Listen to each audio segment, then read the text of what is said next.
I don't really break too easily, but I'm worth it, 'cause I'll slip into your dreams tonight. Oh, so give me your all. I'll take it to Mars. Oh, I'll stick like glue inside your mind. Oh, so give me your all. I'll take it to Mars. Oh, I'll stick like glue inside your mind. Just watch me.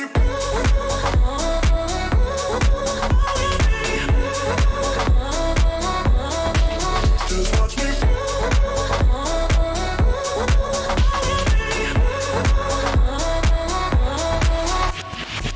I got you wrapped around my finger, but don't you try to call me tomorrow. There's nothing personal in having a little fun. You wait and see if it's worth your while. Oh, so give me your all. I'll take it to Mars. Oh, I'll stick like glue inside your mind. Just watch me. Give me your all. I'll take it to Mars. Oh, I'll stick like glue inside your mind. Just watch me.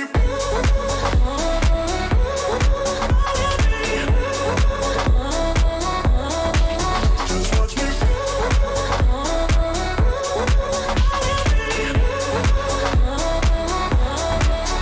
watch me.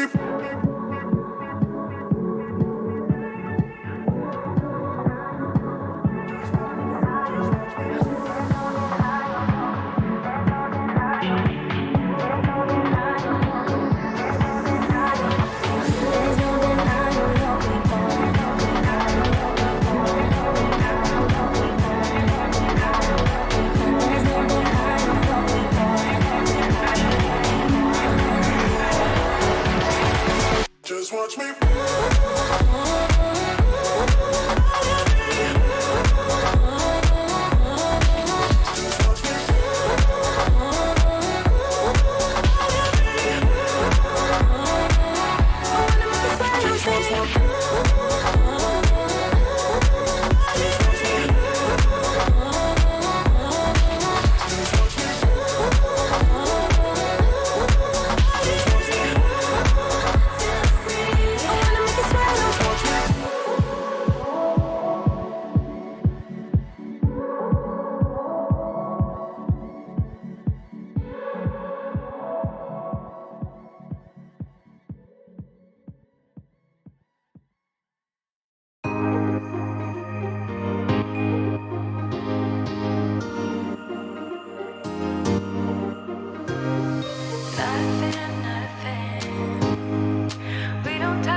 for you now.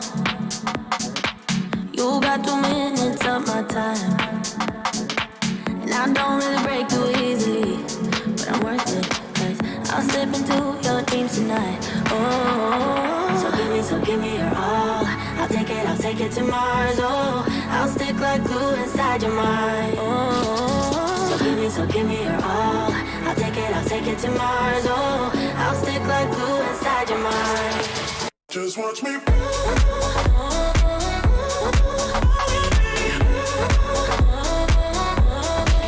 Just watch me.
Listen up!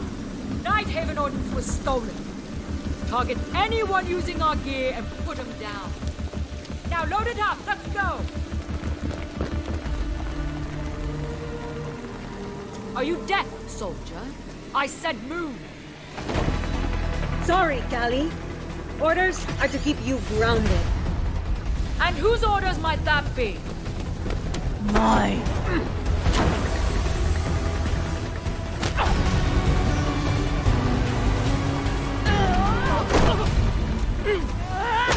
Is that all you got?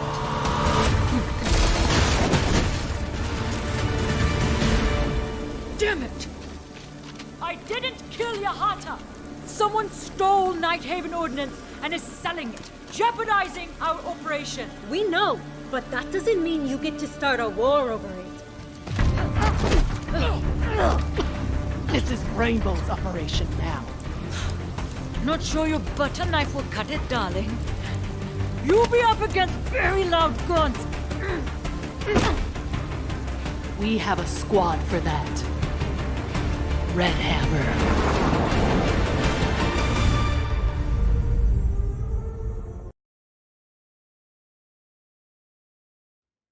Alrighty then, ladies and gentlemen, welcome back once again to the Zotac Gaming TEC Invitational for Rainbow Six Siege. Supported by Ubisoft, of course. I'm your host, Blackjack, for the night. And, of course, joining me is my co-host, Grace, as we are here for the first game. It's going to be a Group B affair in the Invitationals. Grace, how are we feeling?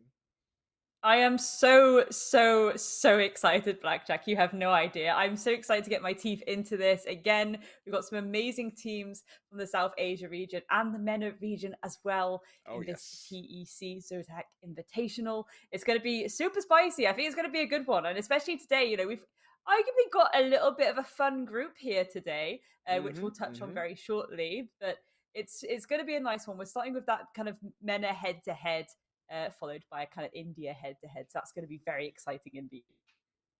Oh, yes, I would love to get into the matches. But of course, before that, let's remind our viewers at home exactly what these players are fighting for. The prize pool going live on your screens right here. It's a 10,000 US dollars prize pool here, folks. 5,000 of which, basically half, goes to the first spots. 2.5 goes to second, 1.5 to third, and 1,000 to fourth. I mean, 1,000 USD, not a bad amount. But 5,000? Oh boy, now that is a lot of money to fight for. A whole half of the prize pool to walk away with?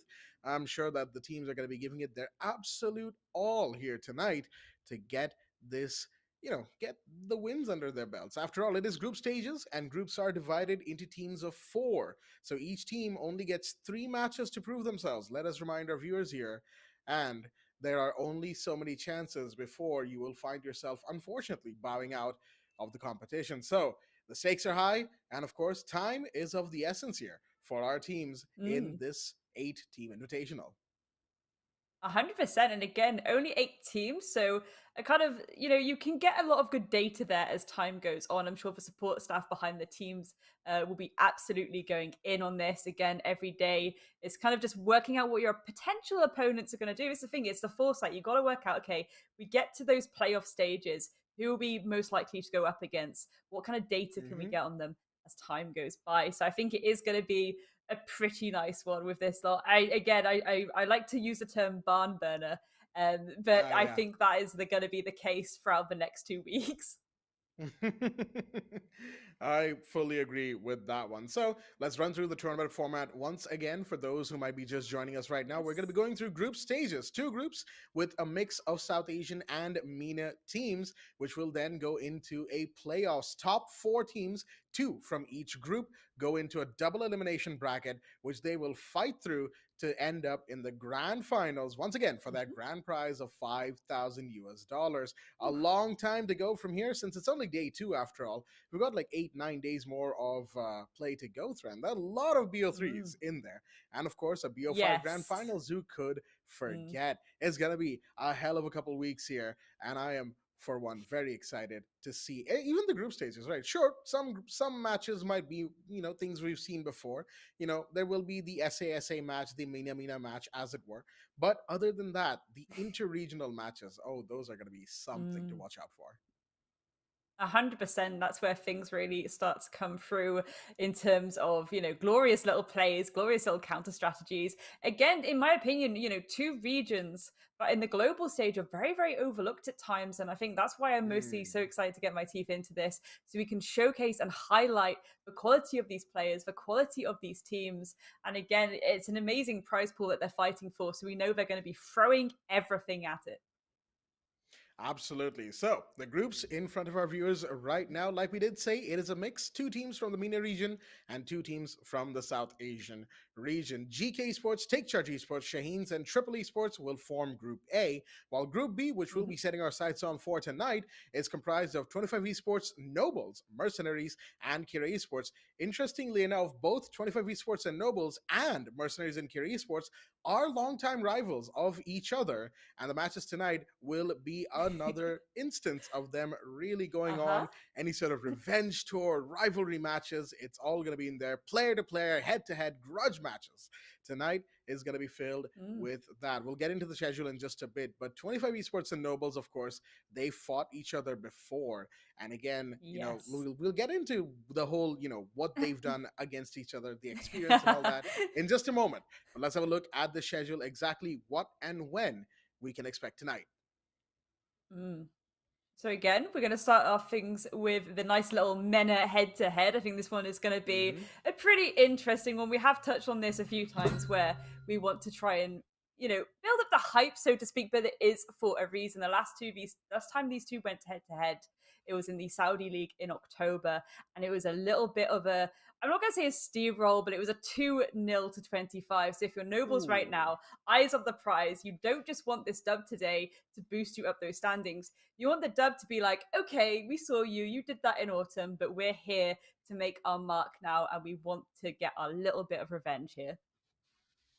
Absolutely. And then, of course, following on from that will be the Mercenaries versus Kira Esports games. Yes. All of our South Asian viewers have seen this game 1,000 times and will probably end up seeing them another 1,000 times this year.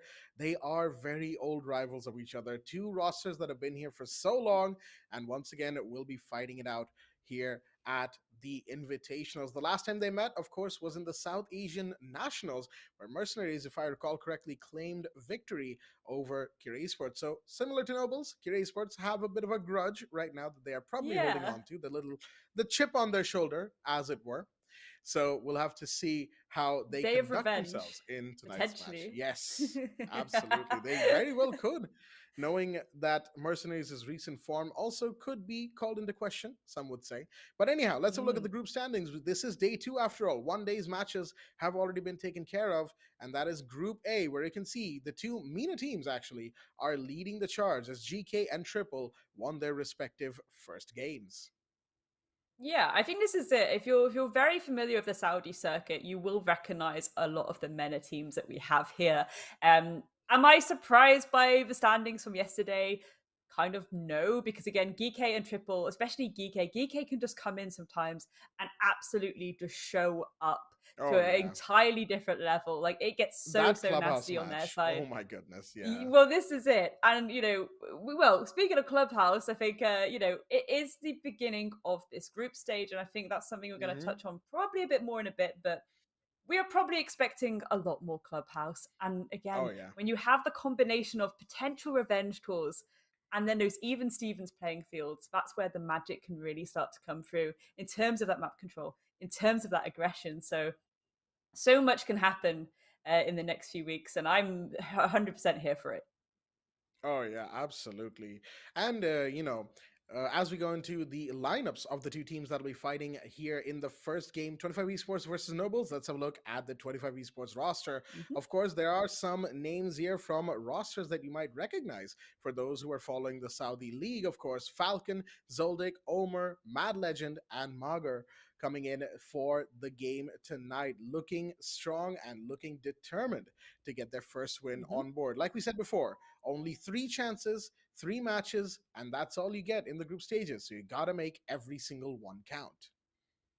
100%. And again, Falcon, Zoldyck, and Mad Legend, this is essentially a very strong backbone for 25 to be going in with. Those guys were previously on Oshtec, and they were having a really good run with it together. And now that we've got Amir and Maga there as well, it's certainly going to bring a whole new level of ferocity, which we've already kind of seen this autumn winter. So I imagine for them at the moment, it's just going to be this constant upward trajectory. That's what I'm expecting personally anyway. I'll be very disappointed if things suddenly go and do a full 180. But let's have a look at the opposition, Blackjack. I mean, again, Nobles, Oh, yes. not to be scoffed at, they are going to be on a little bit of revenge tour. But when you've got players like Easy going in on that entry, it's pretty nice. Very capable fragger. It's just creating the Hmm. availability there for him to kind of do his thing. Absolutely. Pure Risky, Lone Soldier, Sky G, and Joseph ALR, they're all going to be coming in. They're all going to be following Easy and, of course, doing their own things. Of course, the flex supports doing what they do best, the entry fraggers doing what they do best to get themselves that opportunity, that very important opportunity, mind you, to get the win here. Again, not too many chances. We've hammered on that quite a bit, but of course, there's a little bit more to it than just that. As like we said, those chances, you've got to make them count, and you've got to make sure you end up with the win. So speaking of wins, let's have a look at the maps. We did touch on a potential map just a moment Mhm. ago. As we go into the bans, Chalet unfortunately striked out today. It was there yesterday, and we did have a very good match between Take Charged and Yeah. GK Esports there. But it is what it is. Theme Park Bank all gone, which means Oregon will be starting us off by the Nobles, and 25 going into Clubhouse. It's one of those nights, folks. We're going back to basics. And of course, our decider, it seems like it's going to be Border. I think looking at the videos, yes, it is Border as our decider map. Do you know what? I like it. I like it. I know it's kind of the same old where it's like, okay, the Oregon, the clubhouse, it's like kind of beige maps, but it's an even Stevens playing field. It's a little bit more balanced on those maps. And it's why, especially when it comes to group stages, those initial play days of any tournament, we just get the abundance of Oregon and Clubhouse, don't we? Hmm. I personally a little bit upset that the Chalet ban came through to begin with. We are starting to see a lot more Chalet get picked, even in these even in best of ones, to be honest. Oh Best yeah, of one yeah. group stages, people are risking the Chalet, and I think it's because again it's very interesting in terms of those side picks. We say it can be a bit attack sided, but only if you know how to attack. So I think it's kind of, yeah, maybe for Noble, they were like, yeah, let's get that away and just focus on those even Stevens playing fields. I believe you call it the bread and butter maps, Blackjack. Yes, yes. The bread and butter of Rainbow Six, because anyone who's playing any level of Rainbow Six, you're playing casual, you're playing like ranked or competitive, whatever have you, these maps are pretty much omnipresent. You'll play them like every other match, if not every single match, depending on how the bans of the maps go. So, Oregon, Clubhouse, Siege players basically go through a rite of passage on these maps. I think we Yeah. can safely say that, given how often they're played. And if you're able to play this map with relative ease, then some would even say that the rest of the Mm. maps aren't really going to be too much of a problem for you, because what you learn on Oregon and Clubhouse, you can kind of take like certain aspects and put them onto other maps and sort of run with it from there on out. So, with that said, let's look at the order that the maps we played in. Oregon, starting off from Noble Esports' pick, Clubhouse, which is 25 Esports' pick, and of course, Decider, once again, Border. That third map is going to be very exciting should we get there. It is a BO3 after all. If it's a 2-0, Hmm. well, it is what it is. We'll have to wait until Border comes by another day. But you never know. This is it. It's an interesting one, and I think statistically, when it comes to these maps, Oregon Clubhouse, it's very very good for most teams to have a kind of safe shot at getting a map under their belt. Border, ironically, I think it was one of the lower picked maps in the map pool in 2022. I think we had Border and I think Theme Park behind it as well, maybe a bit of Sky. But again, a lot of people Yeah. still weren't risking to go to Border as much. And I was like, well, personally, I remember the old competitive Border, one of my favorite comp maps, to be honest. And with the Hmm. changes that they've made to it, we've got that rotation over the kind of meeting room. There's so much Yep. Yep. flexibility now, especially for the defense, because you're not having these externals go fully external anymore. Even the office external is now actually internal. We have that little corridor Yep. bit now. So there's a lot more flexibility, a lot more breathing room. And I'm personally excited to see how they will go down on that map. Again, I think Nobles are actually, yes, Nobles are starting on the attack on that. So again, if they can pull Mm. this to that third map, maybe it's still going to be a bit of an even Stevens playing field for them. I think it's going to be maybe rough. They can't get into their heads too much about it, being like, okay, well, they 2-0'd us in October. How are we going to, work around that? I think they've had the Yeah. time to kind of scrim and really iron out any creases that they had. They'll have the VOD from that match. They'll know exactly what they did wrong. And that's why we're expecting them to come in with a little bit more ferocity. And again, we speak of ferocity, we speak of changes as well. Solus is now in play, an Oh incredible yes. operator. From the get go, as soon as we all saw that announcement, we were like, oh, this is a game changer. This is incredible. From the get go of that prep phase, the defense can essentially just destroy the information gaining from the side of the Oh attackers. yeah. And that really means that we've seen an increase in things like the Monty and the Osa, which in a way makes sense because it's like you can use that as a bit of information game. It's a little bit Hmm. safer. Hmm. But it means that the bands that we're starting to see have gone completely squiffy and unusual now. So you're getting that Solus and the Yazami usually on that defense. And then we are starting to see things like the Osa, things like the Monty, of course, situational, depending on what map we're going to. But I love the fact that the meta's been completely like shifted on its head in terms of those bans within the last month or so. Oh yeah. Yeah, no, that I have to agree with you there. It's so refreshing to see bands that are just not Thatcher, Jackal, Mira, Valkyrie. It used to be like every single map, any group stage you're seeing, it would be that, right? It doesn't matter if it's a major, it Mm, doesn't matter if it's a regional, every single group stage game would just have that band. I mean, yeah, Thatcher, Mira, we still see bands of those two because they're just that we do. universally And the Valk. applicable, right? And Mm. Valkyrie every now and again, but they're now laced in with these other bands, with the Zami bands. With the Yes. I haven't seen a mute Yes. band yet, but I'm expecting a mute band very soon. As people figure out that hey, Ooh, mute yes, for and Solus changes. is a really solid combo. Yes, as they start figuring these out, obviously Solus bands are coming up as well, and for the attackers, we've seen Osa bands pick up steam as well.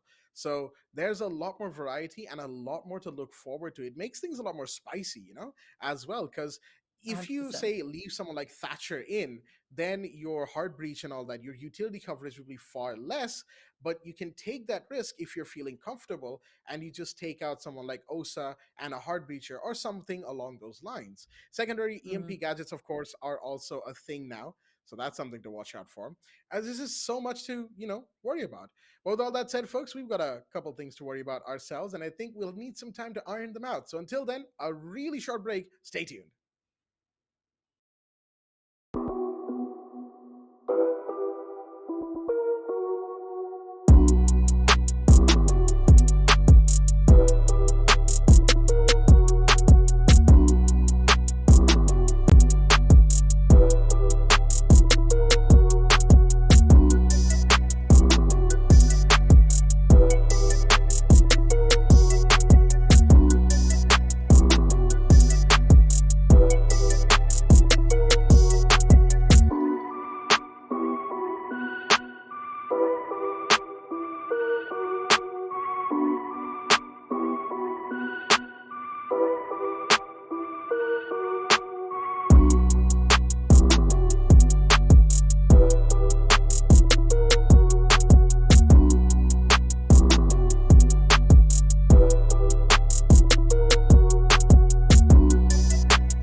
Are you deaf, soldier?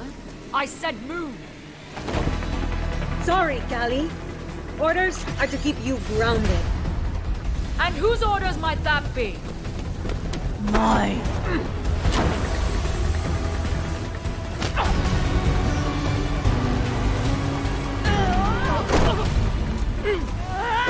Is that all you got?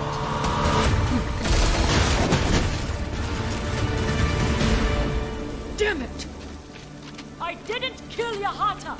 Someone stole Nighthaven Ordnance and is selling it, jeopardizing our operation. We know, but that doesn't mean you get to start a war over it. This is Rainbow's operation now.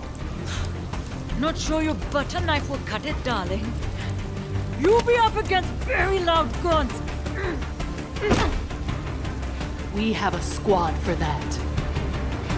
Red Hammer.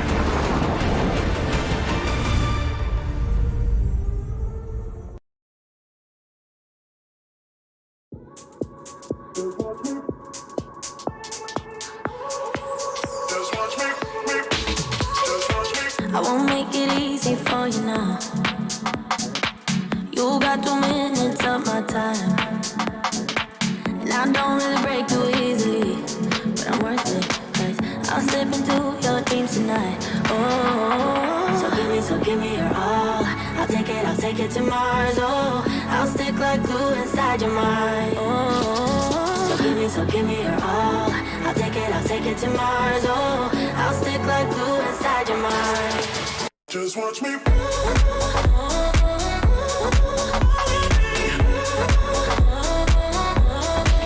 Just watch me.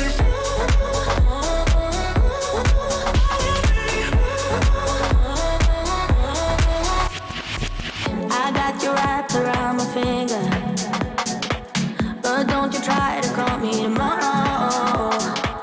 There's nothing personal in having a little fun. You wait to see if it's worth your while. Oh, so give me your all. I'll take it to Mars. Oh, I'll stick like glue inside your mind. Just watch me. Give me your all. I'll take it to Mars. Oh, I'll stick like glue inside your mind. Just watch me.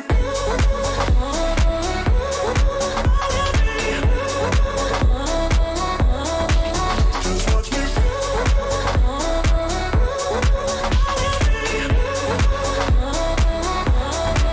Just watch me.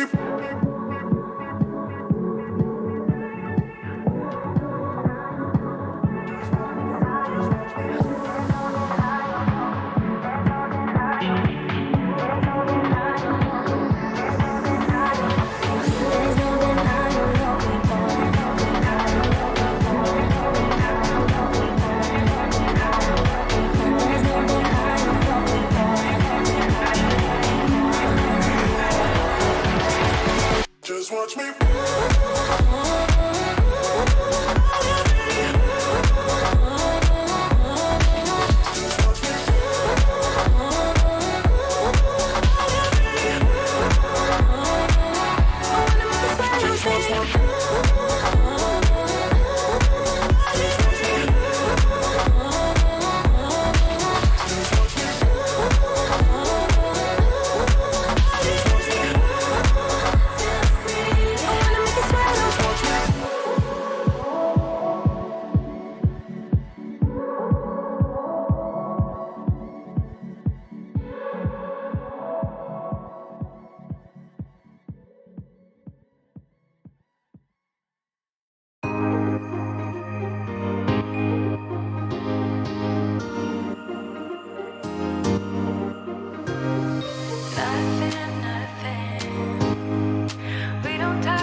time.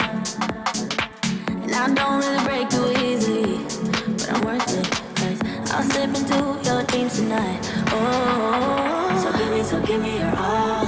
I'll take it to Mars. Oh, I'll stick like glue inside your mind. Oh, so give me your all. I'll take it to Mars. Oh, I'll stick like glue inside your mind. Just watch me.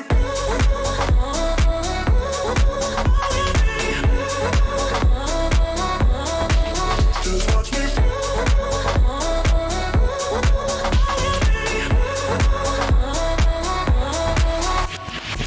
I got you wrapped around my finger, but don't you try to call me tomorrow. There's nothing personal in having a little fun. You wait and see if it's worth your while. Oh, so give me your all. I'll take it to Mars. Oh, I'll stick like glue inside your mind. Just watch me. Give me your all. I'll take it to Mars. Oh, I'll stick like glue inside your mind. Just watch me.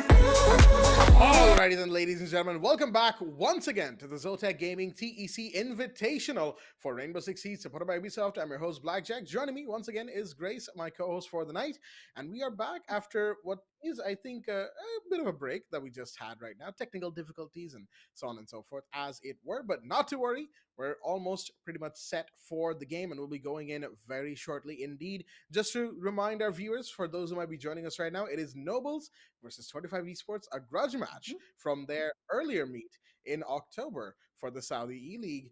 And oh boy, I am very excited to see this one.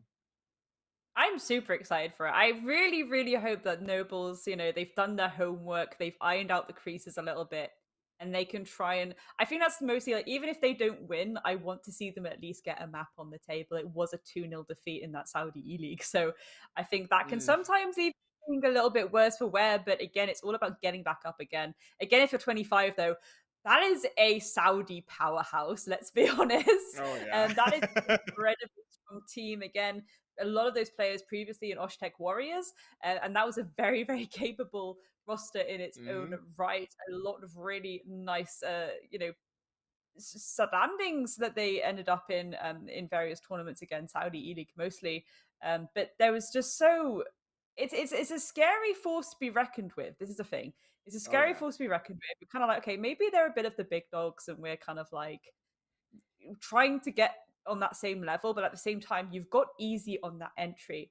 And this is where, we talked about Solus earlier, how important these bans are going to be, because again, realistically, if you let Solus on the board and then that kind of falls into the hands of, say, 25 on their defense, and then Easy has to go in kind of face checking everything or with minimal intel, that's where things might get a little bit rocky for the side of Nobles. So again, if I was Nobles right now, I'd be thinking, how can we work these bans to give us that best point of entry possible? I do think that it was, Nobles are starting on the attack for this Oregon. This first map that we're going to, it will be Oregon. Yes. So again, you really want to create that breathing room for Easy to just go in, get those entry picks under his belt, and then just go through the motions, get that map control, sell up for that execute, go for the clean collapse, just go down to basics if things start getting a bit rocky. But if they start getting aggressive, you need to work around that too, adapt to that aggression. Don't be afraid of aggression. It's character building. Character building. That's one way of putting it. Oh, yes.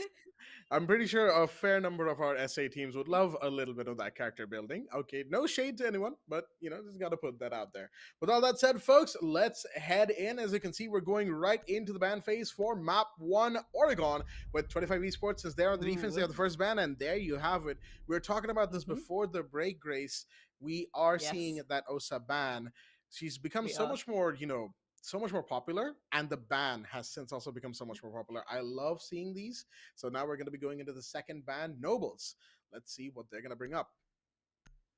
100%. Again, maybe a Thatcher or Jackal here. There we go. There's that classic Mm. Thatcher. We spoke on this earlier too. We're still seeing that classic Thatcher ban, maybe a bit of Hmm. Jackal still. But again, as we say, the Oster and the Monty are becoming prominent figures when it comes to a lot of Oh these attacks since yes. these changes in the last few months. So yeah, that Oster ban does not surprise me whatsoever. This is where things get spicy though.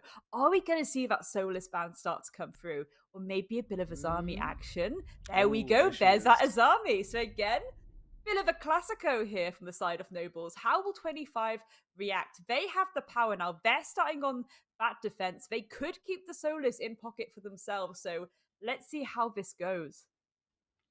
The final ban of the first map right here, 25 Esports, they took their time with this decision. It is going to be Kaid, who Ooh. unfortunately has to sit by the benches in this map. It does sort of make sense, since Thatcher's already gone and 25 Esports, Mm, I don't think on their attack they'll be stressing too hard about opening the hatches. You have those secondary EMPs, but Kaid can be a bit of a slippery customer with his Electro Claws anyhow.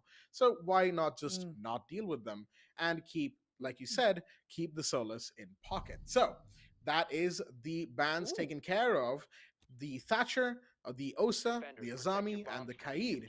And we're going to be going straight into the game. Round number 1 is live, and it is, of course, second floor dorms and main hall that has been picked up here by 25 Esports. Overall defender composition, not really too surprised with most of these picks. However, already going for a Warden pick against the Nobles. That Yes. is very interesting to me. There will be flashbangs. I do fully expect it. The Hibana will have them, absolutely.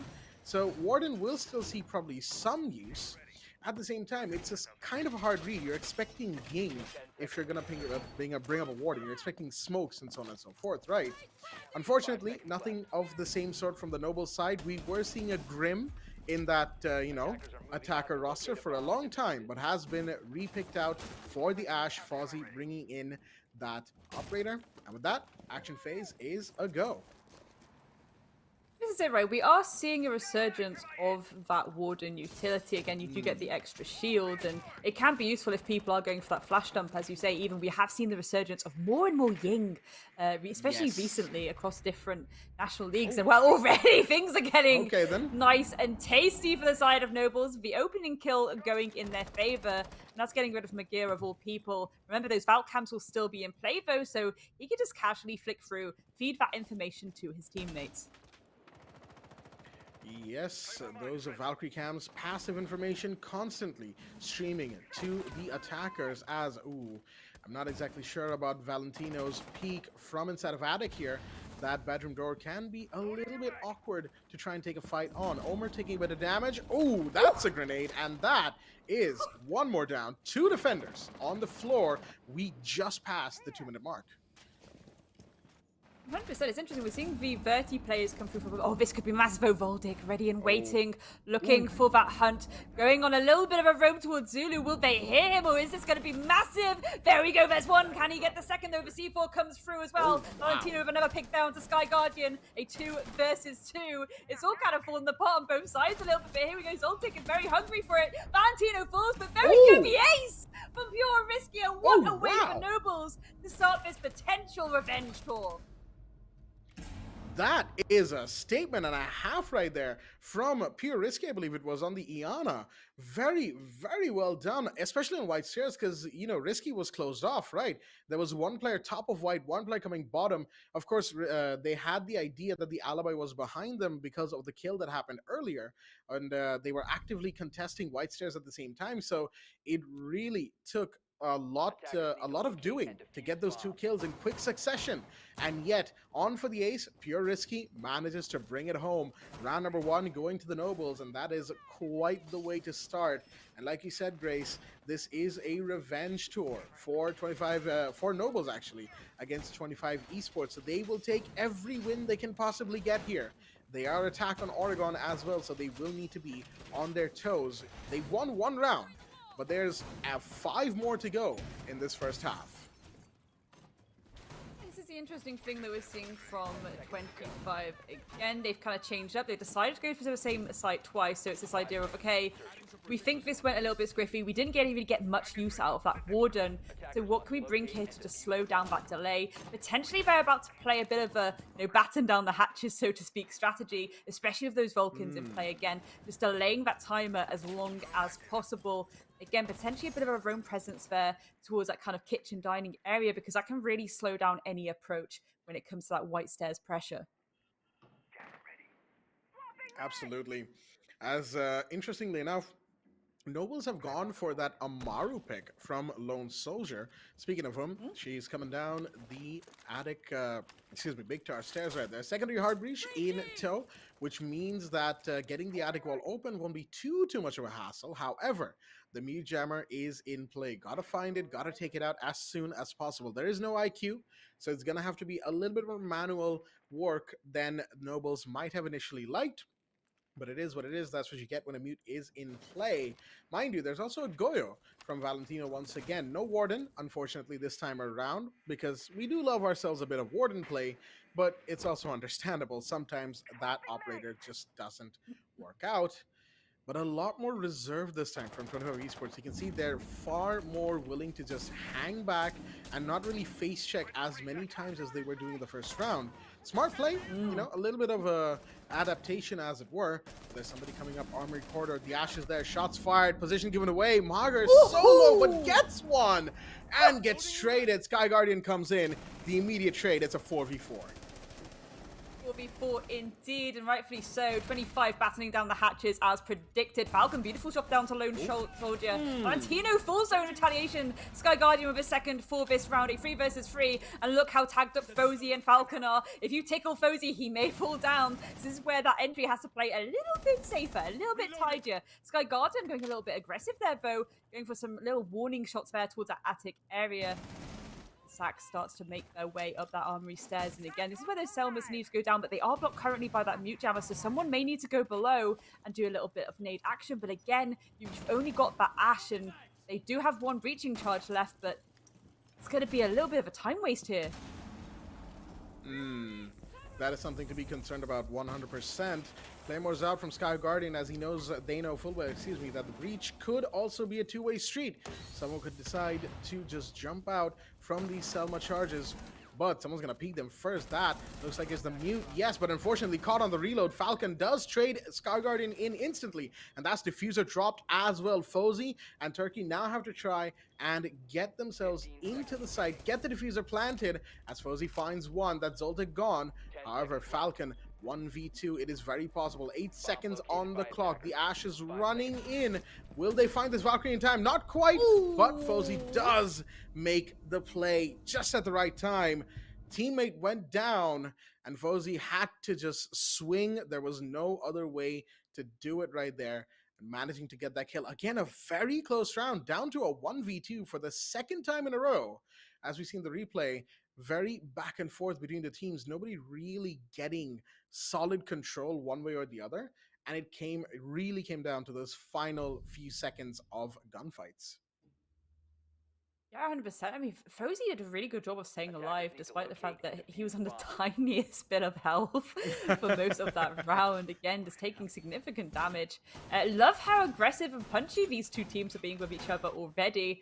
I love the adaptability coming through from 25. They're now going down to that basement side. They're bringing the Warden again, but this time with that C4. This is where things get a little bit interesting for me. You're taking 3 C4s to the basement site. It's an interesting one. Again, maybe that's to be playing around the pillars area, maybe to be played around, Blue Elbow, but I think the shield would be slightly better on that Warden for this site, or indeed maybe something a little bit more flexible. The Vulcans make perfect sense. We do see that a lot in basement nowadays, and of course those all-important Whammies. The classic smoke Blue Elbow setup is going to come through, and he'll be able to run himself to safety and reinforce behind him if he needs to. So again, a pretty standard, but with a few curiosities, I'd say. Again, those C4s have me scratching my head a little bit. I really want to see where this is getting played. Yeah, those C4s are probably, at least 2 of those will probably survive till the end of the round, depending on who plays where. Positioning is key after all. Falcon still has 1 Black Eye camera on the Valkyrie remaining, mind you. So that can be sent out to gather information in the mid round, maybe in the late round. Again, it all depends on who is where, as Risky has found the position of one, and it seemed like that was the Wamai potentially on the first floor, just below the white stairs. So Magar will have to fall back, as will all the lurkers in that region. The floor is in control for the Nobles, and they're slowly going to start taking control of the first floor. Footprints of the Warden have been found, as Turkey now wants to try and get down there and try and go for a hunt. But the Warden, unfortunately, nowhere to be found. All the way down in the site, it seems like, at least by Big Tower Stairs.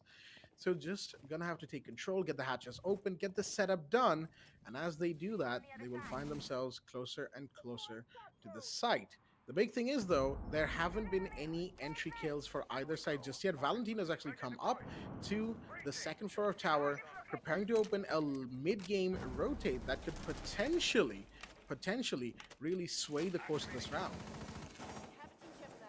Entry indeed, but look at this, Pure Risky getting ready to make their way down Laundry Stairs. At least know that there's someone playing that angle, so they're gonna be on their toes. There we go, beautiful C4. Another kill there by Magira as well. So already definitely lighting the load, whittling this down to a 2 versus 5. Can they find these remaining 2 players of Nobles? Pure Risky. They're gonna go for a cheeky little bit of a nade, but the pre-fires are already there. Falcon does get tagged up quite a bit though. Valentino, beautiful pick down Sky Guardian, and Pure Risky. There we go! A flawless round for the side of 25 Esports.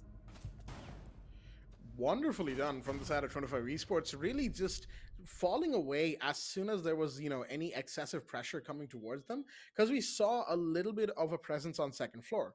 But as soon as they realized, hey, there's quite a lot of people up here, we should probably fall back, and they did. They fell all the way back to side, only for Valentino to make his way back up to the second floor of tower, get a rotate going, and just flanking right in the late game as and when required.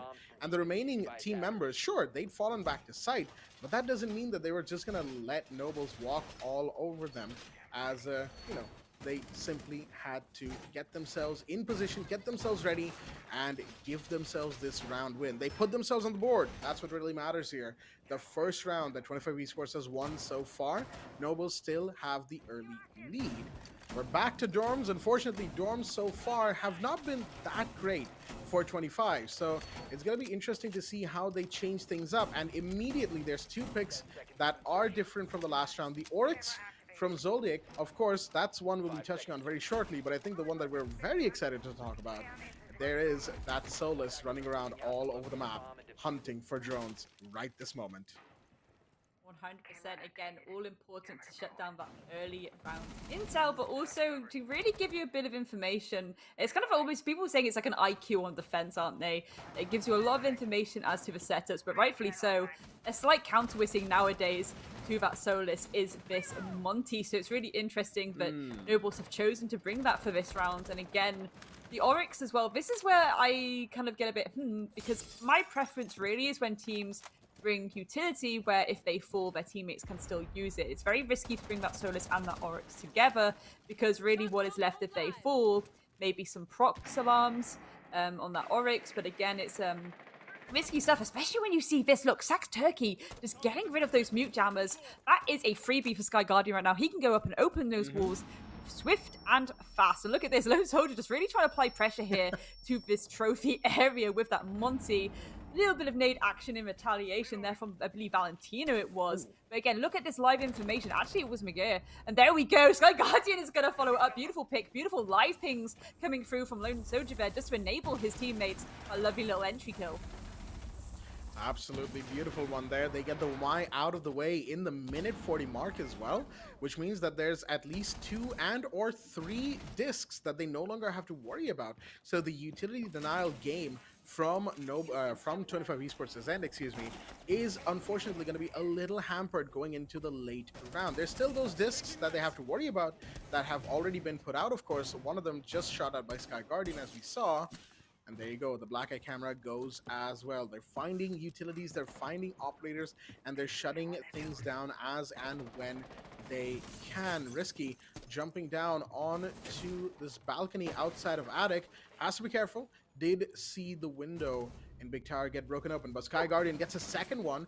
That is going to be Falcon now off the board, and Risky with another. Nobles are just storming the site now. The Monty's in here, and the plant is very much an option. Risky is looking into dorms as well. Properly, shotgun shot comes out. Of course, at that range, it's not going to do too much, but there's Valentino with one. That Sky Guardian gone, but the Solus, excuse me, unfortunately falls, and there we go. Lone Soldier will finish off the round. The Montaigne clearly a big thorn in the side of 25 Esports' defense here, as that is now the third round on dorms that they unfortunately have lost. And this is massive for Nobles. Remember, we often talk about things being attack or defender sided, but given the approaches that are happening, it should in theory be a little bit more sided towards the defense. Nobles have done their homework here. Granted, it's a map pick, but the fact that they're already at a 3-1 on their attack, as soon as that side switch happens, this should be very tasty for them indeed. Again, some interesting creativity coming through from 25 Esports. Again, those op picks constantly changing things around, changing things up a little bit more. I'd like to see them maybe do a kitchen meeting situation right now. It does appear like they've gone back to kids though, and that makes me feel a bit... I think it's best to change the side, in my opinion, go for a bit of an extension on that roam presence, really just win your ones. These are capable fraggers, and if they can isolate themselves into these 1v1s more, I think they really would do a better job at just whittling down the aggression that Nobles are bringing here. 5 seconds to go. Yeah, a change of side would definitely go a long way for them, I feel like, and kitchen meeting or kitchen dining, whatever have you. One of those two sides they could go for, and it might even work out, right? Because it would be a change of site, and Nobles would then have to adapt, and we haven't really seen Nobles be forced to adapt to too much, other than that one round on the basement, right? That round 3 it was, right? They didn't really look all too comfortable in basement, which I get it. 25 Esports definitely will be going back to basement next round, which is when it unlocks for them.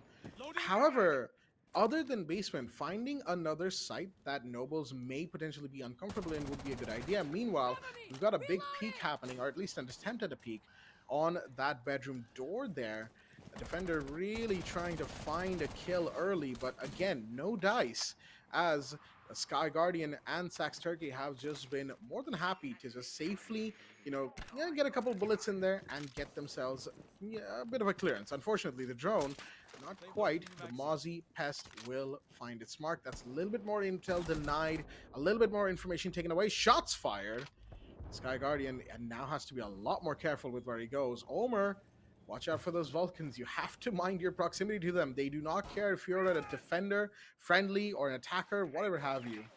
But two sides, two operators. A lot of health loss, but not any lives lost yet. Attempt by the Legion, unfortunately. Again, no dice. Too. I think it's really good when Miguel went to try something like that. I think maybe the long rotate might aid definitely this time as well. There's a lot of C4s on the table as well, so maybe a bit of verti play, but you do have to be careful of pure risky down here on that Ayana, but it does look like Nobles are setting up for that collapse. And I mean, look at this, Sky Guardian with the tiniest bit of health, just holding this crossfire as long as he possibly can, and that's where things start to get a bit chaotic. Oh, risky. That's a little bit risky, to be honest, setting that nade just on the off chance that someone is the other side of that wall. But that Selma's going to open up a gorgeous line of sight there. And things are starting to get a little bit chaotic on the side of Nobles. There we go, Miguel finally landing a shot beautifully, holding that angle for as long as possible. The patience of a Saint as Lone Soldier constantly pinging out, constantly calling out the location here of 25 Esports, but to fire those Vulcans, it's not a good situation to be going up against, especially when Toxic Babes. There we go. The C4 goes out. Beautiful stuff there by Omir. Lone Soldier falling down, and Sky Guardian and Tax Turkey are left in a 2 versus 4, and this is looking very, very nice right now for 25 Esports. 20 seconds on the clock. Another Toxic Babe going out. Oh, a little bit of a whiff there from Zotac, though. This is where things get a little bit spicier because, well, not only do you have that SMG-11, there's also a shotgun if they try and go for the old rush strategy. Only a beautiful shot down Sky Guardian. Poor Sax Turkey left. There we go. Valentino to finish things off. A much better round from the side of 25 Esports, far more composed, and it seems like they finally found their stride on second floor dorms. Better late than never as well, because they will be going back to basement laundry. because the site has now been unlocked once again. Of course, standard competitive rules apply. So, having won that round on dorms, and they've already won laundry once, so they're going to be pretty confident going into this round. And given how they played the last one, was Defenders, yeah, protect your I would bombs say from being that defused by attackers. the odds look a little bit better towards them in this particular round here. Nobles, from what we remember in round number 3, didn't really seem all that comfortable for the basement attack. Now, of course, that can change at any given point. We've already got a very interesting pick here. Sky Guardian with the Zero bringing in those Argus cams. Similar to Valkyrie, of course, Zero has those 4 cameras that he can throw out at any point in the action phase. The big difference here is that Zero's Argus cams can go through reinforced and soft walls. They can see the other side of those types of walls particularly, and that can be really, really useful for just sneaking bits of information through awkward angles and, you know, odd corners that the defenders might not be expecting. So Zero, great pick. I do like to see that there's a Jackal in play once again from Sky Guardian. Looking at the defenders, though, we're back with the Warden. Zoldyck brings in the, well, the savvy operator of the bunch. Yeah, this is going to be interesting. I really want to see where Zoldyck is going to be playing around again. I love the fact that 25 slot go for these massive extensions with their roam presence, just really wishing and wanting to bring that gunfight to Nobles ASAP. They've seen how aggressive this entry is, with Pure Risky constantly hunting out that information on the Ayana. They've even brought the Jackal this time too, Blackjack, so it's going to be a little bit spicy with the old intel game. Oh, yeah, it will be. Jackal already going for a hunt, of course. You've got the Ash Sax Turkey inside a classroom as well, as the drones now will make their way across the map. This is, of course, the last round of the first half, which means that the next round will see a change in sides. 25 Esports will be attacking. Oh, dear me, Mager, where are you headed? But wait, Zoldyck? Are you kidding me right now? Double C4 and find Sax Turkey on the way down to site? Okay, then. The Warden does not need the gadget because it's clear that Warden's just gonna, you know, just end everybody. Omer approaching close as well. I think shotgun in hand at the moment. No, that's SMG 11. Just seeing somebody on the main stairs potentially will fall back instead. My goodness, I was not expecting that from Zoldyck, but for 25 Esports, it is a very, very welcome change of pace. Attackers recover the bomb 100%. Again, they've put themselves in a 4 versus 2 here. Poor Nobles, they do still have those X-Kairos in pocket on Lone Soldier Bow, and against Sky Guardian, that Jackal scanner can be really, really useful. Hopefully hunting out Valentino, just lurking here around Zulu and Classroom. This is where things get a little bit nasty. Looks like they are going for a longer rotation, though, just to be the better safe than sorry, I guess. And they do have the time to work with it. Potentially a blue push they're about to set up for. Not entirely sure. Yes, it does look like that. Valentino, there we go. The Vulcan's coming through. A beautiful shot there. A double down. Zoldyck and Falcon falling. And Lone Soldier to finish onto Falcon. Where things get a little bit clustered. The flash is going out, but look, again, the Vulcans, how powerful they've been for the side of 25 Esports, is constantly keeping Nobles on their toes. Is Lone going to try and go for the tower stairs take instead? Apply that pressure to Pillar. Again, 2 flashes in pocket. A little bit of util to work with, but no, they're just going to run in blind. And Valentino, ready and waiting like a python in the grass. A really chaotic round, but a really good one there for the side of 25. Again, the plays coming through, that double C4 and the follow-up from Zoldyck. Whew. Oh my. Yep. That double C4 and then the headshot onto the Ash just really just absolutely sold me on that round. Like 25 Esports, if there was one way to say that, yeah, you know what, you've won 3 rounds, that's great.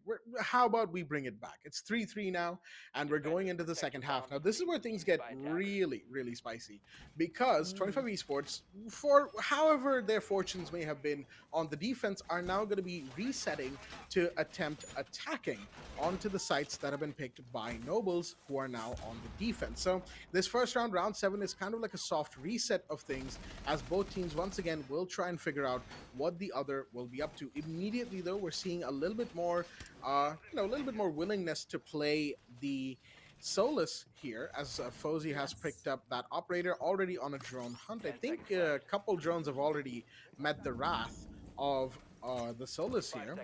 And on the other side, we're seeing a Jaeger from Sky Guardian. I don't think we saw a Jaeger at all. The denial was pretty much taken care of by a Wamai. And we have a Thunderbird in place. So a lot of healing, which means that Noble's defenders will be a little bit more unrestrained in their playstyles, I do believe, because they can just go back to site, find a safe route, and get themselves healed up. There's 3 Kona stations, so that's full health in a matter of seconds for that matter. And this is the interesting thing, right? You have that Solus. If you take away intel, 25 are going to do 25 things. They're going to hit you hard, they're going to hit you aggressive, but they're going to be blindly face-checking everything. So they're going to go for these pre-fires. If you get called out by one of those pre-fires, exactly, you have those Kona stations to just res you back up again, get you back into the action. It's a nice little lineup, to be honest, on the side of Nobles. Again, interesting to see the Legion come out so much between these two. I don't really get to see that too much nowadays, to be honest, in a lot of the things I do, but I think it's an oldie but a goldie when it comes to Legion, especially if people are trying to rush for that final execute because they've run out of time. Completely turns that execute on its head. So that could be really nice. Oh, there we go, Valentino, speaking of very nice. Pure risky falling. So again, that Thunderbird is removed, but those Kona stations are still in action. Passive utility, that is the name of the game with those Kona stations right there, as Zoldyck unfortunately will fall. The Twitch drone trying to do whatever it can to give intel and to take out utilities inside the site, but the ace unfortunately still falls. There is the trade back as Marger will take down Lone Soldier, and Valentino falls to Fozy. In the meanwhile, the Soul is doing work, as it were. Unfortunately, for the side of Nobles, Sax Turkey also bites the dust. Beautiful peek right there from Fozy from the White Stairs. Overwatch, and that is going to find another player. It's now down to the 2v2. Impacts raining down onto the breach, excuse me. And that was a interesting and very brave peek right there by the Solus. Didn't quite work out, and Omer will find the last one as well. 2 kills in quick succession. That means the attack of 25 Esports have put themselves on the board, which means for the first time in this matchup so far, it'll be 25 on the lead. There we go. Starting their attack strong. The things you love to see. Swift little. I love the fact that they're bringing a lot of utility destruction too. They're choosing to bring that Twitch, making sure that they're just not really having to check as much. Again, really maybe a little bit of a counter to that Solus action, being like, okay, we don't want to risk the drones as much, but if we can send in a drone that can at least clear some utility, that's more bang for our buck, right? If that Twitch drone gets shot out eventually, at least we can remove some of these ADSs, maybe a few goos for that final collapse as well. It's a nice little extra bit to bring. It's why we also see the Flores a lot. I'm surprised that we've not really seen the Flores from these two, especially when it comes to the basement attacks, because people really love to use that Flores to clear that blue elbow area. It's just an easier way than just sending a bunch of flashes past ADSs and magnets to just beat in that Flores, basically clear the entirety of blue elbow. But again, Oregon, there's so many choke points like that. You know, even with this top floor site, you know, that entryway from Trophy into the kind of main games area, there's always so much utility stacked around that door, Vulcans, ADSs, things like that. So I think the Flores would be a lovely addition to see from 25 Esports if they want to get a little bit more fruity with it. We do have Falcon down the IQ as well again, and again, that's constantly going to be feeding the information streams for teammates. This is where utility is. This is the kind of utility setup they're using, and even can be a little bit of a counter there to Fozy on the Solus as well. So certainly a bit of a spicy head-to-head. Absolutely. The IQ pick I do enjoy seeing. And again, like you said, could potentially act as a counter to a Solus who might be running around looking for utilities or drones, whatever have you. And given that we know that Fozy has a bit of a penchant for running around the map, already we saw that in the last round as well. Fozy did bag a kill off site as the Solus. So that's something that they also will need to worry about, and the IQ can help them with. We'll see Solus use their gadgets sparingly, though, because, of course, they will probably have an idea that, hey, they brought an IQ last round, they probably might have one this round, so you might want to be careful. But, unfortunately, Sax Turkey will once again fall, this time the first kill of the round. Unfortunate, as the Legion is a very, very good snowball effect type operator for the late rounds, right? Like you said in the last round, late round pushes with the Legion in play are just a nightmare. But that will no longer be in play. Mager Gotta be careful of that peak. Uncooked grenade gives the Jaeger plenty of time to run away, but a second one is being sent in. Breach is done, and beautiful shot by Omar. That's gonna put Sky Guardian on the floor. Something fierce. 100%. Again, a beautiful little kill just to remove the pressure from that game's area. So now they only really have to focus towards bunks and kids. Again, this little crossfire from Falcon as well, just in case anyone goes to rotate. Beautiful C4 there by Lone Soldier. A follow-up there by Fozy as well. But, well, Valentino has something to say about it. No more dubs for you, Fozy. Valentino getting tagged up a little bit, but Magir's going to cover with a beautiful pick there onto Pure Risky. And a beautiful headshot there by Valentino. A swift little cleanup just through the mechanics, to be honest, of 25 Esports. Once again, unfortunate for the Nobles that they just seem to be getting picked off, right? From what I can see, even from what we're seeing here, there's a lot of like Nobles just kind of face checking a little bit, taking on 1v1s where they probably don't necessarily need to, but they seem to feel like they have to.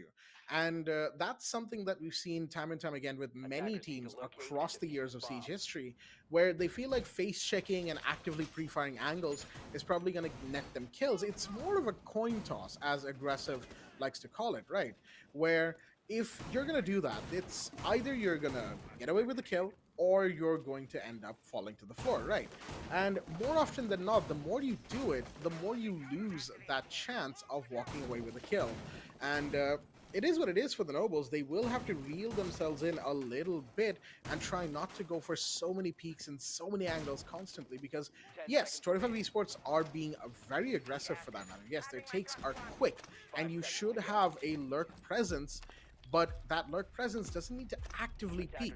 They can just waste time and fall back. 25 Esports did that, right, on the last 2 rounds of their defense, and they did it pretty well, to the point where, again, we talk about it a lot, but Zoldyck on the Warden with that triple kill, you know, the double C4 and headshot on top, that was something that is going to be in their heads probably.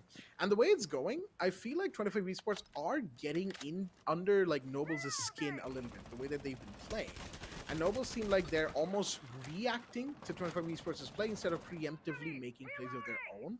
But I want to reserve saying that in full until we have a couple more rounds under our belt. I say that, couple more rounds for 25 Esports and the game's over, and we move to map 2. So we'll have to see if Nobles have a reaction big enough to upset the current trend of things. The main thing I'd like to see from Nobles on this defense, especially when it comes to that site, is just, again, the way that 25 are collapsing into the site. They're going more for kills and the focus around the objective and actual plant.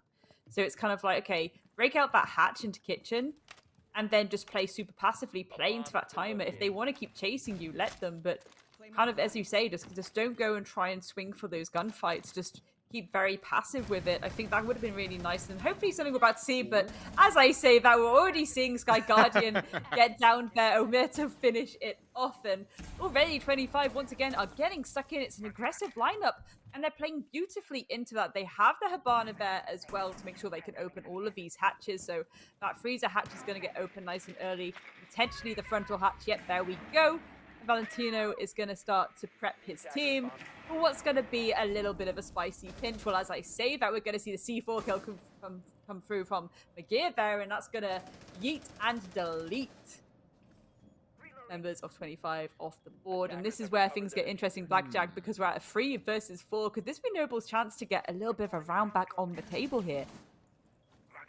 It could very well be, as Zoldyck right now on Freezer. Oh, beautiful shot onto Risky right there. Gets one and has support coming from Omer immediately. After all, the Type 21 can only support so many bullets in a magazine. Omer taking damage, has to fall back. The feet are seen, but Zoldyck was already busy throwing a flashbang. Fozy finds Valentino. 3v2. The defenders have the advantage here. Shots fired, but unaware of the alibi being so close. Fozy finds Omer on the other side of things.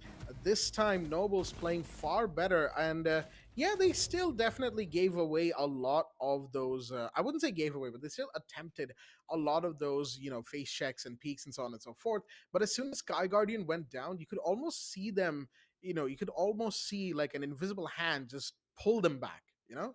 That, all right, enough's enough. there's enough peeking. Let's just conserve our health, conserve our lives, conserve our body count until the later round. And as soon as they managed to get a kill in return, I believe it was Falcon who went down first from 25 Esports' side. As soon as that IQ was gone, they and the playing field was evened out, they were able to push for a lead without really leaving the site. Do believe all four players remaining had stayed in the site for the Nobles, just mostly playing a turtle hold almost. And even then, it worked out. And this is a bit of an interesting trend I'm noticing now. Basement laundry seems to be a defender's paradise tonight, because dorms has been the only other side played so far. And whenever a defending team has gone to dorms, they've lost, mostly speaking.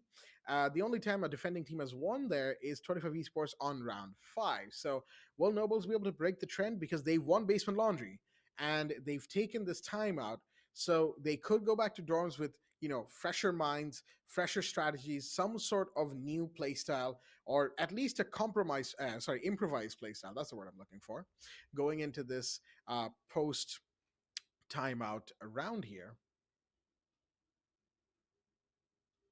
I just again it's really interesting to see how 25 are approaching this attack. It's a very aggressive attack, and I think definitely because of the line of sights you get on that basement site, I think that certainly favored Nobles, because it gives 25 more to worry about. And I think that's where you kind of think like, okay, maybe we take some of that on board in these other sites.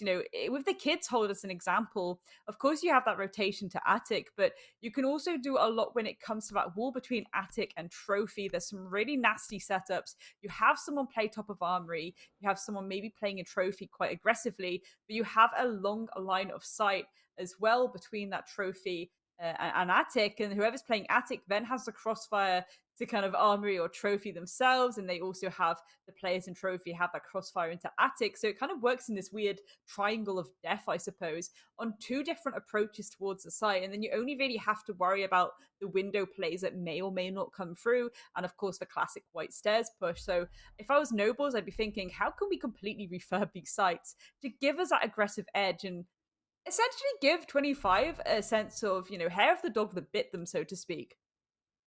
Attackers need to locate and defuse bombs.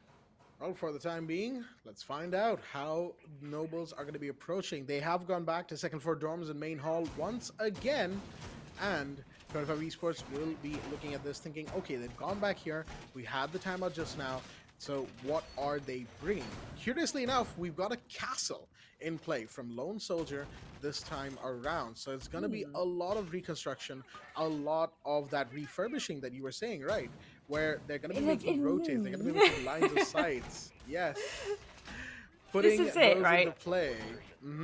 Yeah, it's they've made that line of sight in between attic and trophy. They're starting to create the classic rotation. They bought the castle, which again it's going to slow down that initial approach. So it's this is kind of what I wanted in a way to see from them. It's delaying that approach more. They have to waste more utility. They can't just be like Valentino go kill. They have to kind of hold their horses a little bit. Look at this Lone Soldier getting tagged up a little bit though. But again, they know at least these players are trying to play on this bedroom balcony already, so they know that that's at least one dimension to this push. So they're thinking right now, okay, we've got this set up right. Look at this 30 we've potentially got around that main stairs too, and already Selma's starting to go out to open up that castle barricade. So again, think they've wasted a Selma on that blackjack. Oh yeah. Already utility is being eaten up, and there goes Sky Guardian finding what could possibly be one of the bigger catches so far. Omer will bite the dust, and that is your Twitch gone. So the utility in the site, everything that the Twitch could have possibly caught, utility, information, those drones are a menace, and they will no longer be in play. Omer will unfortunately not be too happy with this, but Nobles, they will be absolutely ecstatic that they've gotten this particular kill for the time being. No more Twitch drones to worry about. The drones going out, other drones, normal drones I should say, going around towards kitchen, towards meeting, trying to find if there are any lurkers down below for any potential C4 plays. There is one C4 player, that's Fozy this time, but the Banshee on top of white will give away Valentino's approach, forcing them to fall back. and once again go back on those drones and gather intel. 25 Esports really need a bit more intel right now, especially inside or around the site on second floor. They've cleared out first floor. They know what they're getting into, and they seem like they want to go up or at least around the white stairs and big window. But the question is, are they going to be able to do it, especially given the hold the way it is right now? Valentine finds one, but immediately falls as Sky Guardian gets that trade back. There we go. Trades is the all-important trades. It's one thing to get a kill, but it's an impactful one if you're shutting down someone's approaching. Sky Guardian is very, very aware of a player pushing on white stairs here. It's going to send out a bit of a nade just in case that could do a cheeky bit of damage, but there we go. Beautiful nade there from Falcon to actually deal with Sack's Turkey as well, but Sky Guardian is still dealing with this approach on white stairs. Maybe a bit of an aggressive push could come through, but again, you don't want to risk it too much. You know that they're a little bit rustle, but no, there we go. Falcon's actually going to come on top. Magira as well, a pick there, a second pick to secure that round for 25, and well, that was just unfortunate there for the side of Nobles. I think they played that really, really well. It's just those last seconds. The nade kills, those all-important nade kills. You have to be so careful of the verticality when it comes to that site, Blackjack, and, you know, 25, they fully read into that, and now it's match point. Ooh. Yeah, Nobles are not going to be too happy about that. They took the time out. They had that talk, and clearly they came up with a plan that really seemed to work for a majority of the round.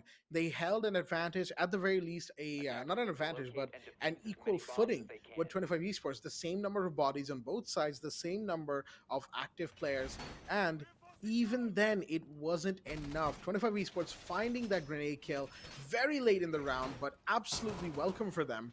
And then really chasing that lead into the site and just gunning for it up the white stairs. That Nook play was absolutely vital. Had they not cleared out Sky Guardian, I feel like going up white would have been a disaster. And yet they managed it, and because they did, they find themselves on match point. And we finally have, folks, a change of site. It's not dorms, it's not basement laundry, it is now first floor, kitchen, and dining room. My least preferred kitchen site. I much prefer the kitchen meeting. I think there's way more flexibility for the defense, especially when it comes to that upstairs hold of the attic and kids again. Again, this is where, you know, Nobles are putting a lot of risk here into that small tower area because, of course, as soon as small tower falls, which 9 times out of 10 is going to happen very quickly, you essentially give them that very quick entryway into dining. They can get that wall open nice and quick just by doing that verticality from small tower, and jobs are good and from there. Depending, however, on the utility on the side of Nobles, but if we look, there's only one C4, no Toxic Babe, so Sack's Turkey ideally really needs to stay alive here, potentially deny a very early plant. So it looks like 25 rather, are going for a little bit of a utility clear on, well, I was going to say this northern side, but already it's a player clear because Sax is going to fall down. Pure Risky though is going to trade that back onto Valentino. No Valentino action for the rest of this round. Thank you very much. And no immediate fight back from 25 just yet. But again, I think they're just getting their bearings, working out what kind of setup Nobles have brought to the table here. Magia, beautiful shot there onto Sky Guardian. This is exactly what I'm talking about, Blackjack. Look at those X-Kairos opening up lines of sight, actually, all the way through. Lone Soldier's going to take down Magia. Omi's going to fall 2, not before trading it out, though, with Lone Soldier for 2x2. A 2 versus 2 now, Blackjack, and this is pretty sweaty now for the side of Nobles. Oh, yeah. It is very, very sweaty because they have to hold on to this round under any circumstances.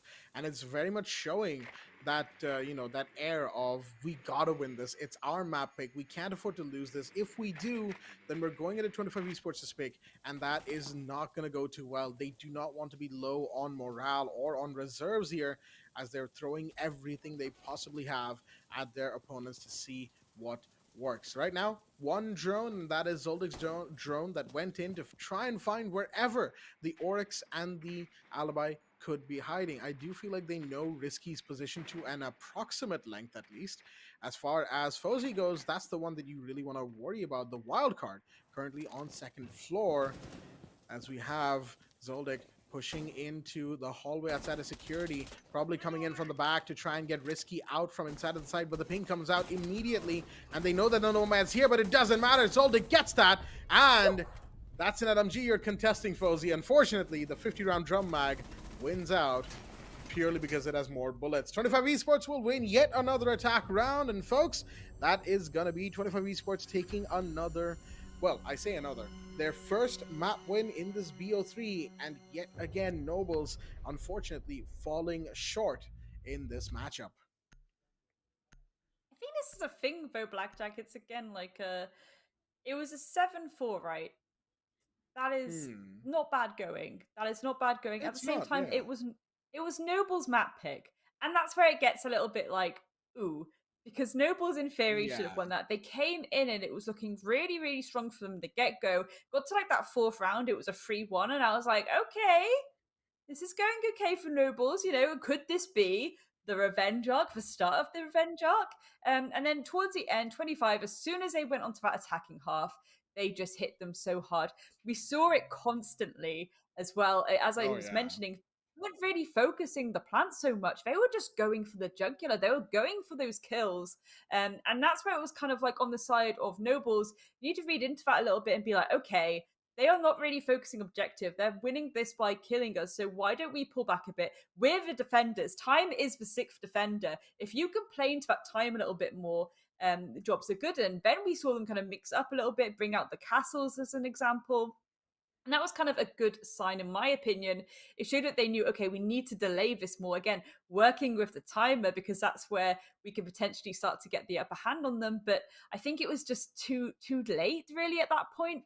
And yeah, we're having this beautiful map recap just to let you all know at home where we're going to be going to Hmm. next. Of course, Oregon. It was Noble's map pick, but 25. We're taking that Dubbington today, a 7-4 victory. We will be going to Clubhouse, though. Could this be a dub house for Nobles, Blackjack, or is it going to be another brutal 2-0 where Nobles once again fall to Ooh. 25 esports? And this is a thing, right? I love an underdog story. I love the revenge arcs. I really Yeah. want to Yep. see that here from the side of Nobles. I want to see, you know, okay, you lost your map pick. Maybe you do the same to them now. And I think if that first map's anything to go by, I think, again, Nobles really need to play into the time here. Absolutely. You know, at least on the defender side of things, because looking at Clubhouse, right, from what I'm seeing, Nobles is actually defense first on Clubhouse, which Mm. is an interesting decision to say the least, since, 25 Esports got the map pick and they, that is Nobles, decided to go for the side pick of defense first. Let's go to the math summary as we continue talking about what we could see from the Nobles.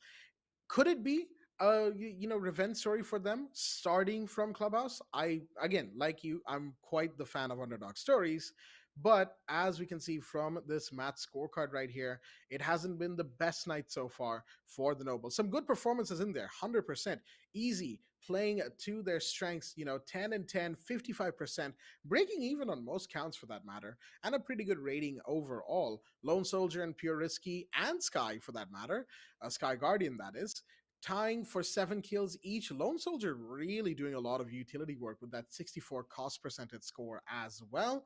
As far as entry goes, Sky had the best entry. Sky Guardian had the best entry, I should say.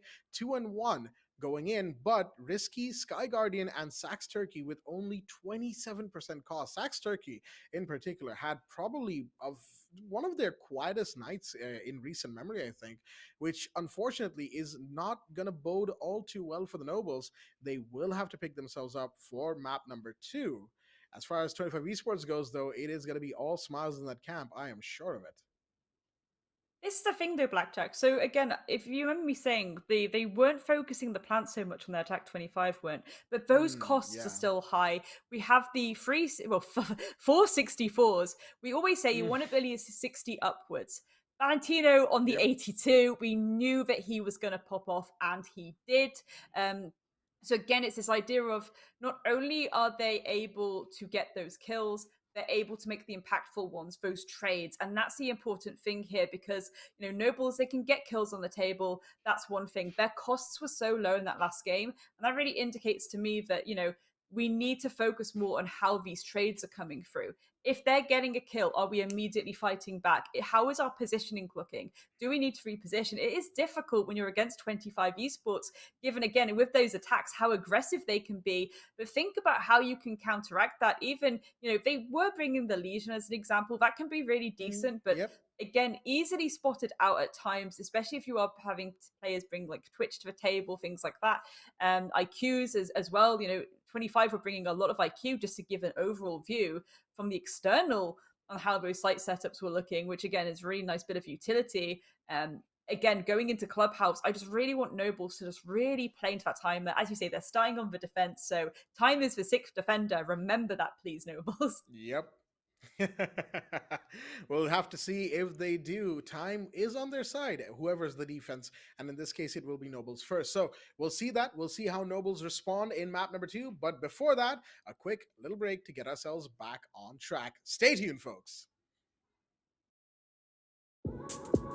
Just watch me. Just watch me. I won't make it easy for you now. You got 2 minutes of my time, and I don't really break too easily, but I'm worth it, 'cause I'll slip into your dreams tonight. Oh, so give me your all. I'll take it to Mars. Oh, I'll stick like glue inside your mind. Oh, so give me your all. I'll take it to Mars. Oh, I'll stick like glue inside your mind. Just watch me.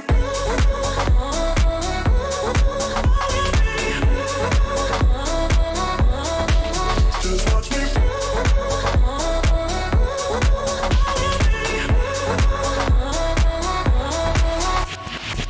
I got you wrapped around my finger, but don't you try to call me tomorrow. There's nothing personal in having a little fun. You wait and see if it's worth your while. So give me your all. I'll take it to Mars. Oh, I'll stick like glue inside your mind. Just watch me. So give me your all. I'll take it to Mars. Oh, I'll stick like glue inside your mind. Just watch me.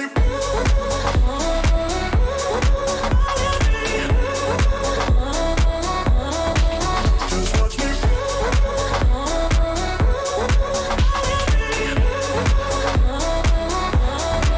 Just watch me.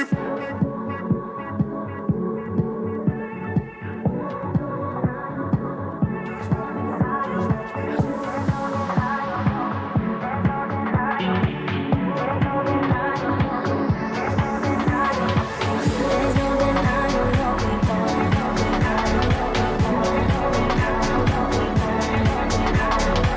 There's no denying what we want. Just watch me.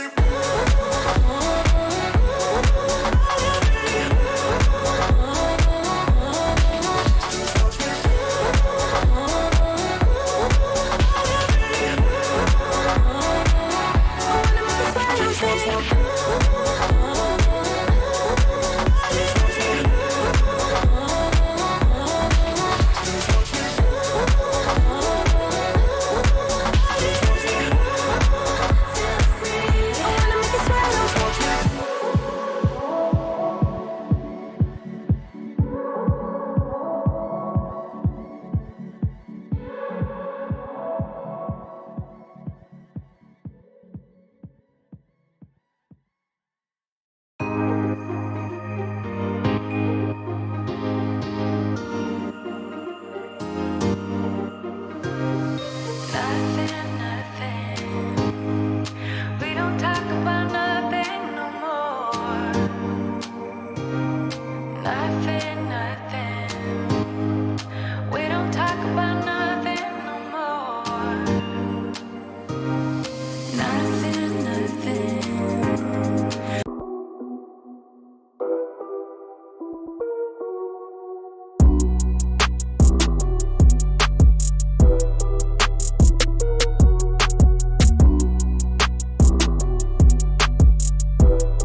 Nighthaven Ordnance was stolen.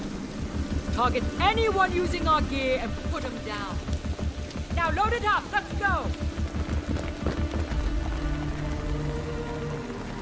Are you deaf, soldier? I said move! Sorry, Callie. Orders are to keep you grounded. And whose orders might that be? Mine.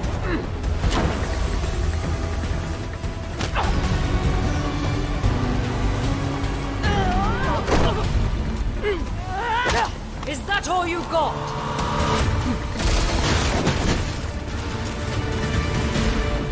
Damn it! I didn't kill Yahata! Someone stole Nighthaven Ordnance and is selling it, jeopardizing our operation. We know, but that doesn't mean you get to start a war over it. This is Rainbow's operation now. Not sure your butter knife will cut it, darling. You'll be up against very loud guns. We have a squad for that. Red Hammer.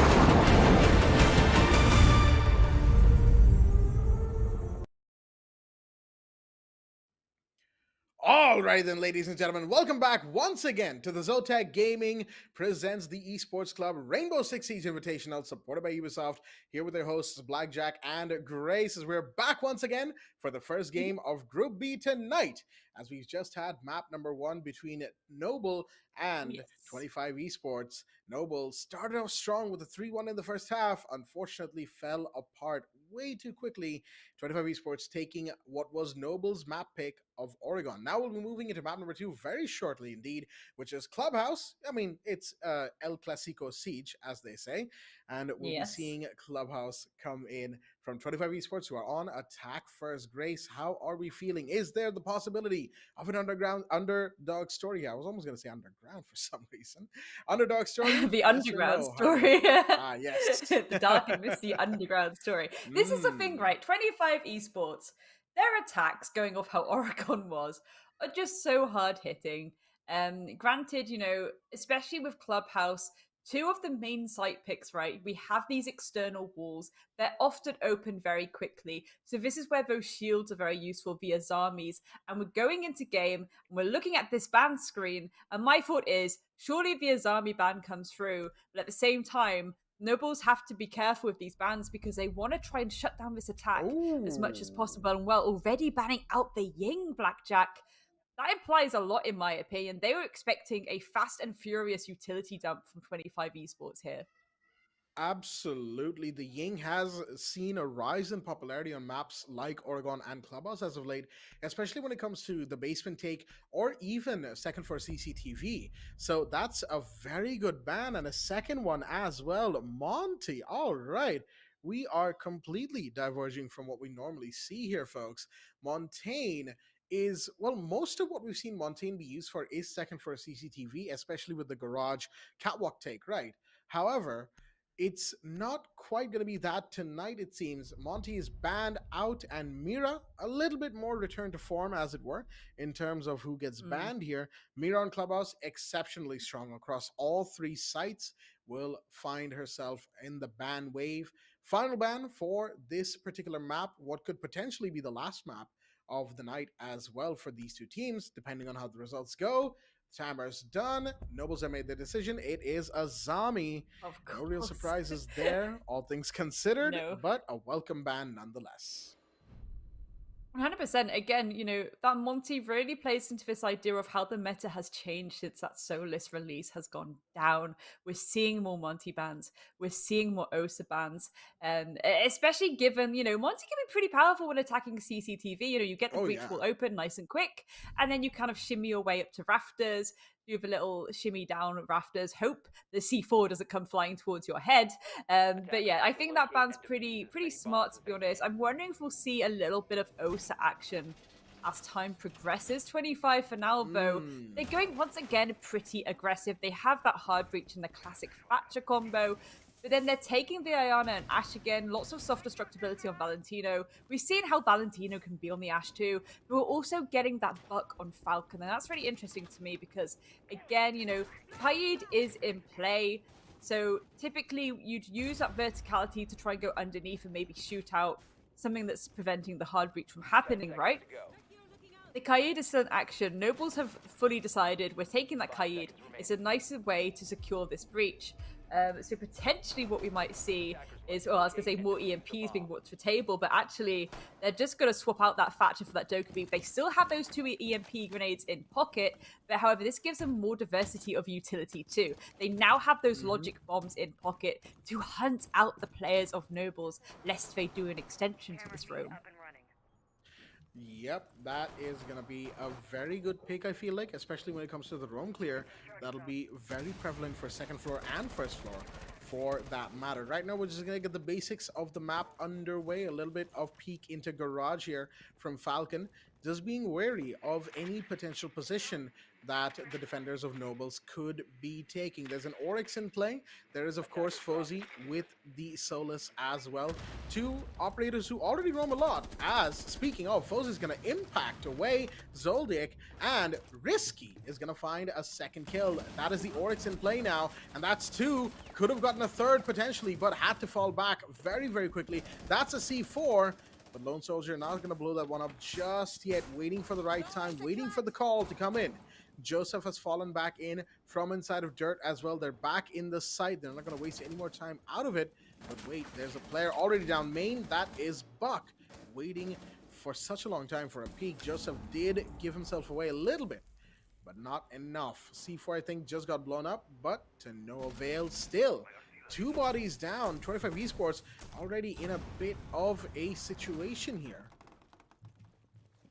100%. Of course, having those secondary hard breaches on the Buck as well, though, is going to allow you to open that Moto hatch, and this is going to give Valentino all the breathing room he needs to start to look for the feet of Nobles. But again, Nobles playing this very smartly.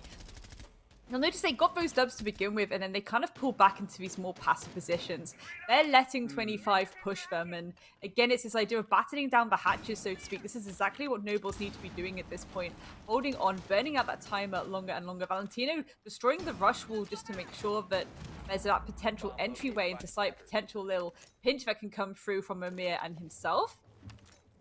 Now, quiet before the storm. Nades potentially being teased here. Falcon still applying a bit of pressure to Moto Hatch as well. So this is where it's going to turn into a little bit maybe of a free stack, but no stack can come through. If Risky is playing like that, there's a second one to Amir as well. Falcon trades it back onto Joseph. Actually shuts down Risky. And goodness gracious me, Sky Guardian to finish that off. That could have been a little bit naughty from 25 Esports, but Nobles clutched it through in the end. A very strong round to start things off. A very strong round from Nobles. A very good performance overall, even in the mid to end round. The transition from defending passively to actively taking on gunfights in those entry positions that 25 Esports were trying to take was well handled. And once again, Nobles looking a lot better than they did by the end of Map 1 Oregon.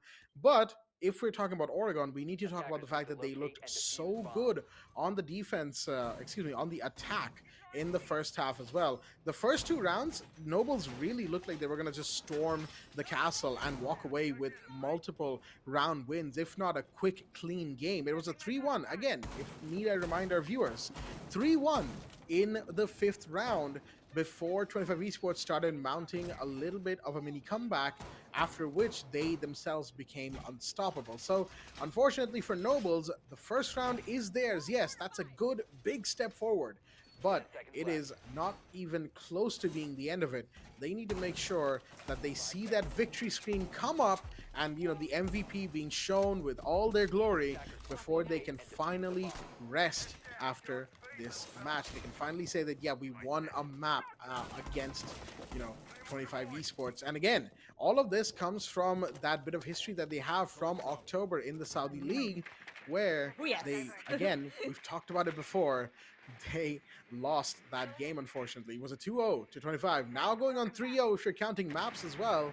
So Nobles, they cannot afford to let that get to their head, but it will still be something they keep their eyes on.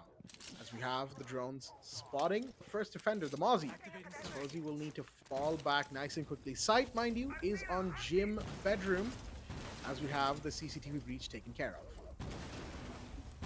100%. No bandit tricking to go down there, so that's nice and open pretty swiftly.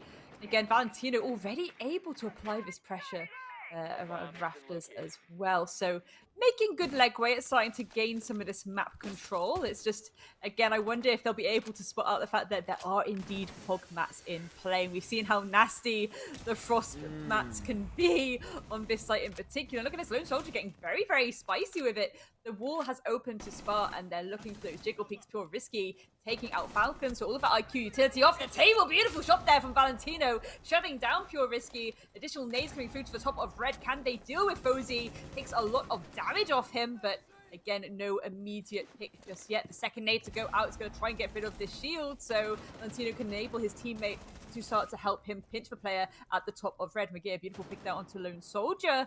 So already Nobles getting a little bit dicey for them here on site.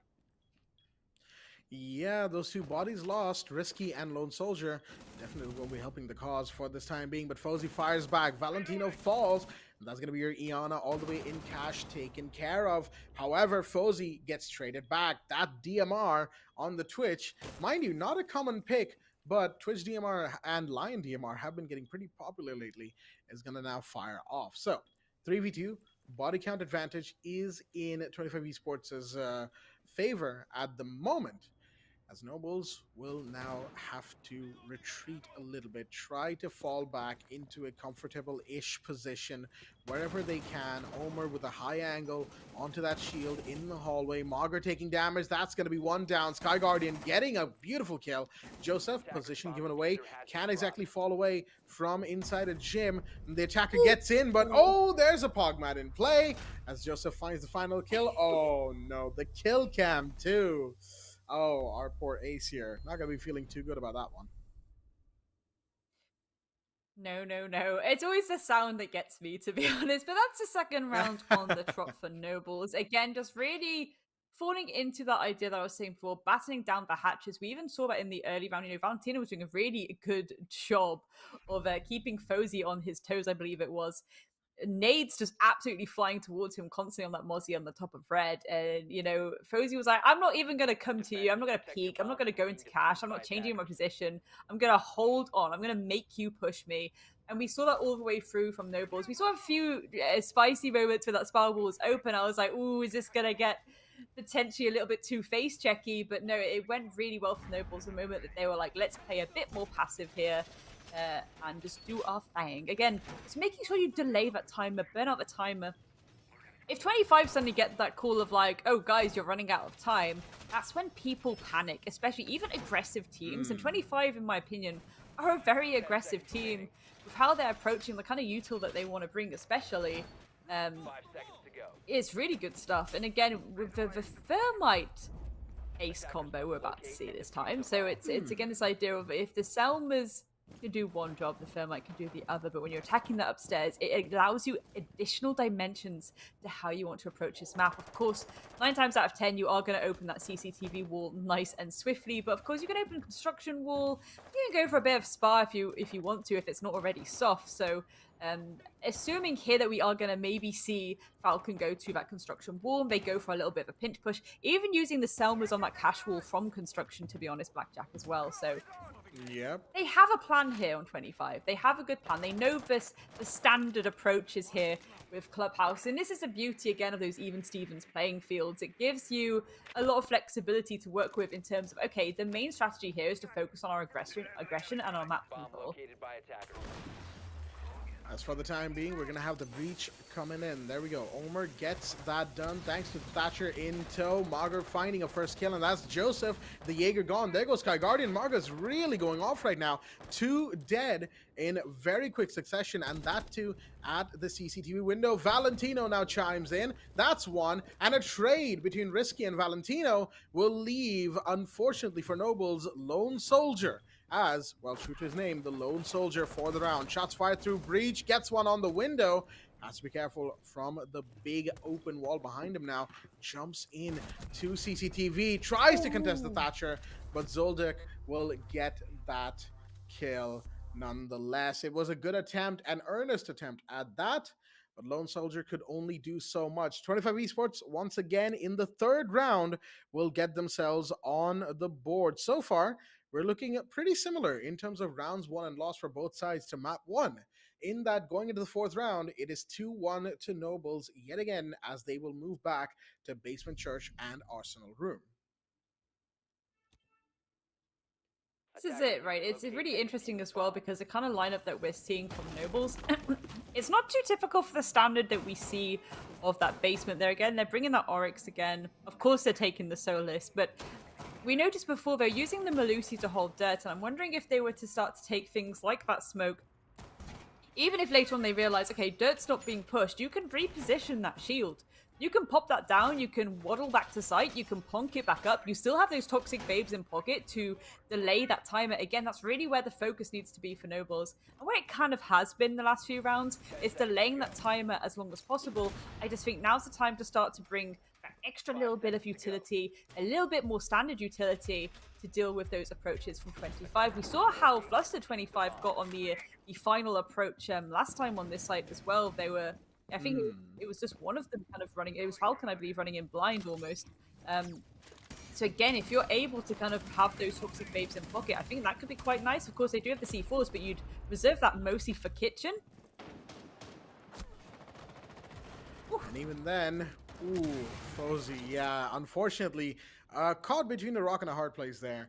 There was no real room to wiggle out of Lounge, as Falcon will find a second one. That's now pure risky off the board. Your Oryx and your Solus, the two roamers that we've seen be so dominant on this basement site's roam game, are now gone. It's all up to Joseph, Sky Guardian, and Lone Soldier in the rest of the round. Once again, the only breacher being Hibana, supplanted by two secondary hard breach charges brought in by Falcon's Buck. One of them already being used up to get rid of the hatch over Moto inside of Bar.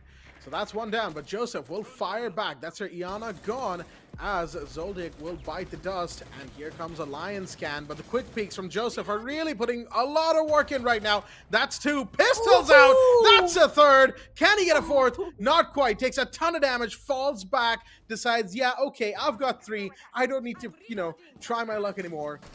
What a play right there. The Ash comes down blue, but can't quite get past Sky Guardian, and that only leaves Omer, the last one, well, formerly standing. Do you know what, actually? I loved that. I love the fact that they were like, oh, look, we're being passive, and suddenly out of nowhere, you spring up. That's exactly what you need to do. When you're going to play into that aggression, if you're typically playing a bit more passive, and then you suddenly hit them hard, it works so well. It's one of those ones where if you're going to get a kill, it's going to be a handful, right? So that worked really, really well for Nobles. Really gorgeous stuff to see. Going back to Gym Bedroom, of course we're going to see those pog mats come through again, Blackjack. Attackers need to locate Oh, and yes. defuse bombs. Now, I, for one, am very excited to see if we get another Pogmat kill cam this round, as after all, we did have one in round number 2. But for the time being, let's see what else is being brought in. Interestingly enough, they've opted for the Bandit pick in place of Kaid, but with a Thatcher in play, I can understand why. It's more to do with you're electrifying the wall to just sort of delay the attackers, rather than outright stop them from getting in, because there's going to be grenades and other utilities thrown. The Jacuzzi wall here has a drone hole, right? And that, even if you put an ADS there, it can very easily be overridden, and grenades can come flying through if you're trying to actively bandit trick. And at the same time, assuming a Thatcher or a secondary EMP is in play, then even if you put the Kaid Electroclaw below the floor, both of those gadgets can still get to it, allowing for the wall to be open. So it's just, down to which gun and which operator, whoever is being the electrifying operator, is more comfortable with. Joseph, in this case, opting to go for the Bandit. A lot of thought goes into each and every individual aspect of this game, especially with teams that have history. We're going to see a bit of that in the Mercenaries game later on as well. Mercenaries Esports have a ton of history together as well. But for now, focus back as we have the EMPs coming in, and here's the breach. No, not quite. I think the timing might have been a bit off. Got to be quicker on the draw. Omer going in again. This time it should work. There it is. Breach is done. There we go. Magira has fallen, so that's all of that Ayana utility away to the Gemini Replica, not able to provide any tasty utility if they want to try and work these second dimensions as well. But Valentino, with a bit of a spicy cam in that gym site there, is able to work out there's a player there. Could this be a spicy window play we're about to see? No, not quite yet. But again, we've seen how aggressive Valentino could be, so I think the main worry here is that they do have that shield to contest with. They are aware the frost is there. And again, this is where we want to see them be very mindful of those pog mats. Valentino getting so freaky with it, though. Really trying to contest this shield. No utility there to deal with it. Could they potentially get Falcon to come and do a little bit of a rotation and deal with it themselves? Only time will tell. For now, it just looks like they want to contest this player. They're like, peek me. We dare you. Come try it. But for now, we need that second dimension to start to come through from the side of 25 to really alleviate some of this pressure that is coming back from the defense. And there we go, Amir. Beautiful shot down to Joseph, getting a little bit too fruity with it. Are they aware, though, of Sky Guardian here on the main stairs? Because, well, maybe they'll hear it now as they start to make their way towards the wall. I do think they've heard it, so this could be quite interesting. Sky Guardian going from a little bit of a swing out there as the repositioning comes in through from Fozy, and a little bit of a trade comes through there. Valentino getting tagged up, not before taking Fozy down. A 3 versus 2. Can Pure Risky and Sky Guardian hold on to this side? There's at least one. Falcon falling down. Valentino and Omer, though, not the best of combo to go against. A little bit of a frag fest, but as I say that, Sky Guardian, a fragger in his own right, is going to take down Valentino, and poor Omer left in a 1 versus 2. There we go. Pure Risky to finish things off. This time, Noble looking just so much more clean, all things considered. Sure, there's a couple of instances where they seem to almost stumble, but they never fall. They always pick themselves up in the nick of time, and they've done that once again. Nobles 4-1. This time, I think, at least so far, we can say the Nobles are truly picking up the pace here as, again, so far, up until this 5th round, things have been very similar to Clubhouse. Nobles won 2 rounds, then 25 won 1, then Nobles won 1, but this time, Nobles have won a 4th round, immediately diverging from what we saw in Oregon. And now Clubhouse is its own game in its entirety. We've got a castle in play for this iteration of second floor CCTV. Makes sense, though, because the last time they came to CCTV, they unfortunately did lose the round. It was 25 Esports' round to win, and, well, they won it. That's the one that they have on their round score. So, a little bit of a change was in order, and this time is going to be Pure Risky, bringing in that castle. Which again is kind of the same vibes as last map, where they're like, okay, we can make them waste more utility here. We can cut off some of these lines of sight as well. I think Sky Guardian, there we go, very aware that they have to create some kind of peak hole or rotation there, going for a bit of a line of sight over a rotation, which I think can be a little bit safer. Bandit charges on the wall already. Some pressure in lounge as well. So again, pressure in bedroom as well, actually. So again, full extension here from the side of Nobles, just really willing and ready to take this gunfight to 25 Esports, who, well, another day in the office when it comes to attacking the CCTV breach. You want to go for a little bit of EMP action, get ready with that exothermic charge, and maybe start to apply additional pressure from construction too. So it's kind of same approach, isn't it, Blackjack? Largely speaking, yeah. I don't really think anything has particularly changed here. The drones are giving away positions on a catwalk and, of course, inside of CCTV itself. There's going to be an attacker, Margaret this time, trying to find if the bandit is tricking, trying to take them out. There we go. Grenade is tossed. C4 comes in, shoots it out, but the grenade doesn't find its mark either. More shots are being fired as the breach will go off. CCTV is breached. Wait a minute, just goes in. Valentino finds one. In the meanwhile, Joseph gets another taken down. In the meanwhile, Margaret is really the only one in the side, but the defenders are falling by the wayside. Thick and thin. Zotac has been on the floor for a while now, but Fozy's the last one standing. Gets one. Manages to climb up the red stairs, but firing away with a 50 mag round on the P90. Can only do so much. SMG-11 is out. Gets the confirmation on one, but only could delay their fate for so long. That was a complete rush, complete flooding of the site. Soon as the breach was done, you could see it just clicked for the side of 25 Esports. You had Valentino, you had Margaret just fall in immediately, joined by Falcon, Omer, and of course Zoldyck. and it just worked. It clicked, and they got themselves in. They got another round. They're not out of it yet. It might be 4-2, but 25 Esports are now going on to the defense here in the second half. This is it. I think they clocked that, if they had the information, there were players kind of off-site, and they were like, we hit them hard and we hit them now.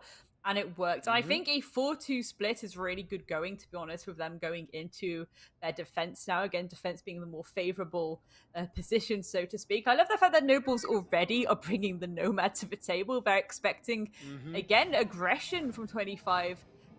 25 who, again, more in the favorable, more comfortable position of that defense. The time will be in their favor. A lot of C4s for this basement site. The things you love to see. 5 C4s across the board. Goodness me, Blackjack. But again, that is such a reliance on the information that you'll get from the house cams and those vault cams. No bulletproofs.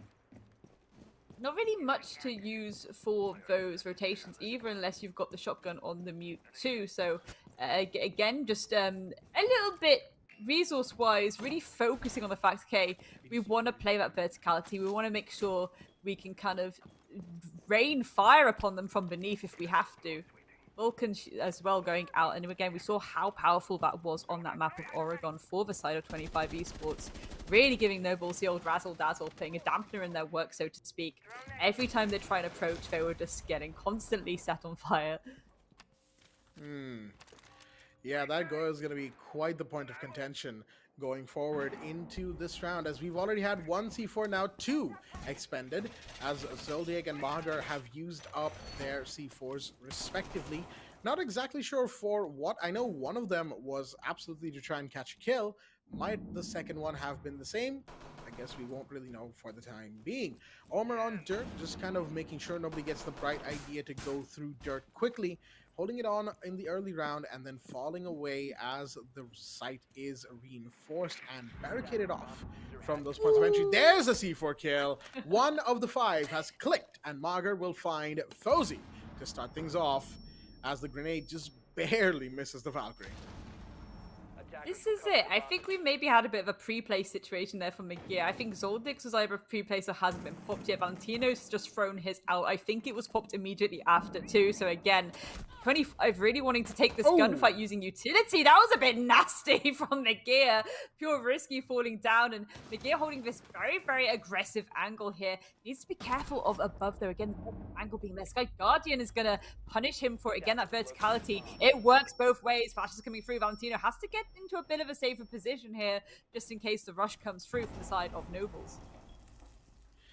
And Omer, in the meanwhile, as the hatch has been opened, has to be careful of the, angle that's adjacent to the hatch. There's a vertical angle looking into that same door that Omer was peeking just a while ago. Sky Guardian does find the kill. That's your mute gone. 2 defenders now, and going into 40 seconds, that might be the 2 drops that Nobles need to try and secure this round. There's a ping, and that is Valentina's position given away. He's currently not going to be contested too hard there because he's still in a safe corner. But in the meanwhile, Joseph, I think, was being spotted, given the way that we saw, them move their mouse and try to look around for any intel gathering devices in lounge as the drop into blue is in. But Zotac was watching. Can't watch the hatch on kitchen, though. Valentino's there for the cover. Gets that, and Sky Guardian has only 6 seconds. Unfortunately, they won't be able to use them as the Goyo shoots them down. And 25 Esports now take their 2nd round in a row and put themselves on a 3-4 1-round deficit. Catching up. Scary if you're the Nobles right now. You're like, oh, we don't really want them to catch up with us. We don't want to bring this to even Stevens. We need to keep that momentum. Will they bring something different, or will they just rely on these side picks? They are bringing the Jackal now, Blackjack, which is a good pick to bring. Again, we've seen how aggressive 25 can be, so that certainly will help. Yeah, that Jackal will definitely be a great operator to just kind of at least for individual roamers that you may or may not find the footprints of, to stop them in their tracks. Now, the thing is, combined with other... Oh, never mind. Okay, I guess we're just not going to see Jackal. Okay. That's an OSA. That's going to be repicked in, yeah. I was going to go into this detailed explanation of how Jackal works and how, you know, with combination with drones and everything, could really, really shut down 24 Esports' drone. But, 10 seconds left. I mean, there's a Nook, you know, can do something similar just without the footprint tracking. 5 seconds left. Yeah, it's a sneaky approach, I guess. And again, OSA, you potentially could bring the smokes on OSA. They are choosing to bring the EMP grenades instead, so it's still this idea of trying to give yourself a little bit of cover. So almost, I like to call it cheesing the plant because it can be a bit cheesy. But it's like you get in, you get those shields up, and you just go for it, and you spin that timer in your favor. As I keep saying, time is the 6th defender. That's only till the diffuser is down, Blackjack. After which point it becomes pretty much the 6th attacker. But wait a minute, Sky Guardian, what is that damage taken? Falcon is really going at it from wherever he was, or wherever they were, excuse me, as seems like the Legion is going to fall, and so does Mager on the floor. CCTV breach has yielded a lot of dividends, it seems, for Sky Guardian here. 2 down, and 24 Esports are very much on the back foot right now. Yeah, I mean, that was just nasty. Sky Guardian with the tiniest bit of health. Well, there we go. There's yet another one. Fragmite round incoming. Another collection. Another one that bites the dust. And again, this is where 25 need to pull back a little bit. Valentino and Omir, they can play really well together as a duo. So let's see what happens. And again, Nobles, they still have to work into getting this map controlled. And that was a little bit of a whiff from Valentino. Frozy is able to punish him for it. And poor Omir is left in a 1 versus 5. Aware that this approach is going to come through thick and fast. Go, there's one, there's Frozy, but no! It's too little, too late. Lone Soldier is going to collect that final kill for the round, and goodness gracious me, that was a Fragmite moment. Absolutely. That triple kill from Sky Guardian just doing wonders for Nobles right there. And I'm not entirely sure. We didn't get to see too much of the CCTV action from you know, the defender side of things, but I feel pretty confident in saying that Mager and you know, Falcon were probably trying to face check those angles, right? Trying to be aggressive and get in the face of Nobles. Unfortunately, in Clubhouse, in that CCTV side of things at the very least, I don't feel like that's a site you can really do that on. Primarily because there's so many areas that you can just hide behind and so much cover that you can use. But when you're out in the open, you really are out in the open. You're far away from any cover. You're far away from any safe points. And if you get caught, well, good luck getting out of it. And it seemed like 25 Esports' defenders got caught in those positions. Unfortunately, never to be heard from in that round again. Now we've got ourselves a little bit more of a... Actually, no, I think it's largely the same operator selection that they've gone for here. Sans the Bandit, we're looking at a Frost being brought in, and I think Warden has also been swapped out. We have a Jaeger, we've got an Alibi as well. Valkyrie is obviously in play, along with the Legion. Mager picking up the Legion this time around. And again, we've seen how useful that can be at times. We discussed this last map again. The goo mines just really delaying that final collapse, especially if people choose to start to get a little bit aggro with it. But we have started to see a bit more from Noble, surprisingly. They're especially taking the jugular a little bit, edging closer and closer to that match point position. I think Magira is just ready and waiting in case anyone wants to come through the tunnel and go for a little bit of the old razzle dazzle. Cozy on that Nook certainly could be the one to do it. Double goo on red stairs, so it's going to allow a little bit of breathing room if they do want to hold on to cash, because again, the second dimension to this kind of collapse can be quite useful. But for now, Lone Soldier is going to just do a little bit of drone work here, making sure that they can get that wall open nice and quickly, potentially rush in a little bit uncontested from what that drone could pick up. But Zoldyck ready and waiting with that Frost. Again, the Pog mats in play, Blackjack. Those Pog mats, and of course the aggression right here, as we've got Falcon joining Zoldyck inside his site, just the side bathroom. Never mind, decides to fall back very, very quickly. Mager playing inside of logistics as well. Omar on the main stairs. All right, there's plenty of presence towards the site at least, as Risky has taken up position and residence inside of Catwalk for the time being. CCTV was breached a while ago, and yet it seems Nobles have not quite taken advantage of that side control that they have. Red ping goes out, and Fozy really wants to get this kill. This Nook could really turn things around. The Osa taking damage, and Risky will fall as Valentino gets one. Traded back by Joseph, as Falcon is now very low on HP. Flashbangs out, excuse me. And Falcon retreating to the safety of the side. More flashbangs coming in, and oh, this could be huge. Omar does find one, but there's Fozy with one, and that's the position given away. Omar comes around with a double. Beautiful shot. Looking for one more on the breach. Face checking the angle. Not advisable. Goes down. Sky Guardian with a long shot. 2v2, and Falcon in that defender side is extremely low on health here. This is it, right? It's the face checking. We call it ego peeking in the UK, but it's a very good, beautiful shot there by McGear. Sky Guardian falling down, just being patient, waiting for that collapse, as that smoke would have given the audio cue that may have happened. And well, now we're in a 1 versus 1. Falcon, again, 20 seconds on the clock. Falcon, just play this passive, please. The shield's going down to actually maybe the C4 can come up trumps right now. Falcon just desperately waiting, and there we go. Joseph is able to go for the quick swing, and that, I believe, is a match point.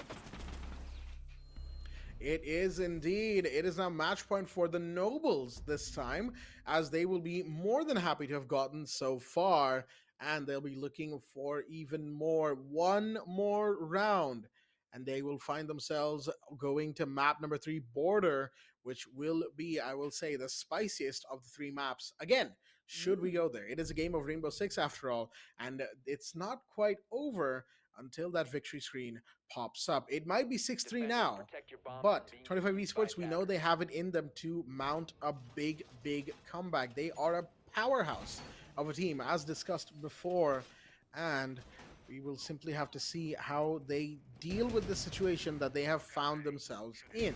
A couple of interesting picks here. The Warden being brought back by Zotac as the suave suit-wearing defender finds himself back in action. The of course, Vulcan shields of the Goya will find themselves in play again.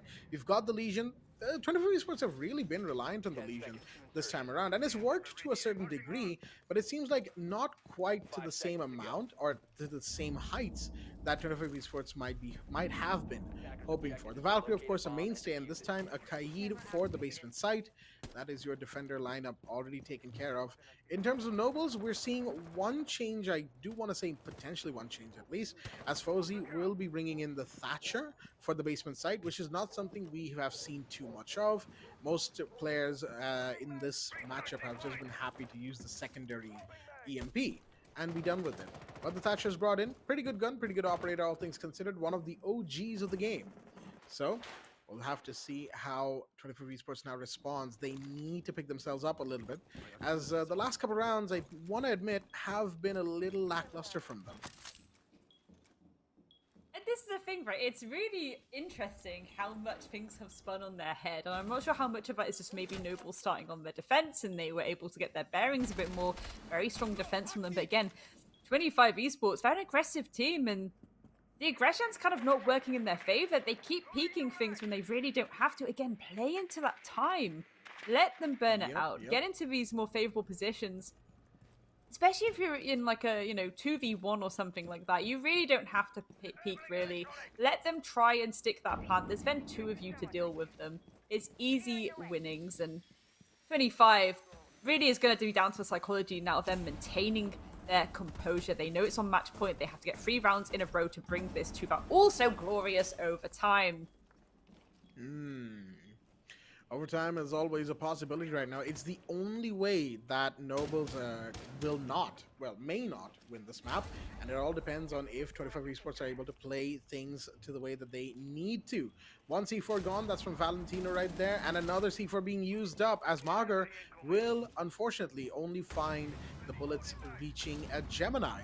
The replicator coming in from Pure Risky. Grenades about to pop down the mid stairs. Not going to find much out of that, as the only damage done so far has been to Valentino, which is brought him down to just under half health. However, Margar, oh my goodness, what is that damage? That is a Vulcan that has popped right in front of the Valkyrie, but still walks away with a vertical shot from below. That's Joseph, one of the key players, gone.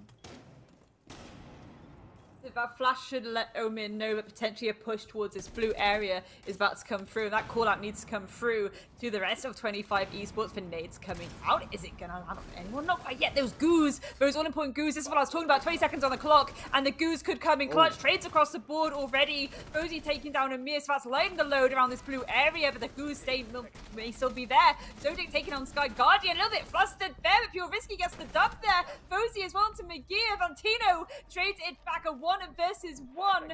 They have to stick the plant here. This is what we talk about with the timer. There we go. 25 Esports still in it to win it. And that's exactly what they needed to do. Just like you said, Grace, they need to play the timer. The time is the sixth defender, plant or otherwise. Plant is a different issue. It's, a special condition, right? Until then, if you can hold yourselves back, if you can keep the body count in your advantage, or at least in neutral, where no team has an advantage going into that last execute, the defenders can more often than not walk away with a site win. And that's exactly what we saw all the way until the end. And even then, mind you, Nobles managed to push so hard that they were in a 2v1. And the Goyo had to make a play there, without which, well, we wouldn't still be in Clubhouse right now, would we? 6-4 as match point continues to burn on. This is the interesting thing again. It's like I said, 25 really need to keep their composure here.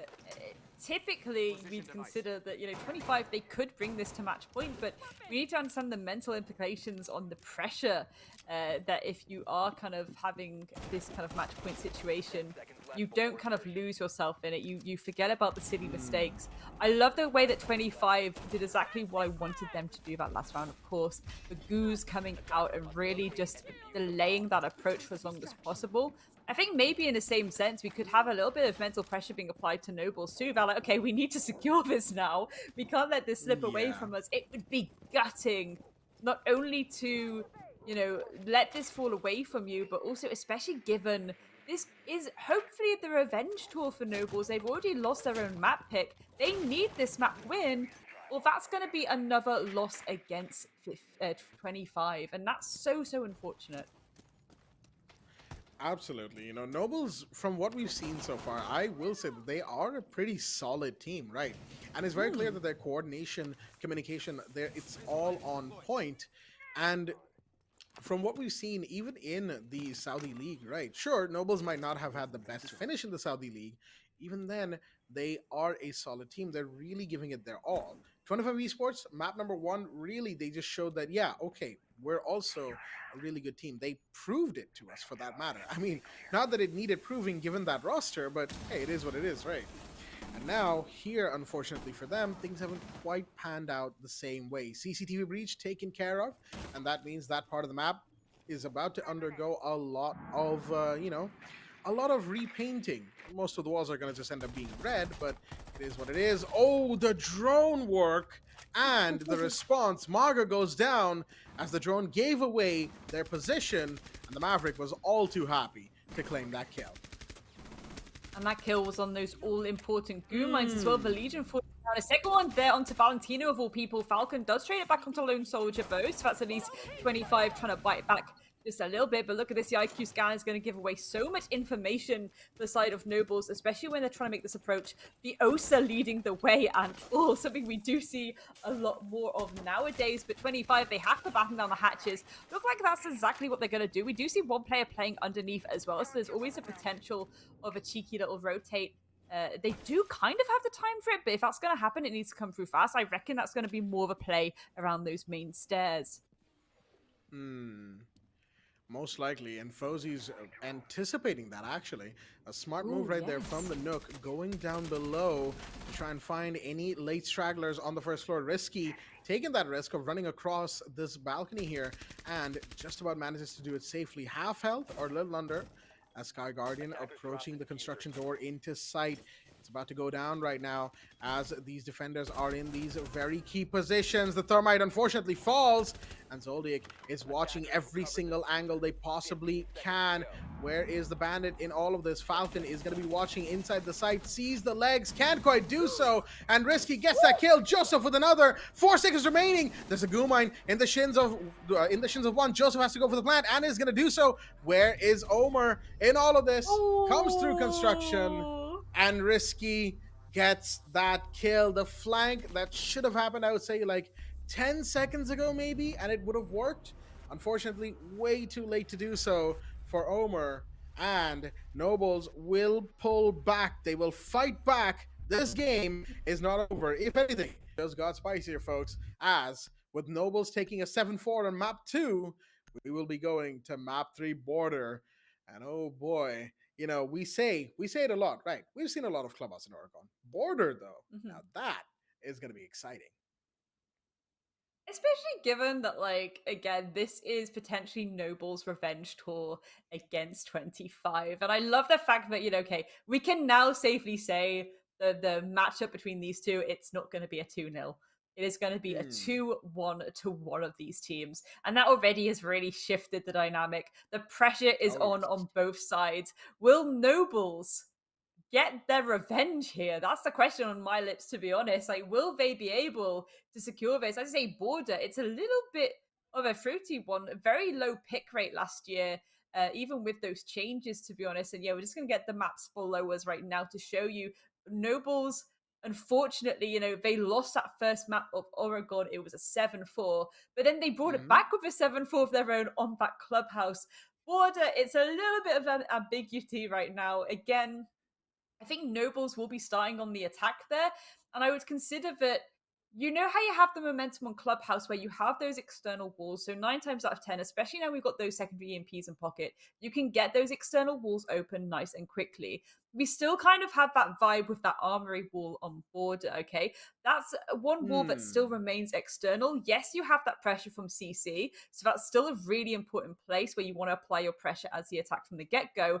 But if the defense give up CC too early, or they just don't cover it at all, that is a freebie, essentially. You can open up those walls, cheese the plant, and even if it's, you know, the site underneath, you know, you go to that vent site instead, you still have to get that armory control first, work that verticality. So again, it can be a really nice map for the attackers. So again, I'm really curious to see how 25 are gonna once again bring that aggression towards Nobles, but they'll be starting on the defense this time. So it's a bit of a curious one. We saw how their own defense went when they were trying to be aggressive. A few ego peaks, in my opinion, here, there, and everywhere. Just really pushing when they didn't have to. They could have just let them fall to them. And I think we've seen both teams do that, to be honest. Oregon, we saw Nobles do it quite a bit, Blackjack, to be honest, and, you know, 25 on Clubhouse. It was getting a bit silly sausages. They were hungry for those frags, but again, just play into the timer. Like, it can be just an easy ride for you. You can just hold those angles, hold those crossfires. I think it really shows the passion almost between these two, how eager they are to kind of get stuck in and go for those 1v1s. It's just a really good sign in terms of passion, but maybe we just simmer it down a little bit, play a bit passively. Yeah, I feel like that's definitely something that both teams are now going to be actively considering. We already saw Nobles bring themselves, like, reel themselves in quite a bit, right? In this map. In the defensive half, it was what? A 4-2 in their favor. And sure, you could say that Nobles were defending first and they got away with the advantage in the first half. You know, whatever have you. But at the same time, you have to also realize that Nobles on the defense were far more prone to taking risky peaks and dying for it in Oregon. So it's a big change for them that they decided to hold back and just play time and, you know, peak angles that they know they'll get kills on, or at least are confident on, instead of just face checking everything. Now, the shoe's on the other foot, basically, right? And they 25 Esports now have to learn that same lesson, excuse me. How do you misspell lesson? Anyway, they have to learn the same lesson now, and they have to reel themselves in. Whereas Nobles, I feel like, will be going in with a largely similar mindset onto border because they've now won a map. They can feel confident in this playstyle. And 25 Esports, they are the ones who now have to change things up and try once again. I think this is it. It's going to be an interesting one to see how the energy shift happens on both sides. What would be really funny for me personally is if both of them go into it a little bit too passive. You don't really want to be passive on the attack. If you're going to be aggressive, it has to, well, I say less aggressive, more, you're the ones taking that initiative. It needs to be the attacking side. You're the ones that needs to get those picks under your belt. You need to lighten the load a little bit, get that map control a lot easier. I mean, let's have a look at that match summary, to be honest, Blackjack, because I think that's going to give us some nice little bits of data to work with and to look at. And again, look, already the cost on the side of Nobles has shot up. Not the greatest plays when it came to that Oregon, but already we're seeing 64 across the board on this clubhouse. So already, again, those impactful trades, the kills that they've got across the board, a lot of kills. But again, it's the impact of those kills and the fact that they're able to reposition themselves, get into these cross angles, things like that. It's a better showing, certainly, from Nobles. And that's probably why they won this. Yeah, I have to agree with you there. Pretty much all of Noble's players, all the way down to Easy, right, having a lot of impact in both their overall presence on the map in terms of cost percentage and in the number of kills that they got. The only one who didn't really go out fragging is Lone Soldier, and even then, 510 but 64% KOST, matching the rest of the team in terms of how much support they were giving each and every round. 25 Esports, on the other hand, it's a bit more, one-sided, as it were. Valentino and Mager doing a lot of work, as it were. 11-9 and 10-11, 64 and 55% respectively. Mager actually going really hard on entry as well, 3 and 2. However, it's once you go down from there, Omer with 6-9 and 55%. Unfortunately, not enough impact from Omer, Falcon, and Zoldyck. Zoldyck, especially, a very quiet map, 5 and 9 and 45%. Bit of a far cry from their performance on Oregon, I must admit. However, all things considered, with the match data that we've now seen, I feel like there's a big potential for an overtime map 3. I mean, I say that a lot, to be fair. In the Nationals, there were so many map 3s where we were like, oh yeah, no, that's definitely going overtime, right? And then it's like the quickest map out of the bunch. So I'm not gonna count all my chickens until they hatch. We're just gonna have to wait and see until map number 3 comes in, folks. And that will happen after a short break. Once again, stay tuned. We don't talk about nothing no more. Nothing, nothing. We don't talk about nothing no more. Feels like I've been doing way too much, babe. Feels like I've been walking through your stuff, babe. Over time, lately it's been getting kind of tough, babe. Feels like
got 2 minutes of my time, and I don't really break too easily, but I'm worth it, 'cause I'll slip into your dreams tonight. Oh, so give me your all. I'll take it to Mars. Oh, I'll stick like glue inside your mind. Oh, so give me your all. I'll take it to Mars. Oh, I'll stick like glue inside your mind. Just watch me.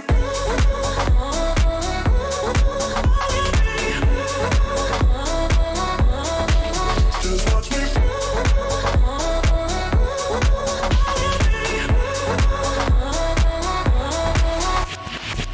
I got you wrapped around my finger, but don't you try to call me tomorrow.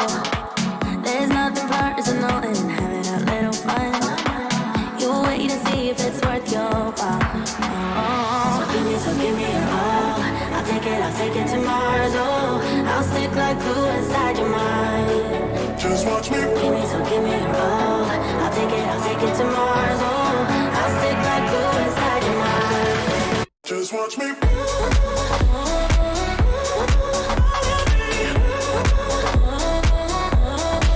Just watch me.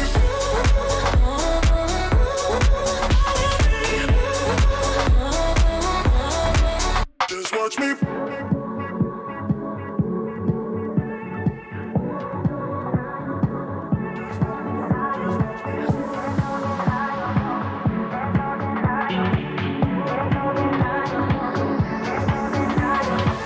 There's no denying what we want.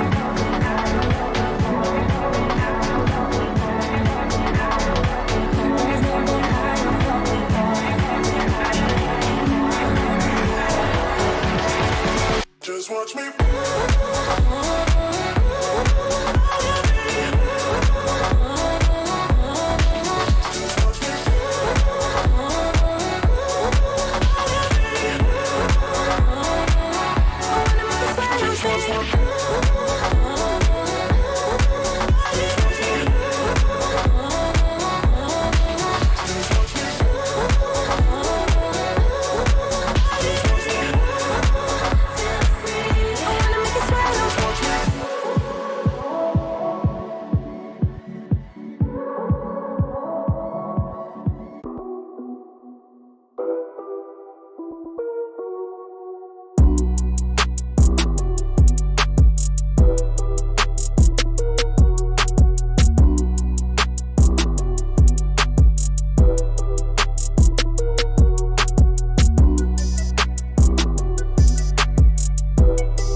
Listen up!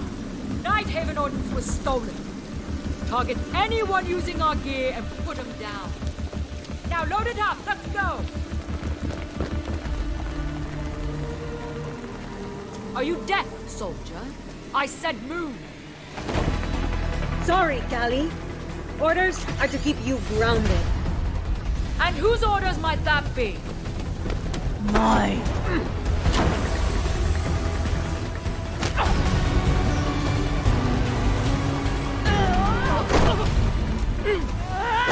Is that all you got?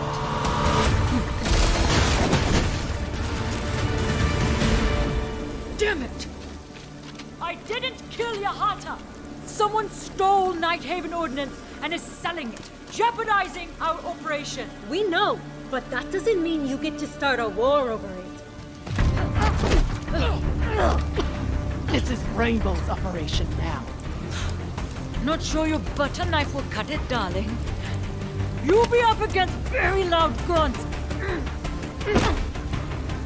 We have a squad for that. Red Hammer.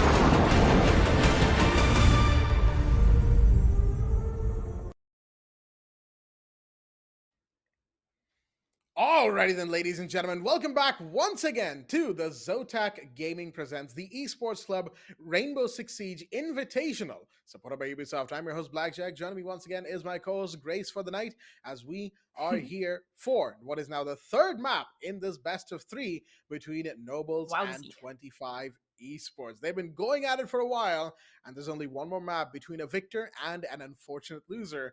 We'll just have to wait and see which one it will be. It will be Border as well as our decider map, a bit of an unknown in recent months in Siege Esports.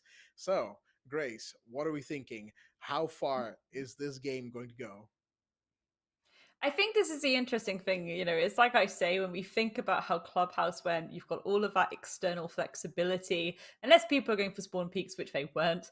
But again, it's this idea of think about how Border as a map is set up. Even with those changes, we now have that rotation along meetings, so defending CC can be a bit easier, but you still have to worry about the pressure into CC and the pressure pinch that can come in through East Stairs. So again, the dynamics are still kind of there. They're these places that you have to secure, but you can secure it in theory very quickly. It's kind of a squished map. It's a very small map still, so there's not a lot of control you need to get. The spaces of each kind of room, so to speak, are very large. So once you gain that control, if you can just keep hold of it, you've taken a quarter of the map pretty much that you needed to. Yeah. We have to 9 times out of 10 go into that armory site and get control of that, regardless of whether it's armory as an actual bomb site or whether we are going for the verticality plays for the site below.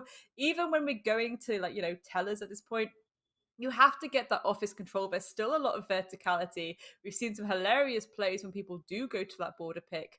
But as we said, it's very seldom picked. Kind of border skyscraper. It's still in that kind of do we, don't we vibe where people are wondering whether they're going to bring it or not. The fact that it's coming through in this best of three at the start of the group stage is a wonderful thing to behold, in my opinion. And I'm so excited absolutely. for it.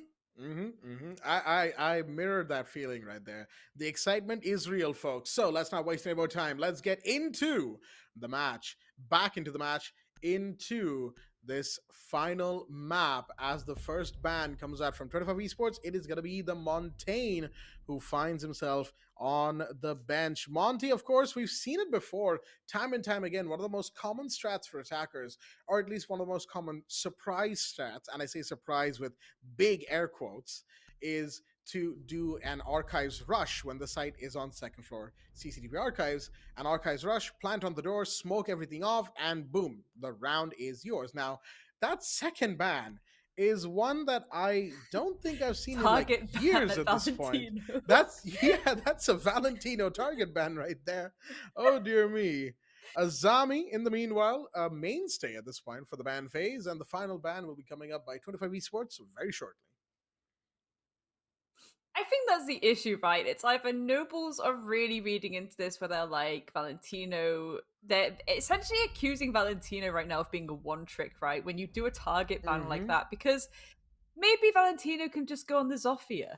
Maybe Valentino, especially, it's border. The sledge can come through, the butt can come through, especially we talked about the importance of verticality. Sledge is a perfect pick. Give Valentino the sledgehammer, the nades in pocket. Job's still probably a good one. But for now, 25, they will be starting on that defensive side. Again, it can still be pretty 50-50 when it comes to this map, whether it's attack or defend decided. It really comes down to that map control and where this extension is when it comes to these defensive setups. I assume that they've gone to Armory for the first one. Yes, they have. We need that pressure in CCTV from the get-go.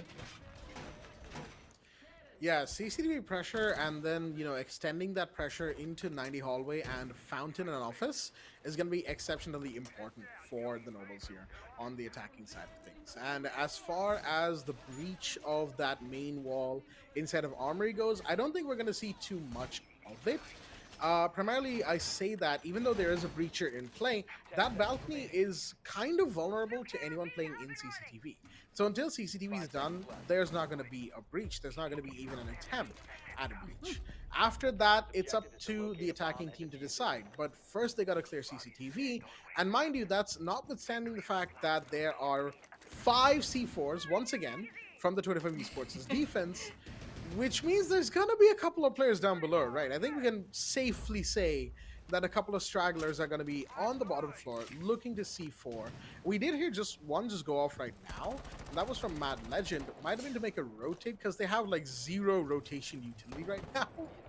That's what happens when you pick 5 C4s and no shotguns. No smoke, no mute, mind you. So, yeah, it's interesting to say the least. I would have liked to have seen them bring the smoke, just also for that shield utility. Again, I think the shield utility is really important, especially when defending that CC. Again, we spoke about how important that area is.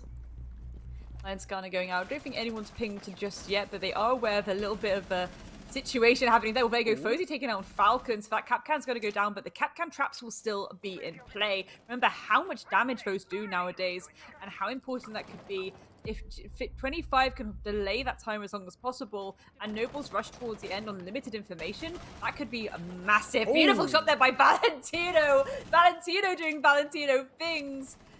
Good stuff indeed on that Warden. So in case they use those flashes, that's going to give him a little bit of leeway. Both sides now and make that a second. Zoldyck with the pistol, no less, is going to find Joseph. Another E1D scan comes in. That's from the Lion. And E-Stairs has been compromised for the time being. However, that's just one part of the map. As Valentino falls, Sky Guardian will get that return fire. The Osa shield on the outer balcony, in the meanwhile, providing pressure into Archive. Zoldyck, oh, this is an interesting position to be in. Should see the ace right there. Sees the barrel, sees the player, gets that kill. Can they get 2? Not quite. Has to fall back before they get shot out of the sky that they are flying high in right now. And it's all now down to Sky Guardian and Pure Risky. Shots fired. Mager and Risky taking damage here, as they are looking to find a kill, maybe 2 for both sides. It would mean a lot. And there's the first. Risky gets Zoldyck. That's your bandit gone. A bit of a hindrance, but not enough for Mad Legend to stop moving around the map, as they get another. This could be a long angle here for Mager if he's able to see the head. Not quite through the breach. Risky will jump in. Shots are fired. And Mager's so low on HP now, but still alive inside of Archives. That's what matters. I think that's a prone peak. Yes, it is, but not enough time to contest it. Mad Legend is there, though. Close enough to get the trade instantly. And despite it being a bit of a messy round, all things considered, between the two teams, it will be the defenders, 25 Esports, to start things off. It's kind of making me nervous again how much we're again seeing these ego peaks come through. I'm kind of like, guys, settle down a little bit. It's only round 1. Do you know what? If you're going to do it, it's going to be the first round. Let's hope they, again, go a bit more passive going forward. Granted, round 1 on the table for 25 Esports, but again, they could have done it with a bit more of player power behind them. There are a lot of moments where it was like, why are you peeking this? Why are you contesting this? The timer, look at the timer. Do you have to chase them down? No, you don't. It's okay, my guy. Just chill. Yeah, there were so many instances of that in that first round, I swear. But still, it worked out for them. And ultimately, I think if, you were to ask 25 Esports that why they were peaking so hard and so often, they'd probably say that, hey, if it's not smart and it works, then it's still pretty smart. And that's probably the kind of answer that I would expect from them, the way that they're playing. Nobles as well, they do love their, ego peeking, right, as you say. And they do love to face check every single possible corner. But again, you're really just flipping a coin at that point about your survivability. As Risky's drone, well, it's under risk of getting shot down by Valentino. He's going to actually go out to try and get it. Unfortunately, not going to be able to do so. Falls back towards east stairs instead. The Solus currently looking for utility for drones to take care of. But again, it's smart from the Nobles to keep those drones outside as the site setup is just about done and the action phase is underway. Clear shielding position. Very interesting too is kind of just this Osa shield to cover that front entrance, so eventually they can hold that for potential from the defense. A really nice early bit of utility being used just to set up that final execute already. So again, Nobles are going into this with a very strong idea. Let's get a lot of this control, let's get that top pressure going, and then we're going to collapse into the site and we're going to hold that rotation from that main entrance. Lions kind of going out just to try and look for some of these cheekies on the side of 25 Esports, but for once they're actually being pretty calm. They're behaving themselves and maintaining their positions. But how long will that last for? Because again, the timer is ticking, and we know both these sides can start getting a little bit fruity with each other. Oh yes, they don't need much of an excuse to do that, I'll tell you what. As right now, we've got a Mozzie drone, a Mozzie pest, excuse me, on that door of armory that's stopping the drone from going in, but there is the Gemini. Mager on the fadeaway, tries to get the Lion, no avail, but Zolde gets one, and for Mager and Valentino to go down to Sky Guardian. In the meanwhile, the attackers are really taking it to the defense right now, as they found yet another. Mad Legend goes down, Zoldyck in the site manages to find another kill. Joseph off the board, Falcon getting another, immediately traded back down to the 2v2, and both sides have pretty healthy team members, although Falcon's current position is a bit dicey. But that long angle would not have been a wise one to peek for too long. Falls back into sight, and my goodness, there's been a bloodbath, and we're only in the second round here. But I'm also not surprised. Again, I think Nobles went in with such a clean-cut plan, but it was only a matter of time before that vicious back and forth of gunfights between these two was going to go down. As soon as they start hitting into each other, that is when carnage erupts. And I feel like this is a nice actual stage almost for it to happen, you know, this border map, this almost ambiguous map. It's an idea of, okay, if you know how to attack it and defend it, that's great. But again, two aggressive teams, anything can happen. Falcon catching out Sky Guardian though, and there we go, a second one to clean it up to finish this off. A nice little... Ooh, that's a nasty little wallbang. That is, yes. I do love these sorts of plays from 25 Esports. Well done indeed. And I think that was, what, a 2v5 that Zoldyck and Falcon just pulled off. At the very least, a 2v4, right? Yes, so amazing stuff from those two. Again, they coordinated with each other really, really well. They knew each other's positions all the time, and they might have had a little bit of info about where the attackers were coming from as soon as they dropped down into the big waiting room and into, or at least close to, customs inspection. So that's 2 rounds now going in the favor of 25 Esports, starting off pretty strong. However, I will say their early rounds and even the little bit of the mid round has left a little bit to be desired from their end. So a little bit of course correction in that early to mid round, a little less, over peaking and overzealously approaching angles, and a little bit more of just playing for time, catching the odd straggler from Nobles here or there. And I feel like they could have some really, really clean rounds here. 10 seconds to go. I think what's going to be interesting is when it gets to, that 4th, 5th, and 6th round. And when we'll start to see the momentum shift. We've seen this, even if you remember the first map, it was really going one way, that it was a very clean-cut vibe from Nobles, and then they suddenly just kind of went a little, well, I was going to say squiffy, speaking of squiffy, a little bit of a squiffy one there with the Vault cams. Again, they've made changes to this map, and one of those changes too was just the way that those Vault cams can be placed. You can no longer throw them in the dome, which is very annoying because that used to be gorgeous. But speaking of gorgeous, Falcon opening pick going in his favor. Pure risky falling down. The run out just to try and catch someone off guard. But again, they're gonna know there's someone lurking around east stairs now, and maybe we can try and catch them off guard before they can catch us. But again, think of the time waste this is going to cause Blackjack, because the Nobles, they're not pushing it. They're not willing to contest it. But that timer is still ticking down. Exactly. We're about at the 2-minute mark, and Falcon, again, isn't even afraid of the Lion scan coming in. The E1D clearly isn't hampering this Valkyrie's movements, as there you go. Falcon's going to get one, and nearly got Sky Guardian, but Sky Guardian managing to shut down the Valkyrie before it got too late. However, the damage is real here, as that's 2.5 operators that have currently been taken off the board. Valentino does get the down onto Sky Guardian, and I think the Lion is currently alone up here, which means Valentino could just go out and get that confirmation. There you go. That leaves them in a 2v4, and again, time waste is one thing, but this is effectively a complete shutdown that we're seeing here, sans these final two, Lone Soldier and Fozy, the former of which gets Mager, the Thunderbird, off the board.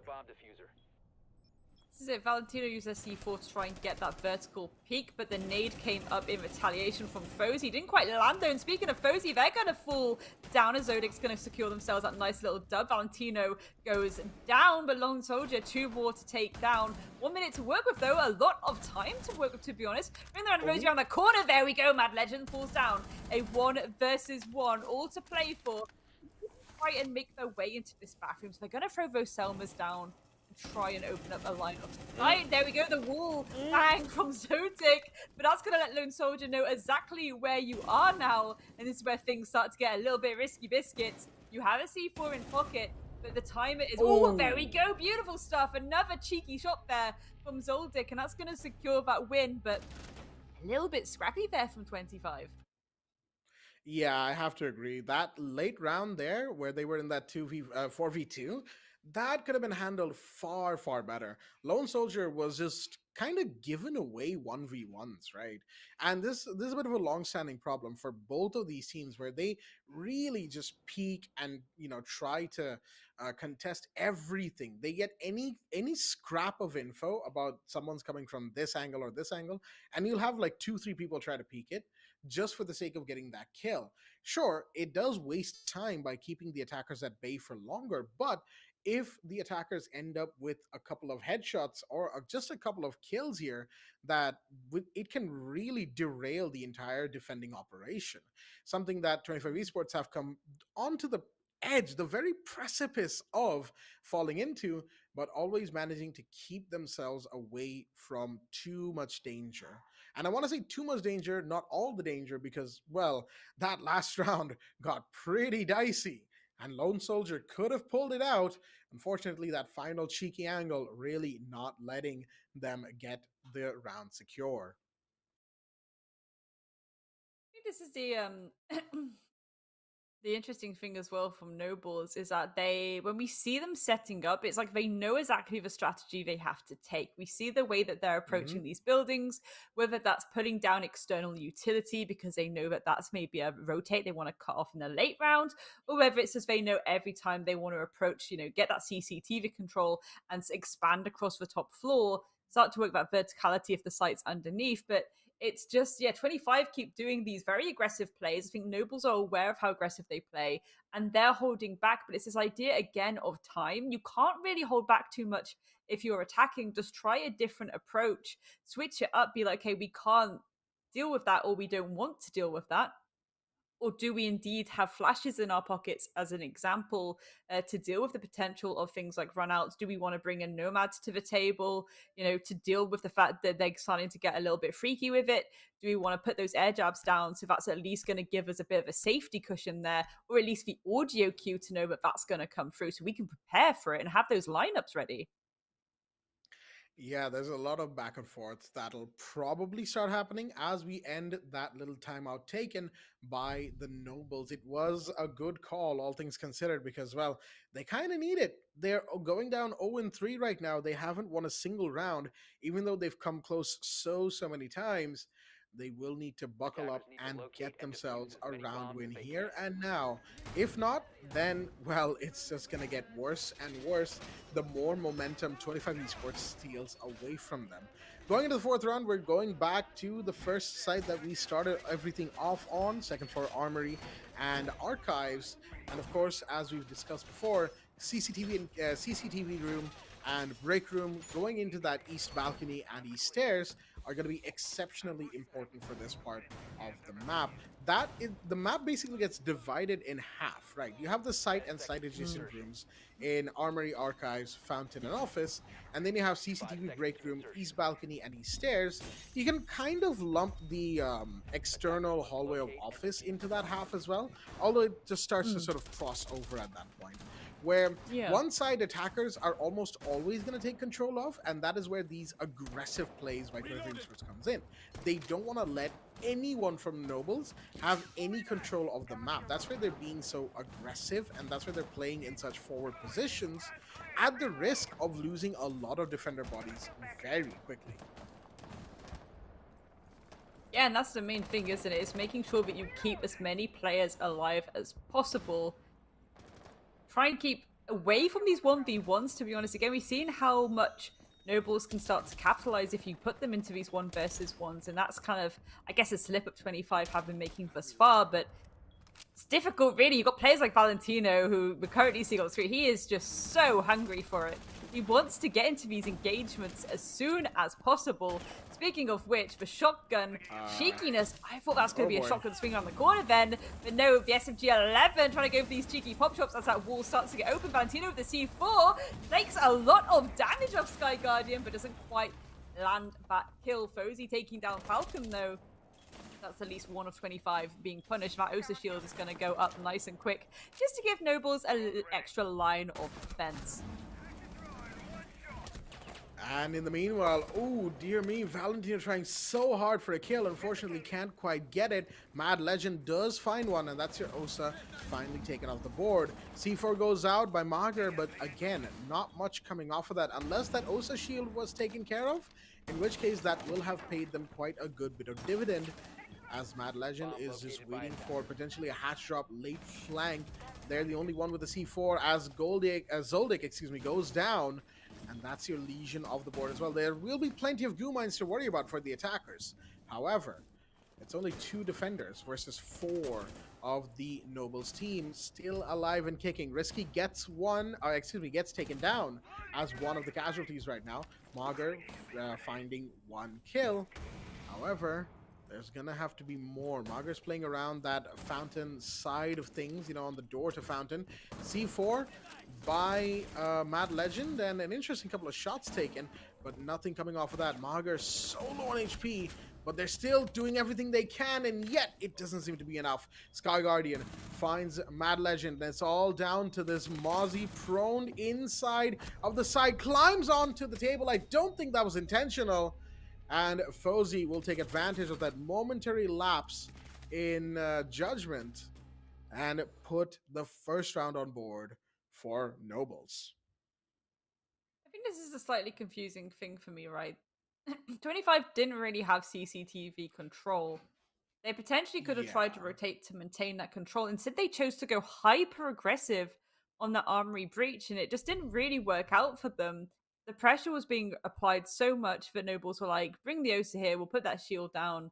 They're being hyper aggressive. Let's get that wall open and start to work these lines of sight. And then we saw, again, a lot of constant repositioning, which, yeah, that's good in a way. But when you're doing it so much like that, and you're not really holding onto a tight angle, you're allowing people to position themselves in better little crossfires, really, to an extent, because you're not focused about where they are, you're focused about your movement, if that makes sense. So again, you need to be mindful of that default plan, and I think there just wasn't really the information there for 25 to go off, but the hyper aggression was maybe a little bit unneeded there. I would have liked to have seen them maintain that CCTV pressure, because again, it's such a pivotal point of this map, and we've seen it work really well for them previously, where they did maintain that pressure, even on the east stairs as well. It's like you say, I love your analogy of kind of saying it's almost like split into 2 chunks, because I think that's absolutely perfect and valid way of explaining this map. Yeah, it's like you cut it in half almost, and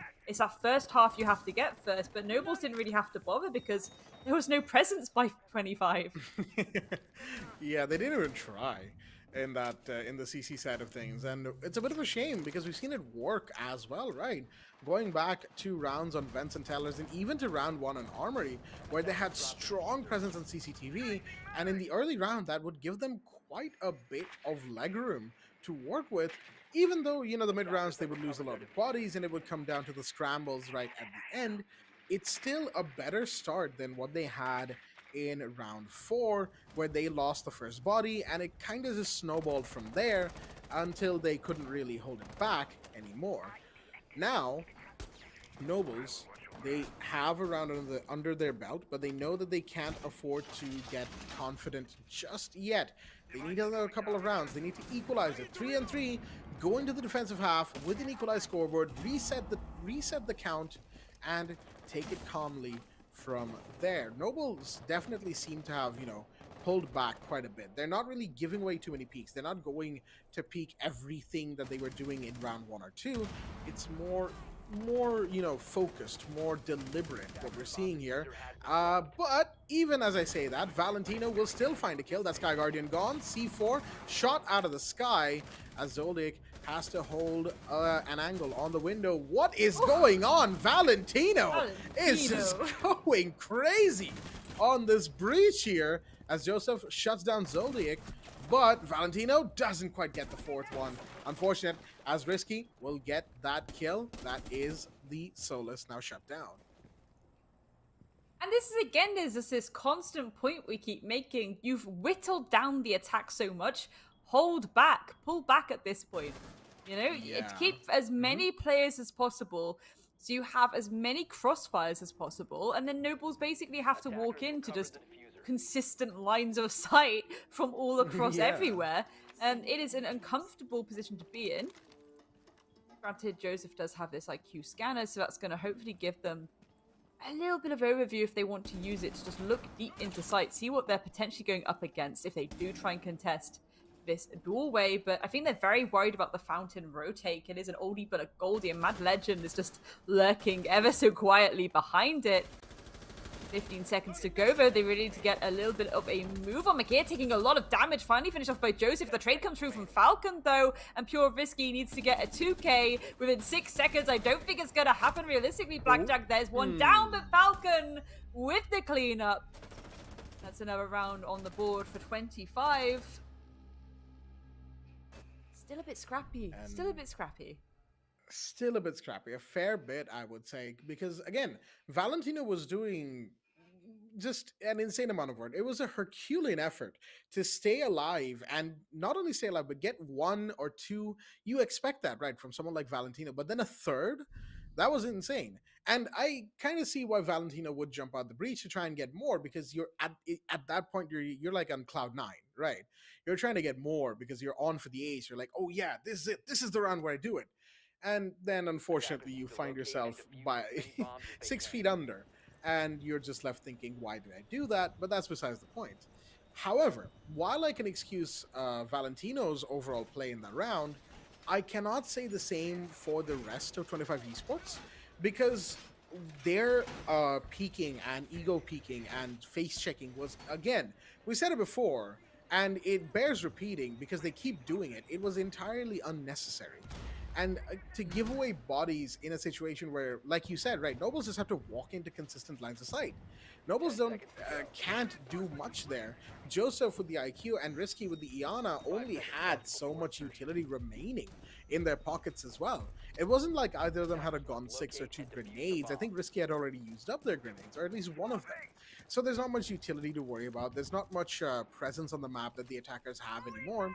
So 25 Esports doing what they were doing, which was just, again, just going at it when they don't need to, ended up almost costing them the round. Just that the timer had already ticked a bit too far away, and Nobles couldn't really do much about it. I feel like that's where Nobles end up losing the round, because had there been, say, 10 seconds more of time even, I feel like Joseph might have just walked away with a win there. Excuse me, the final player of Nobles would have walked away with a win there. And that's the thing about a game like this. While it is very close, sometimes it can get a little bit awkward to watch because both teams are making these risky decisions where they just don't need to. But it also kind of makes the game exciting, so you're just caught feeling excited but concerned at the same time. Yeah, Joseph's shooting out that C4 though, so that's going to lighten the load a little bit. That's at 1 C4 wasted for Falcon at least. Still 2 on the board though if they do want to go for something a bit more passive, but looks like once again 25 just looking to get those opening kills in their favor, but it's actually going to go in the favor of Nobles. Valentino of all people falling down, and there's a second one to Magira. Third make it onto Mad Legend as well. Could this be a 4-2 split for the side of Nobles? Zotac and Falcon holding on for dear life. There's another one for Pure Risky. Zotac 1 versus 5. Again, not the best situation to be in. This is where you want to bait into those 1 versus 1s, but look at the health on Pure Risky. Barely any. That much, I think we can all say. Pretty much magic pixel health right there, and Zotac will shut down the ace hopeful as Pure Risky unfortunately falls to the wayside. However, there's so many other attackers to worry about, so many other angles to worry about as well. And Sky Guardian will come around from the big door of customs and find the Warden in time to finish the round. It's a 4-2 split as we have 25 Esports again getting a bit too overeager in this round, I will say. However, the play from Risky was again fantastic. Getting that first kill, getting into office, and then through archives into armory to just kind of surprise the 2 roamers who were like in the hallway on metal stairs. Well done indeed. That's going to put Nobles 2 rounds up, but they have a long way to go still. 25 Esports are now going to be on the attack as the half has switched.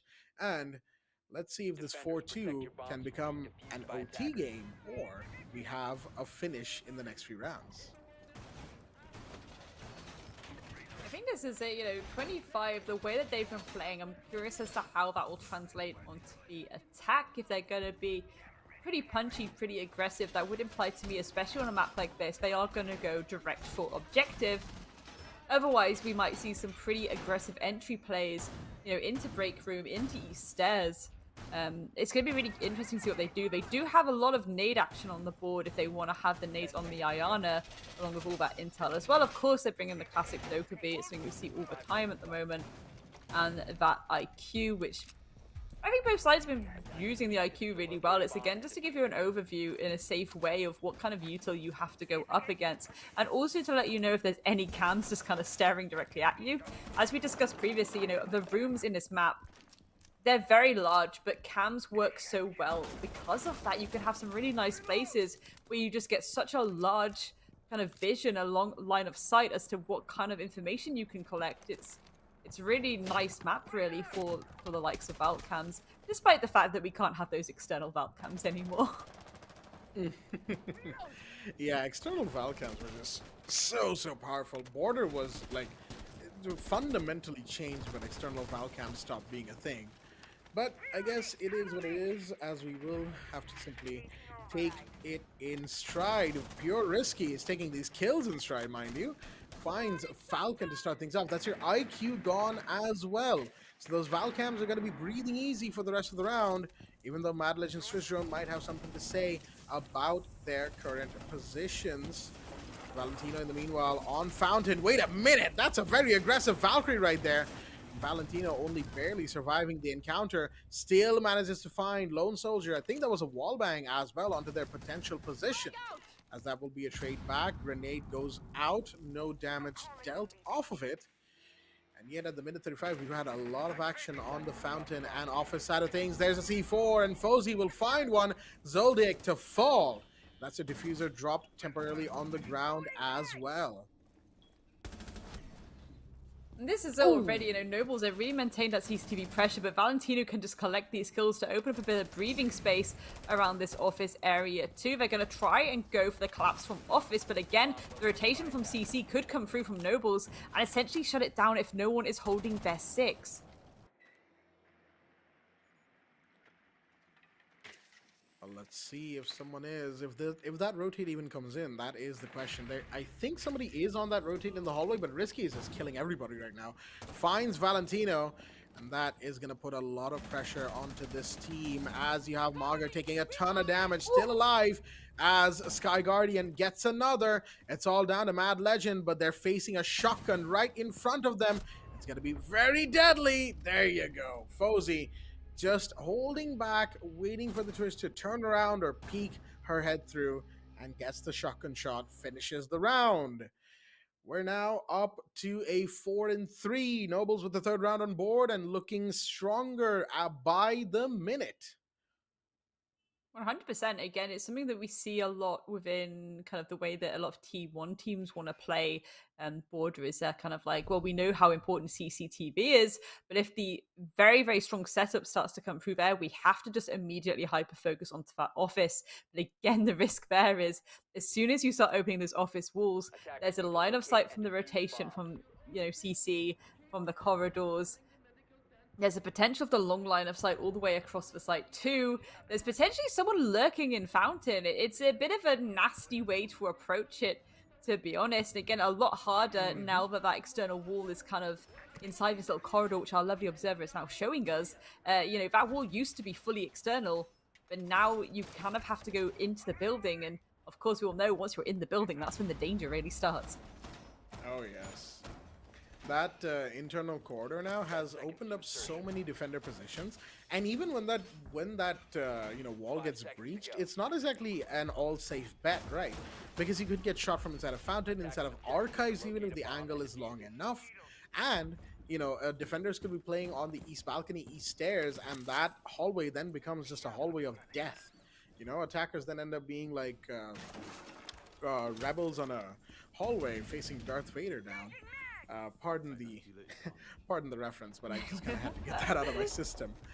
Anyhow, 4-3 into the scoreboard. Round 8 comes in as we have, looking at the compositions, yes, there is a Ying in play with a secondary Heartbreak charge, one of which has already been used up here. Interesting.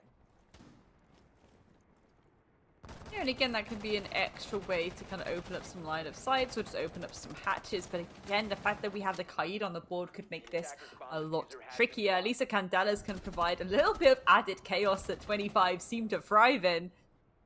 Again, they still have to make their way towards security and passport to try and get a little bit of additional pressure. Again, it's all about the multiple dimensions on the way that you want to approach towards that site and set up the attack. The pressure on East Stairs, I think Falcon is aware of the player at the top of it.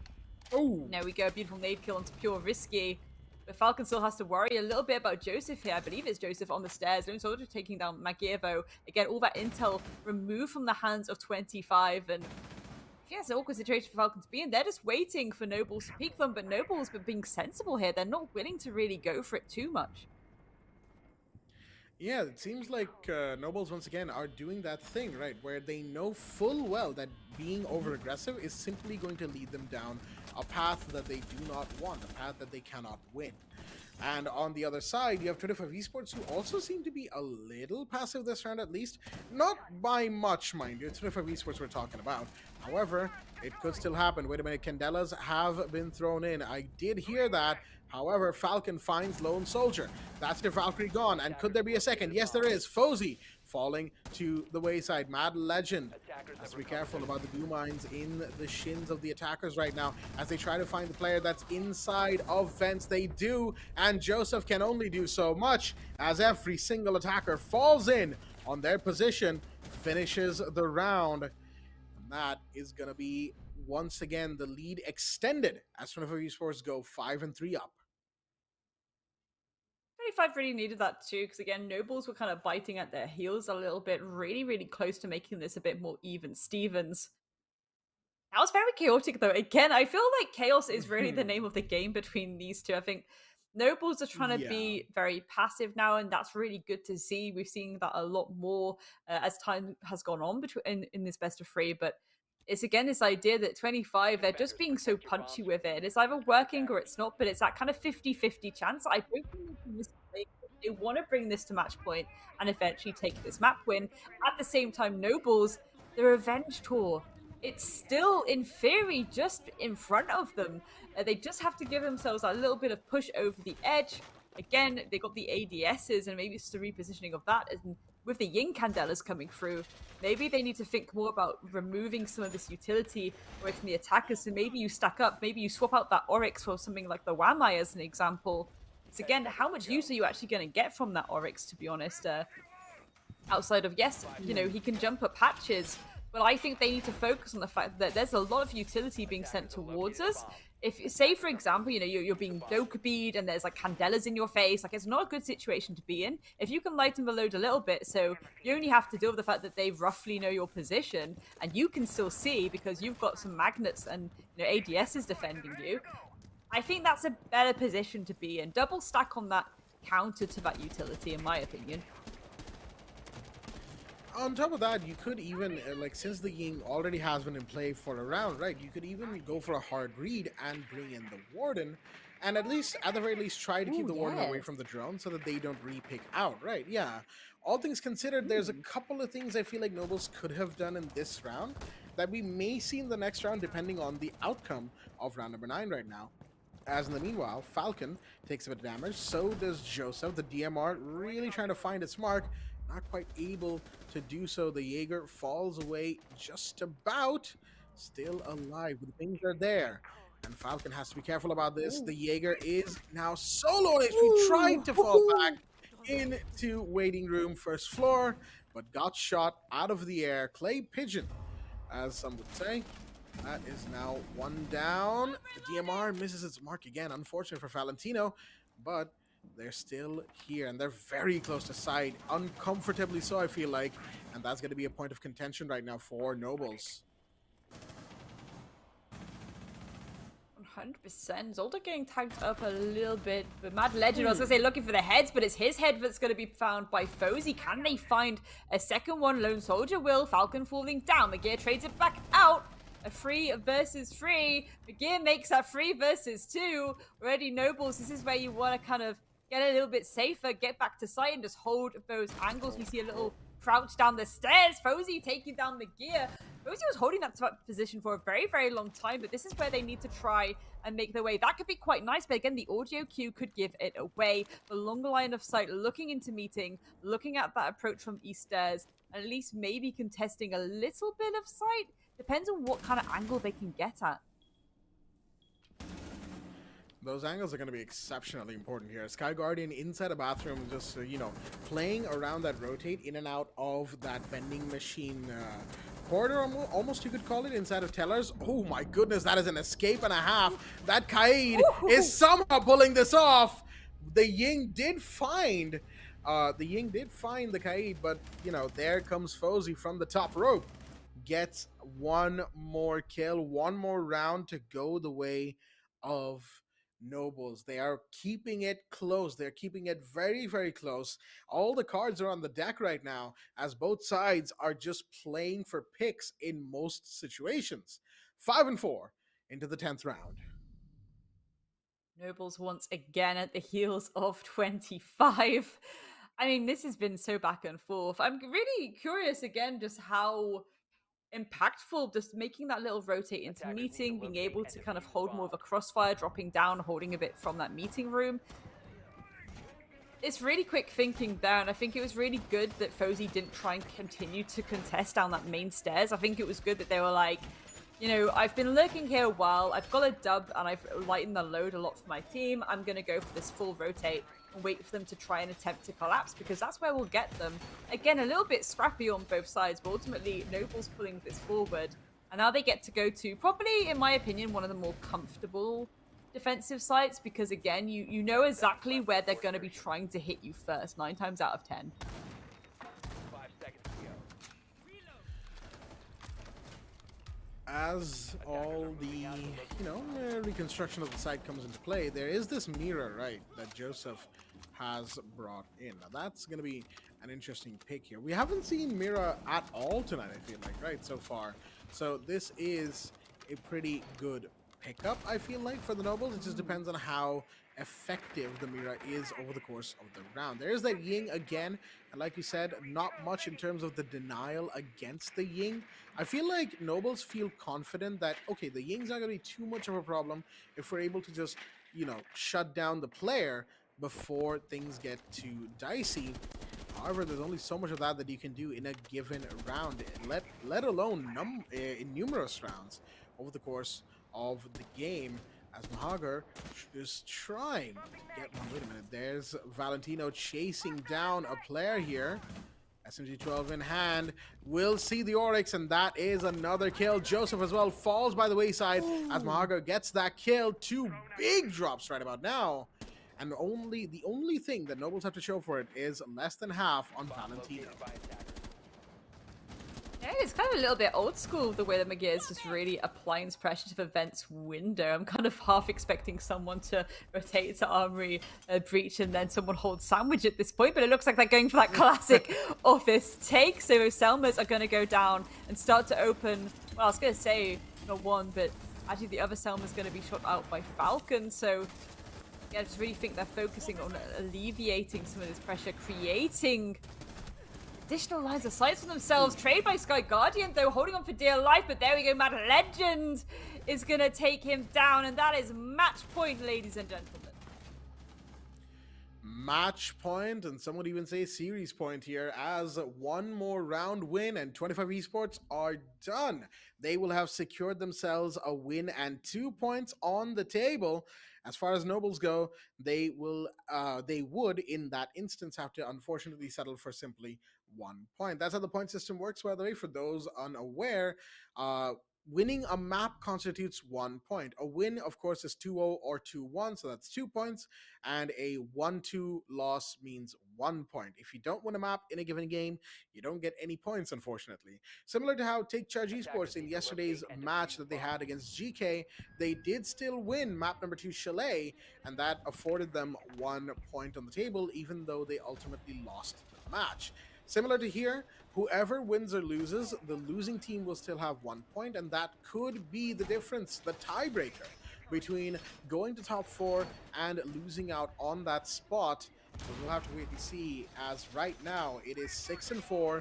25 Esports are on the very edge of a victory here. 100%, the Nobles, you know, they've come this far, Blackjack. They've pulled it to map number 3. It's not going to be a 2-0. And I think they still might have it in them, hopefully. You know, if they could push this a little bit further, I would love to see overtime between these two. I think it's been so scrappy. I almost expect the overtime just based on the scrappiness alone. But again, if you're 25 right now, you're like, no, it's go time. Let's do this. Let's secure that win and move on. That is going to be probably the overall thought process here from 25 Esports, that we're 6-4 up, and we don't need to, waste any more time.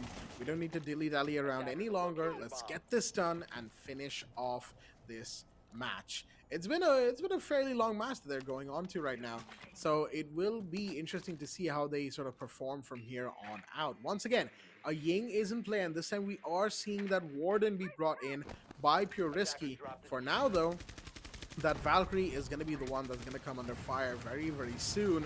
Falcon has spotted that operator on the 2nd floor, and you've got more shots that are about to come in. There's probably a Candela, maybe? The Ying is here. That might find its way going into the room. There you go. Shots are fired, and it seems like Lone Soldier has managed to fall back just in time in the small room right now. There you go. Shot out as Zoldig gets the first kill. There we go, opening kill going in the favor of 25. Fozy getting down and finished off by Mad Legend 2. Looks like Zoldig's going to try and work this Verti, but realistically, what do they have in pocket to do? So they could waste a hard breach on that patch, but McGee is going to take risky. Joseph trades it back onto Zoldyck though, so already Nooble's desperately trying to fight back a 2 versus 4. They can't let it go just yet. They've tried so hard. They've brought it to the third map. Surely not like this, Blackjack. We really want to see them hold on just a little bit longer, but those logic bombs are starting to go out from Valentino, and this is where it really starts to get a little bit heated. They know Joseph is lurking somewhere. There we go. Valentino finishes it off with a beautiful little shot there, and look at all this freedom they have in this site. Sky Guardian, a 1 versus 4. And roughly, I think they know your location. The plant is going to start being stuck. And there we go! Valentino, of all people, to finish it off. There will be no revenge tour today. But gosh, they tried. Poor Nobles. But 25 once again, they bring home that dub. Absolutely, and well played. Credit where credit is deserved. 25 Esports really did play their hearts out. Nobles as well, they really gave it their all. I think we can all agree on that Nobles really tried it. And given that history between these two teams, right, there was that chance always that they could still win. I love that, they probably never gave out hope, even until the very end. The 2v4 could have been possible. We've seen them do it as well before in previous maps. Unfortunately, not quite. Nobles, unfortunately, unable to break free of their current predicament when it comes to 25 Esports. 25 will now take another match against them and their first win in their first match in the Invitational here at the Esports Club. The Zotac Gaming TC Invitational for Rainbow Six Siege. Let's have that map recap, the match recap, so to speak, so that we can once again show our viewers all the scores that have transpired tonight. So this is again the interesting thing. Both teams going 7-4 victories on the opposition's map pick. Something that can happen sometimes and it gets a little bit fruity. But again, we started on those even Stevens playing fields of Oregon and Clubhouse. So it really could have gone either way. It just really came down to, I think the name of the game in this best of 3 was again just maybe we dial it back a little bit. There's a little bit of hyperactivity when it comes to these two sides. They're really wanting those kills, so they're going for these kind of again.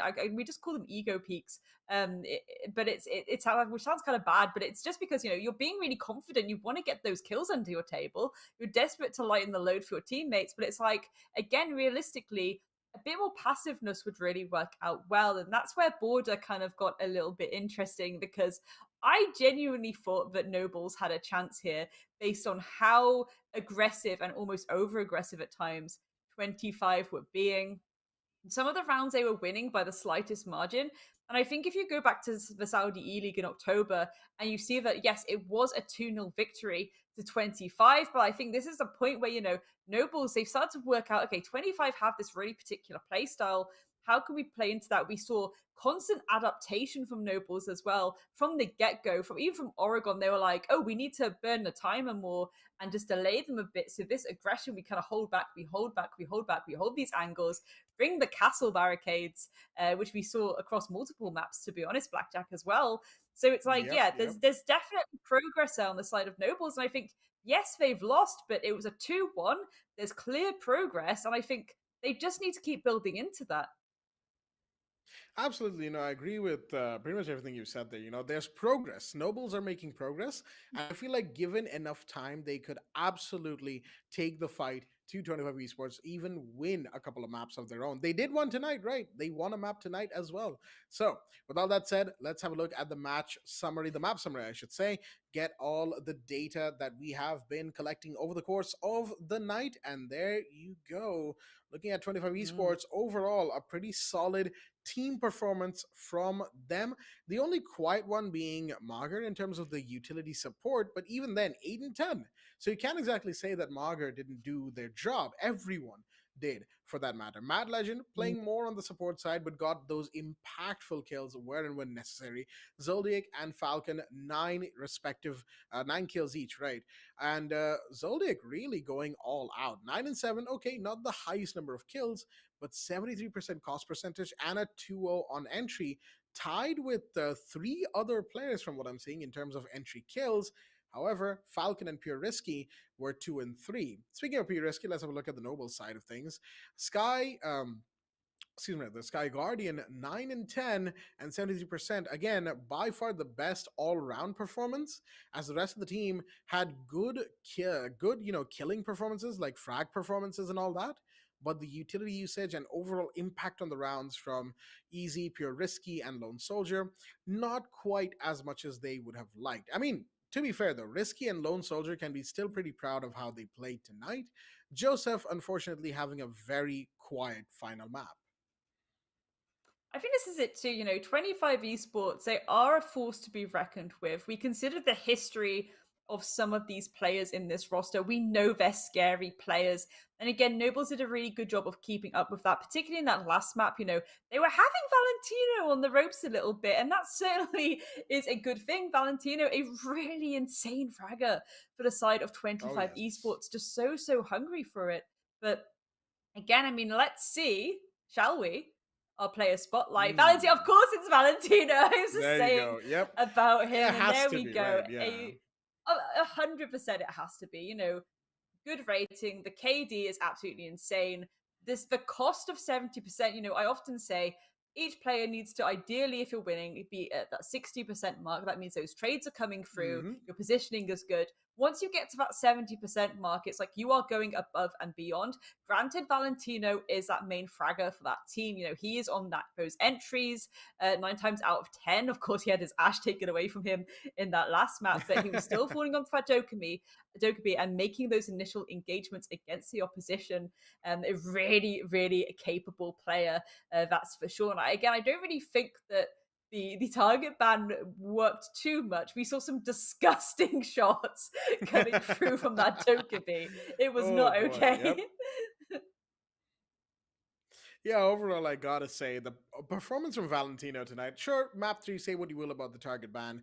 The Dokkaebi clearly was just another Ash in some instances for Valentino, and the Goyo, of course, pretty steady pick on in terms of Goyo in this entire matchup, I would say.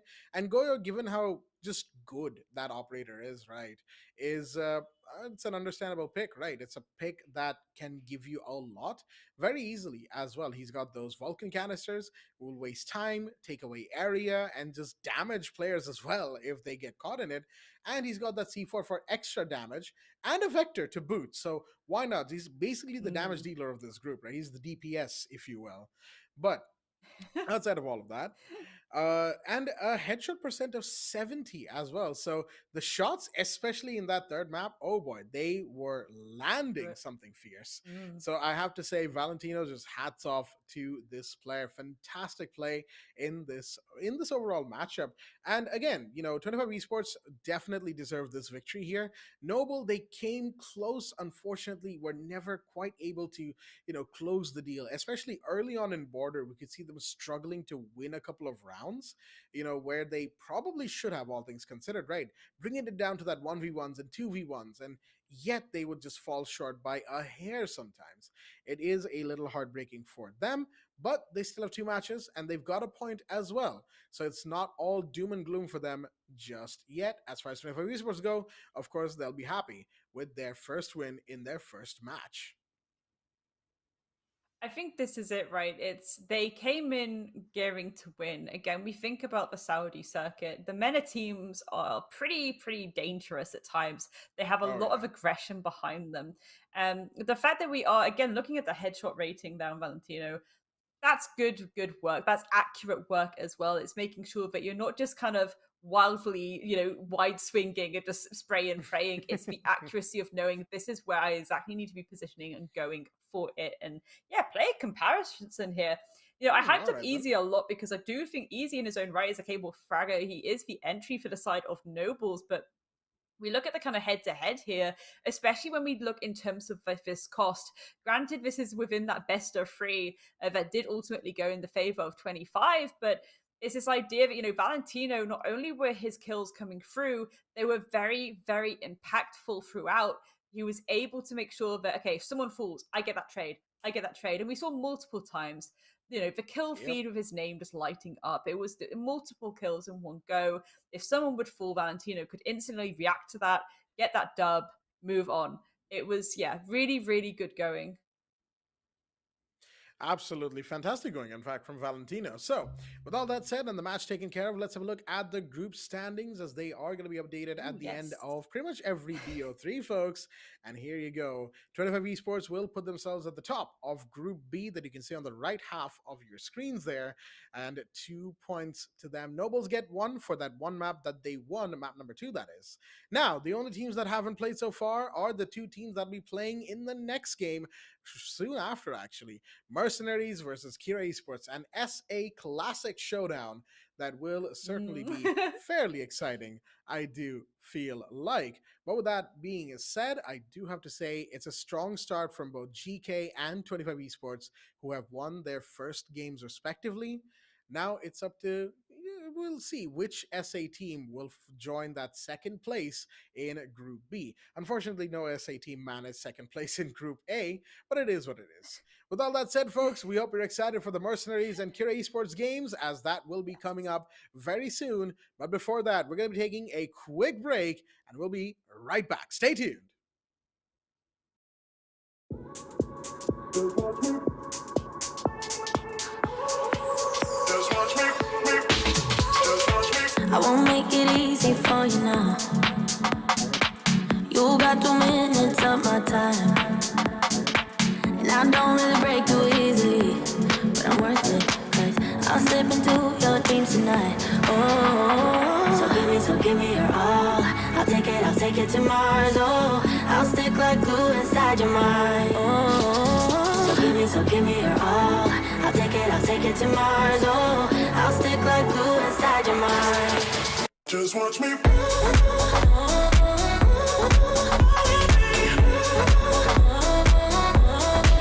Just watch me.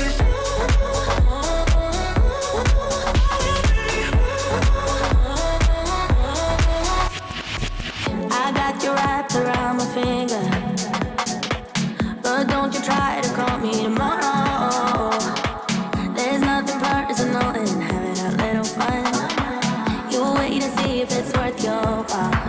Oh, so give me your all. I'll take it to Mars. Oh, I'll stick like glue inside your mind. Just watch me. Give me your all. I'll take it to Mars. Oh, I'll stick like glue inside your mind. Just watch me.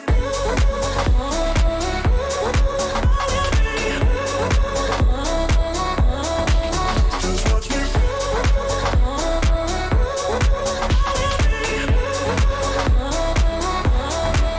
Just watch me.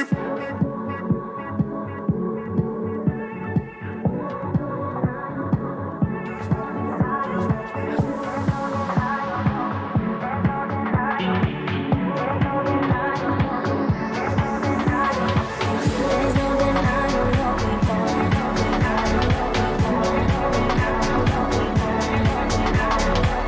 There's no denying what we want. Just watch me. Just watch me.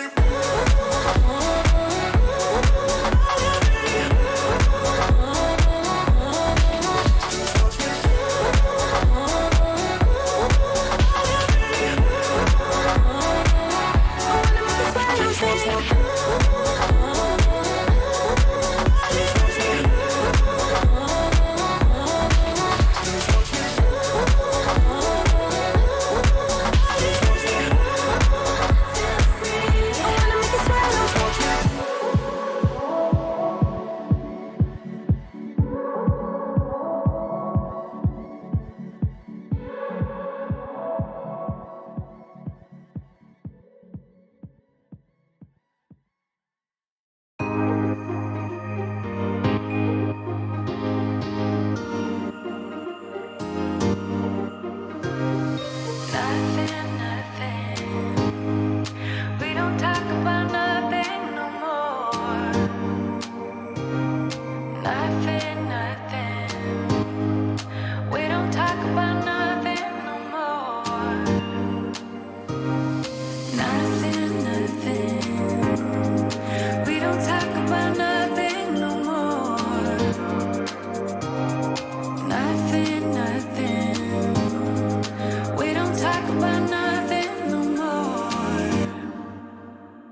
There is nothing I can do to make it go away.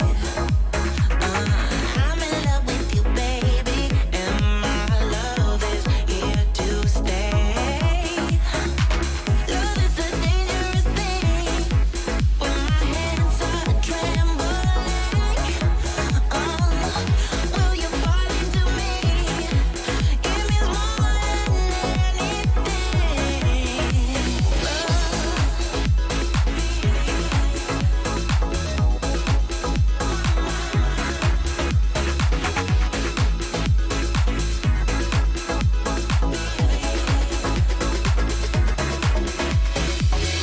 You give me feelings I never felt before. Now I lost my mind waiting for you to make up your save. I can't help it. I wanna be with you all the time. You give me feelings. For you to make up your save. I can't help it. And I do anything to make you mine.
Just watch me.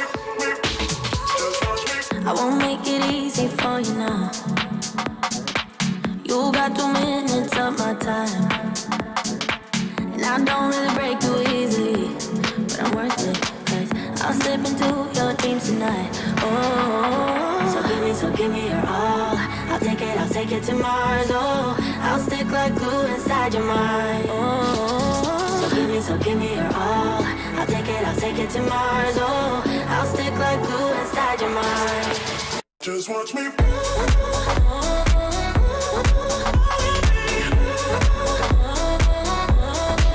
Just watch me.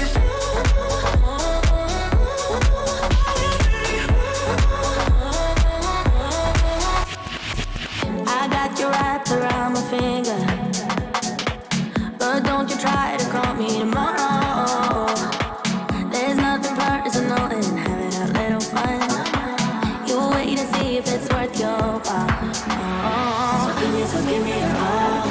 I'll take it to Mars. Oh, I'll stick like glue inside your mind. Just watch me. Give me your all.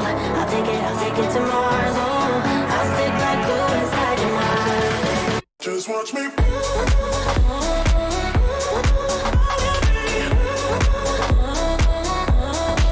Just watch me.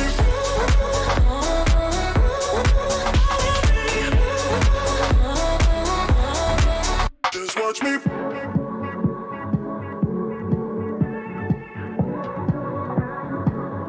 no denying what we want. There's no denying what we want.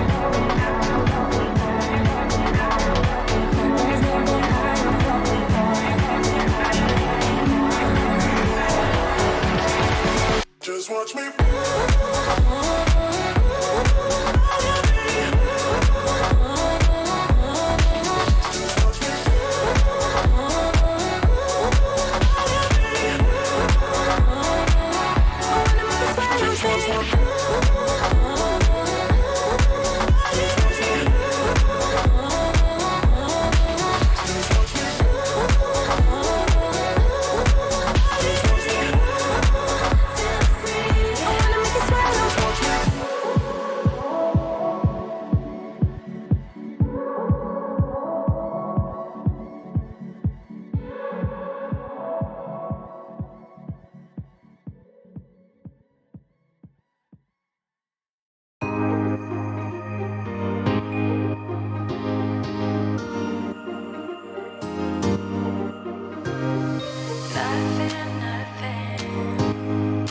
We don't talk about nothing no more.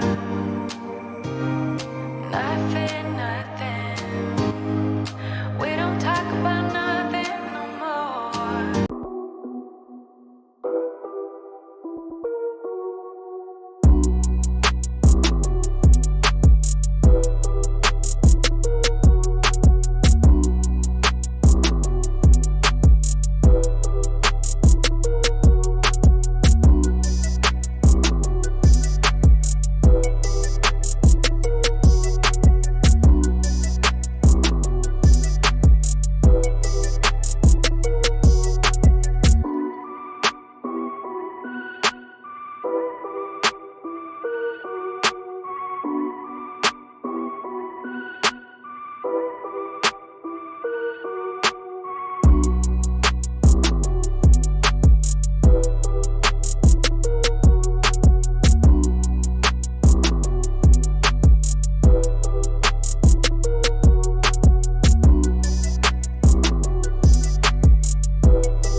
Listen up! Nighthaven Ordnance was stolen. Target anyone using our gear and put them down. Now load it up, let's go! Are you deaf, soldier? I said move!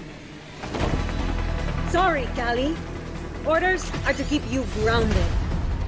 And whose orders might that be? Mine.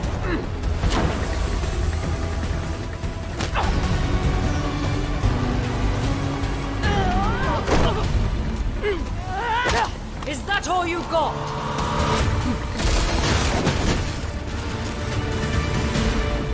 Damn it! I didn't kill Yahata!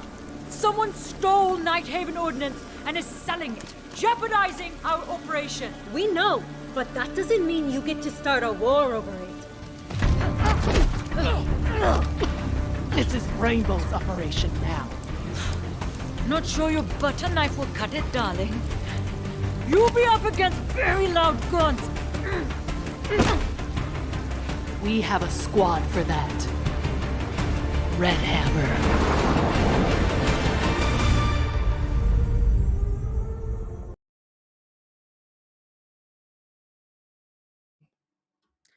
All right, ladies and gentlemen, welcome back to Zotac Gaming TEC Invitational. Tom Clancy's Rainbow Six Siege, supported by Ubisoft. We are back with the second matchup. Mikas for today, Baba Gusta. All right. With me, I have my co-caster Aggressive.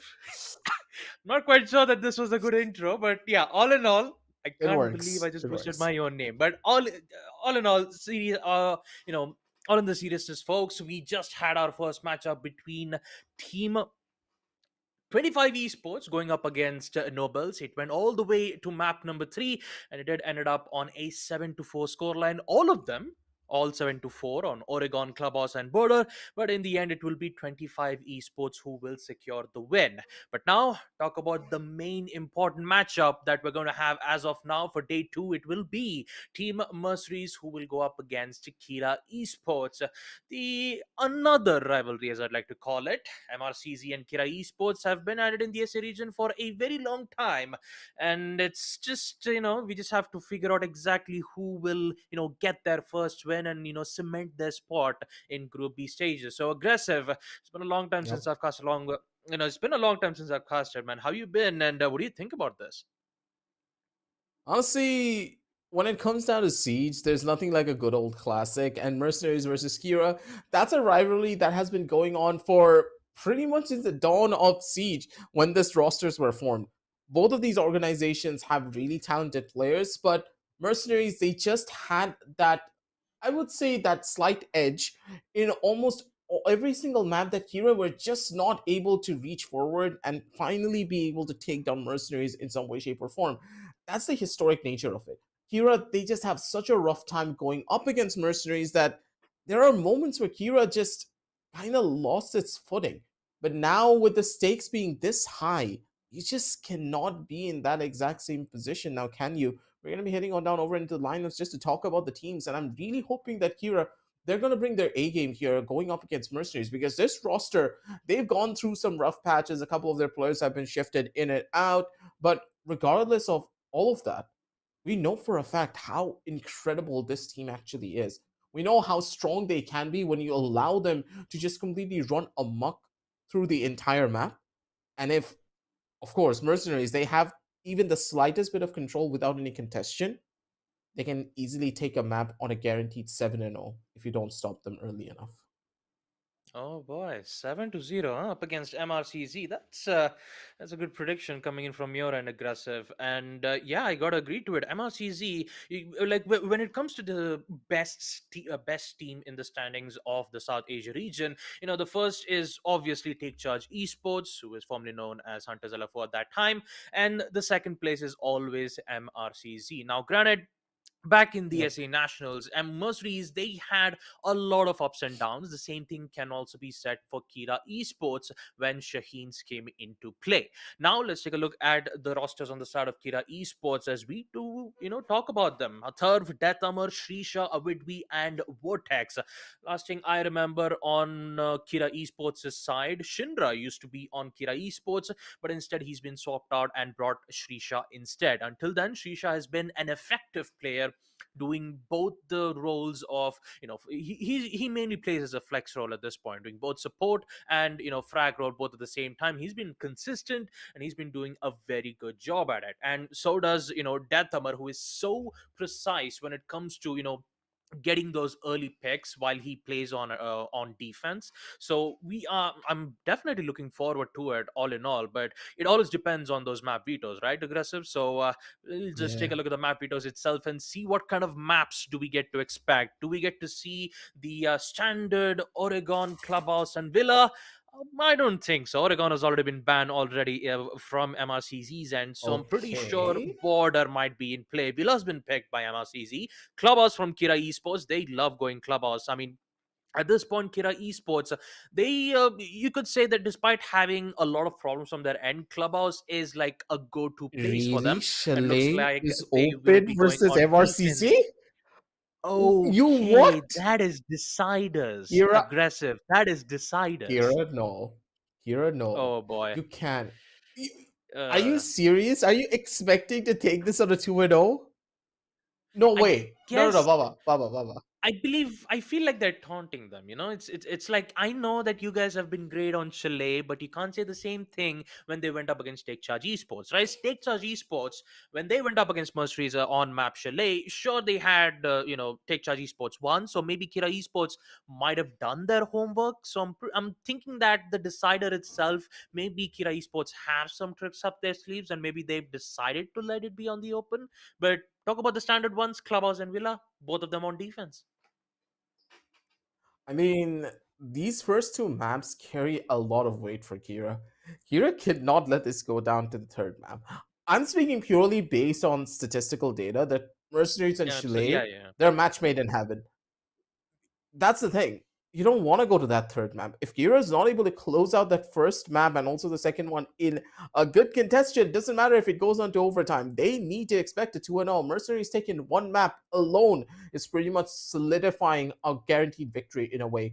We're talking about an 80-20 split where Mercenaries have an 80% chance of winning it out. Or if Kira, by a miracle, they have completely switched out with the roster switch up, of course, with Trisha now coming in, it could be a complete change in their play styles. They could be something a lot more different, and the way that they play could be the thing that finally takes on Mercenaries. Maybe they have a play style to finally take on these Titans, but for Mercenaries, they're going to be cool, calm, and collected, taking the first map of Villa as well. I'm kind of excited for this because Mercenaries on Villa, it's been a while since we last seen them on this map, but we know how proficient they can be. Plus, with Solus being introduced over to the roster lineup, that opens up a lot of opportunities for Mercenaries because we know they love to deny intel. And Solus, not only can he deny intel, like there's so much control that Solus can give you throughout the entire map. Yeah, absolutely. I have to agree on that, aggressive, because when it comes to the newest operator, Solace, she has been new, and she's been picked up quite a lot in most of these matchups. She is so effective when it comes to gaining information, when it comes to finding Denying exact info as gadget well. locations from the attackers, denials. Anything you name it, Solus is in the meta, and because of that, we will expect to see a Solus ban coming in nonetheless. But it won't be a Possibly. guarantee, because there are other operators too on defense where the teams might need to look into it. Operators like Azami, other operators on defense like Mira. You still have Valkyrie. So even if you do ban Solus, Valkyrie would still be available, which means that the intel game from Valkyrie is so strong that at least it wouldn't be as effective as Solace. But all in all, let's take a look at map number one, folks. We are not wasting any time at all, so we are proceeding to map Villa. Kira Esports will be on attack, Mercenaries on defense. And let's see what kind of bans do we get to expect from these two teams. Both of them are going to be looking to go in for the standardized bans. I don't believe that Hero or Mercenaries, they're going to go anything out of the ordinary. Dogaby ban, pretty standard. Come on, it's Villa. You really want to face off against the Dogaby? There's no way in hell that's going to happen. Got to keep it smart, got to keep it simple. Now for Kira, I'm wondering, do they want to ban the Flores here, or do they want to hold on to it? They are going to be on the attacking side, so that's going to be the biggest question. The Flores could be a good change, but this is probably a targeted ban because, yeah, Twitch is, of course, really powerful in the long run of things, but to ban it outright, are they afraid of MI7? That's the real question here. Oh boy, MI7, yeah, he's let's just say he is consistent when it comes to those 2v4 clutches. So maybe it could be a Especially on his targeted ban, Twitch. or maybe, yeah, exactly, especially with this Twitch. Even if he uses the marksman rifle or the F2, MI7 just does the job. But talk about the bans on defense. Again, Azami will be banned in from the side of Kira Esports. And then we're just waiting on for the last ban from MRCZ. Which will it be? It will be the Valkyrie nonetheless. Not a lot of information will be given. I like the balance. But at least, yeah, you still have the Solace, right? Solace can at least give you some information if they activate the gadget first. So not being able to activate any gadget and just running around wildly maybe could help the attackers conceal their location. But all in all, bringing in IQ would also be a good idea for the attackers, but it would A have a bit of dog? changes in their coordinations. But all in all, let us see how will this matchup proceeds, ladies and gentlemen. We are not going to waste any time. We'll proceed with round number one. Interesting picks on defense. Hasib will bring in the Doc, and Taha will bring in the Solace. On the side of Kira, we have Nomad from Shisha, Lion from Vortex, and also you still have the support role from Coffee, Hibana, Detamar with the Ash, and Atharv with Diana. So the site will be on second floor ABG. I've got to say that there is a lot of denials, but I'm pretty sure maybe a spawn kill or two might be in play here, aggressive. I kind of question what exactly they're trying to employ with this dog pickup. Is there a change with dog that I haven't read in the notes, or did he sneak his way back onto the meta? Because I've seen a couple of players start picking up dog on their defensive rounds, primarily when they want to be hyper aggressive on their peaks and they want to have that second life or that second chance that you could have with the dog in play. Yeah, I'm pretty sure that when it comes to overheals, it's been decreased, and Doc's stim pistol now heals up to full HP. So that is the only buff that we witnessed from Doc's end. So you could say that Doc could really play more of as a sustained operator, and still you've got to be afraid of spawn peaks like that, Tamar, as he will easily get away with his first kill. And with the Ash gone, he is definitely not going to be happy about this. That was an expected one too, but the third opened things up on the back end of it, finally being able to take down Taha. That soul is being taken down this early on in the round as well here, Baba. That poses a massive threat to the intel gathering potential the team could have had. Now they have no idea where these attackers could be entering from, and here comes the push from the other side of this. They need to be careful, and they need to hold. MI7, though, beautiful when it comes down to the spray. Holds down the force reach up, finds out the sound, but you gotta worry about those hallway peaks. That's another one to find. Then she gets a shutdown kill over from the back end of Bang. Yep, that's the final one. Good shots all around. The player in study just had nowhere to go. And the members of Kira, they funneled in through one particular angle. Why do they want to take study that badly? I understand you took out study, but where's the presence on the other portions of the map? They had nothing. Yeah, I'm not quite sure what Kira was doing at that moment, because you saw that they had no information whatsoever from the attack drone. So once we saw that Amma getting himself picked out, you saw most of the players just push in towards red stairs. It's just lack of information is what MRCZ will get away with. Not a difficult win for them in the first round. Yeah, Kira Esports, they really have to be careful about this. Again, a bit of changes, as you see from Hasib, as he swaps his operator from the Doc to Capcan. The EDDs will deal major damage if the attackers are What's not that careful info? about this. Yeah, the What do you info, think about it? The captain damage. traps are a good amount of information at the end of the day. Yeah, it really It denies is. them from It's entering a certain doorway, and it also gives you a sound cue that, oh, there's a player on the opposite side, because they need to get close to try and destroy it. You cannot see it from the other side from very long distance. And I'm just Smart all around. hoping, I'm just hoping that Kira Esports, they have to be careful about this, right? They need to use their drone works. They need to at least remove those EDDs to ensure that they wouldn't get, dealt with that damage. But at least that's the bright side of it, right? If you destroy the gadget, then the Capcan wouldn't be able to know exactly whether if the player is arriving or not. But it only happens if it detonates. So it's an information tool. You could say anything about it, but still, Oh, that's we the first focus Capcan on shot. the Taha right now, the P90 all the way towards master bathroom side. Walls will be opened up. You could say that there is a lot of angles that Taha really needs to be careful. Currently in a very bad spot. Should be best for him to fall back. Really needs to be careful on the window side, because there is one who's rappelling from the window. Kira Esports, they are taking this very easily. They're just taking it nice and slow. They don't want to give away their bodies just yet.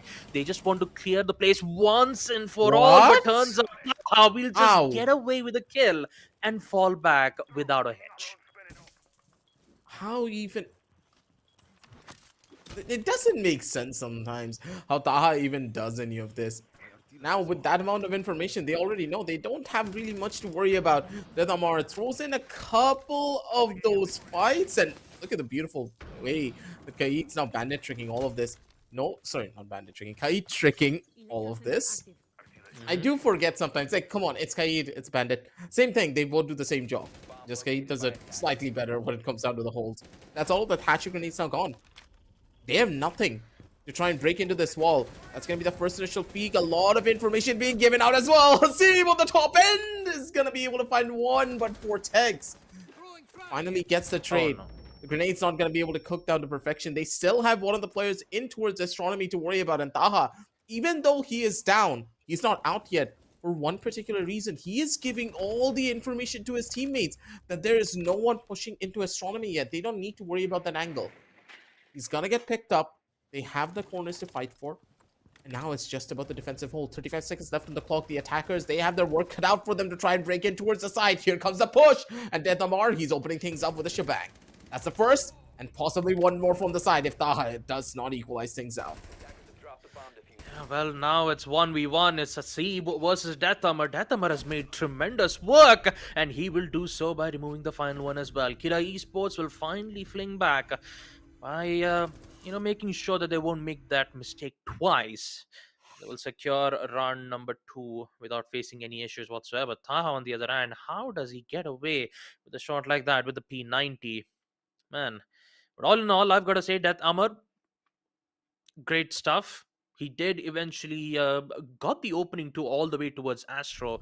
Getting Astro control was very important for Kira Esports, because once they get boxed in towards the bathroom side, there is no other way for the attackers to, get into the site. If you just, get stuck in that particular place, then for the defenders, it's more of like a safe haven for them. All they've got to do is just waste time and just wait for them to push into Astro. That's where they'll be able to lay their traps. It's just the basic stuff that we see here from Kira Esports' end. But for MRCZ, although they did their job, it's just that once Amar figured out exactly where once he got the opening all the way towards the Astro side, that was more than enough for Kira Esports to press the advantage and just, get the clearance off of it. So 1-1, you could say it's been equalized. Round number 3, action phase is present, and we see the players on the side of Kira Esports spawned in towards the fountain side. We won't be able to see any spawn peaks as of now from the side of MRCZ, so they will heavily rely on frostmat traps, and I still remember there will be one which should be placed towards the red stairs. So Kira needs to be very careful about this. Taha, on the other hand, likes to go in for a peek all the way from the window side, but instead he'll just be safe. He's not going to, go very aggressive. Position. But still, this positioning that Taha is playing is definitely going to cost him a life here. Yeah. He's stuck inside a bats. He has 3 different angles he needs to worry about, and you can see him just juggling 3 different cyclones. You don't want to be stuck in that spot. It would have been better for him to just sit inside of the bathtub and hope to get a kill at that point. Too many corners, too many fights that he needs to take. Poor old Taha finally gets taken out, and that's the Wamai getting shut down. How early in the round? You can expect that too. And now Vortex has the perfect peak window on what the Solus is. Pogmat. A turf. Of course it's the Pogmat. Of course it's the Pogmat. No, that's a good shot though from Deathamar. I'll give him that. With the power of information all the way towards kitchen, he will find a kill using that vertical line of sight. Atarv, on the other hand, will be picked up. No issues at all, but those Pogmats, you still got to be careful on that, man. Yep. Respect where respect is deserved. And for the members of Mercenaries, they need to start picking up the pace here. They've already lost two of their members. And they barely have a trade to try and play around with. Shisha's going to be able to get another find out kill over onto MI7. And now they're just stuck between a rock and a hard place to try and turn this round around. It's still a 4v2, possible for them to turn things around, but Nasib, he's now going to be stuck in this clutch situation. His position has already been pinpointed, trying to wrap around all the way from landing back towards this front side. Maybe he's going to turn things around from here, but Nasib took so much damage. He has no idea where the angles are going to be at. Too many corners to peek through. And not a good gun to favor him in this engagement. Thurb has his position known. Gets the final shot straight to the forehead. And Kira, they take a 2-1 lead. Going up against Mercenaries on Villa, mind you. And that is saying something. Yep. Slow and steady, says Kira, as they try to, as they secure round number 3. 2-1, and now we will see Mercenaries go back to the side second for Aviators in games room once again. This side, yes, it did go almost like a 2v4 or 2v3 situation, but you still got to be careful of those spawn peaks, just like Hasib did in the first round. So you're not going to see Mercenaries do that again, because they're still going to, rely on those EDDs. But you still got to be careful, though. The amount of trap placements that you see from MRCZ, Mercenaries, they always rely on traps.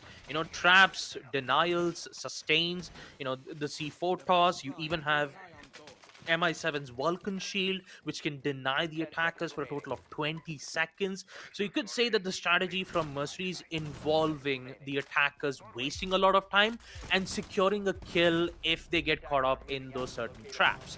So for Kira Esports, their main goal is to make sure that they could at least find out one of the roamers if they're in towards the first floor side, maybe if they're roaming around towards piano side or laundry, because usually you might see one of the players. Yeah, exactly. Taha. He's usually just, roaming around towards the red hallway, maybe in towards the piano side. So once they get some information towards one specific player, maybe he'll just cause a distraction in a way that Kira Esports might have to focus on removing that player first, and that would force the attackers in wasting a lot of time. So basically MRCZ, the whole strategy revolves around wasting time, and for Kira Esports, they have to pick their pace up, because if they get caught up on that trap once again, then this would not look good for them. Not at all.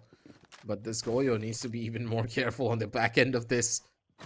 Gotta take your fights somewhere in the most sustainable way, I would say. MI7, again, taking a lot of unnecessary peeks. It's just costing them their life in some of these scenarios, but Ayan is so much wiser than his years. Catches out the player coming in from the back. He had the sixth sense to know for it, but Srisha, when it comes down to his raw gunfight potential, you cannot deny that the man always will have the upper hand. Gets a beautiful shot to boot to equalize things out in a 3 versus 3 situation. The trades are there all around, and the trades are happening in quick consecutive fashion, but Taha needs to play this smart. He's now the last roamer in the bottom end of the site. His position's already being given away, and there's no way he's going to be able to survive. The drone catches him out, and the Thunderbird needs to take a back seat. So much noise being given, and the members of Kira are just systematically dismantling the hold coming in from Mercenaries. Why are they taking such aggressive peeks? Their positioning is in question, and they are now at this point not going to be able to survive anything here. All right. How about the positioning? I don't understand. I have a question, Aggressive. This is a map picked by MRCZ, right? Exactly. This is a map being picked by MRCZ. Kira has secured 3 rounds on attack. You have the second map, which will be Clubhouse, picked by Kira Esports. I have to say, like, what is happening from MRCZ's end? Why are they committing so many mistakes? I don't get the fact that MRCZ are making a lot of positioning mistakes.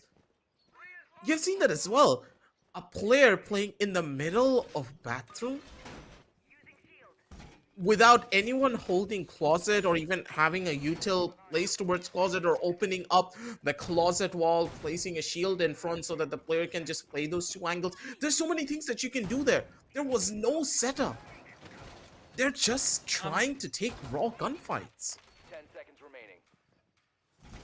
I mean, to be honest, if I have to be the devil's advocate for MRCZ, the main reason why you saw the Wamai playing in towards the bathroom side is because he had, he knew that there will be one in towards statue room, right? The reinforcements that had been made, the left side of the wall is not reinforced, so you can find a particular angle in a way that you can actually get a wall bang, or maybe shoot all the way from a statue room towards closet windows. So Vomai thought that maybe he would be safe knowing that I have my teammate has got his back. Womai can easily focus on one particular thing. But once that reinforcement had been opened up from the Ace Salma breach charges, the Womai had to focus on two different areas instead of one.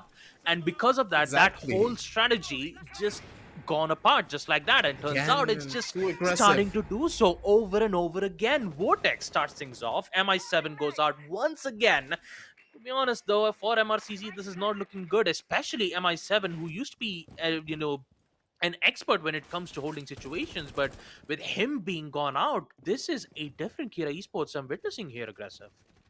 Yeah, they're so confident in their playstyle as well. That's the surprising part. Look at the speed at which these entries are being taken, and it is just instantaneous. Not a single beat miss throughout any of these fights, and that is what you would love to see. But for Taha, he needs to worry about a little bit more here. Position's already given away. They know exactly where he is playing inside of the study side. Nayan needs to try and back up his buddy. There are two lurkers on the outside of the side.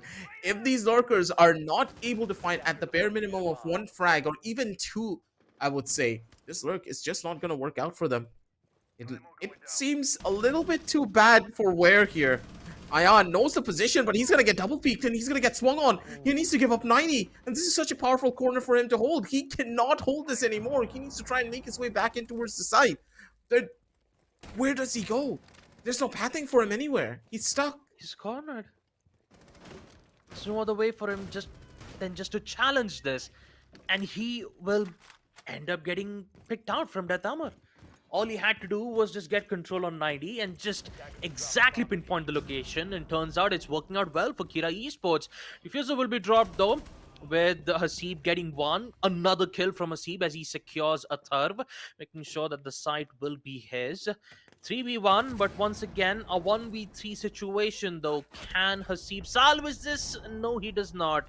He forgot Straight to the about the floor. vertical line of sight all the way towards Astro. He was about to throw a grenade right in the face, and just for good measure, he just decides to get a headshot. All in all, Kira Esports, they will secure 4 rounds on attack in the first half, which means that for MRCZ, this is not looking good from their end. A pause will be requested from MRCZ, and hoping that they should be able to fix their mistakes. I mean, to be honest though, there are so many mistakes that I'm seeing here from Mercenariez' side for the past 2 rounds. I mean, the control, the challenges, MI7 getting picked out very early. You even saw a Death Armor who is constantly shutting down these roam capabilities that MRCZ have been doing for the past 2 rounds, and that is hindering them a lot. It's maybe it mainly has to do with the information game that MRCZ has. The attack drones, most of the attack drones hasn't been destroyed yet, and second,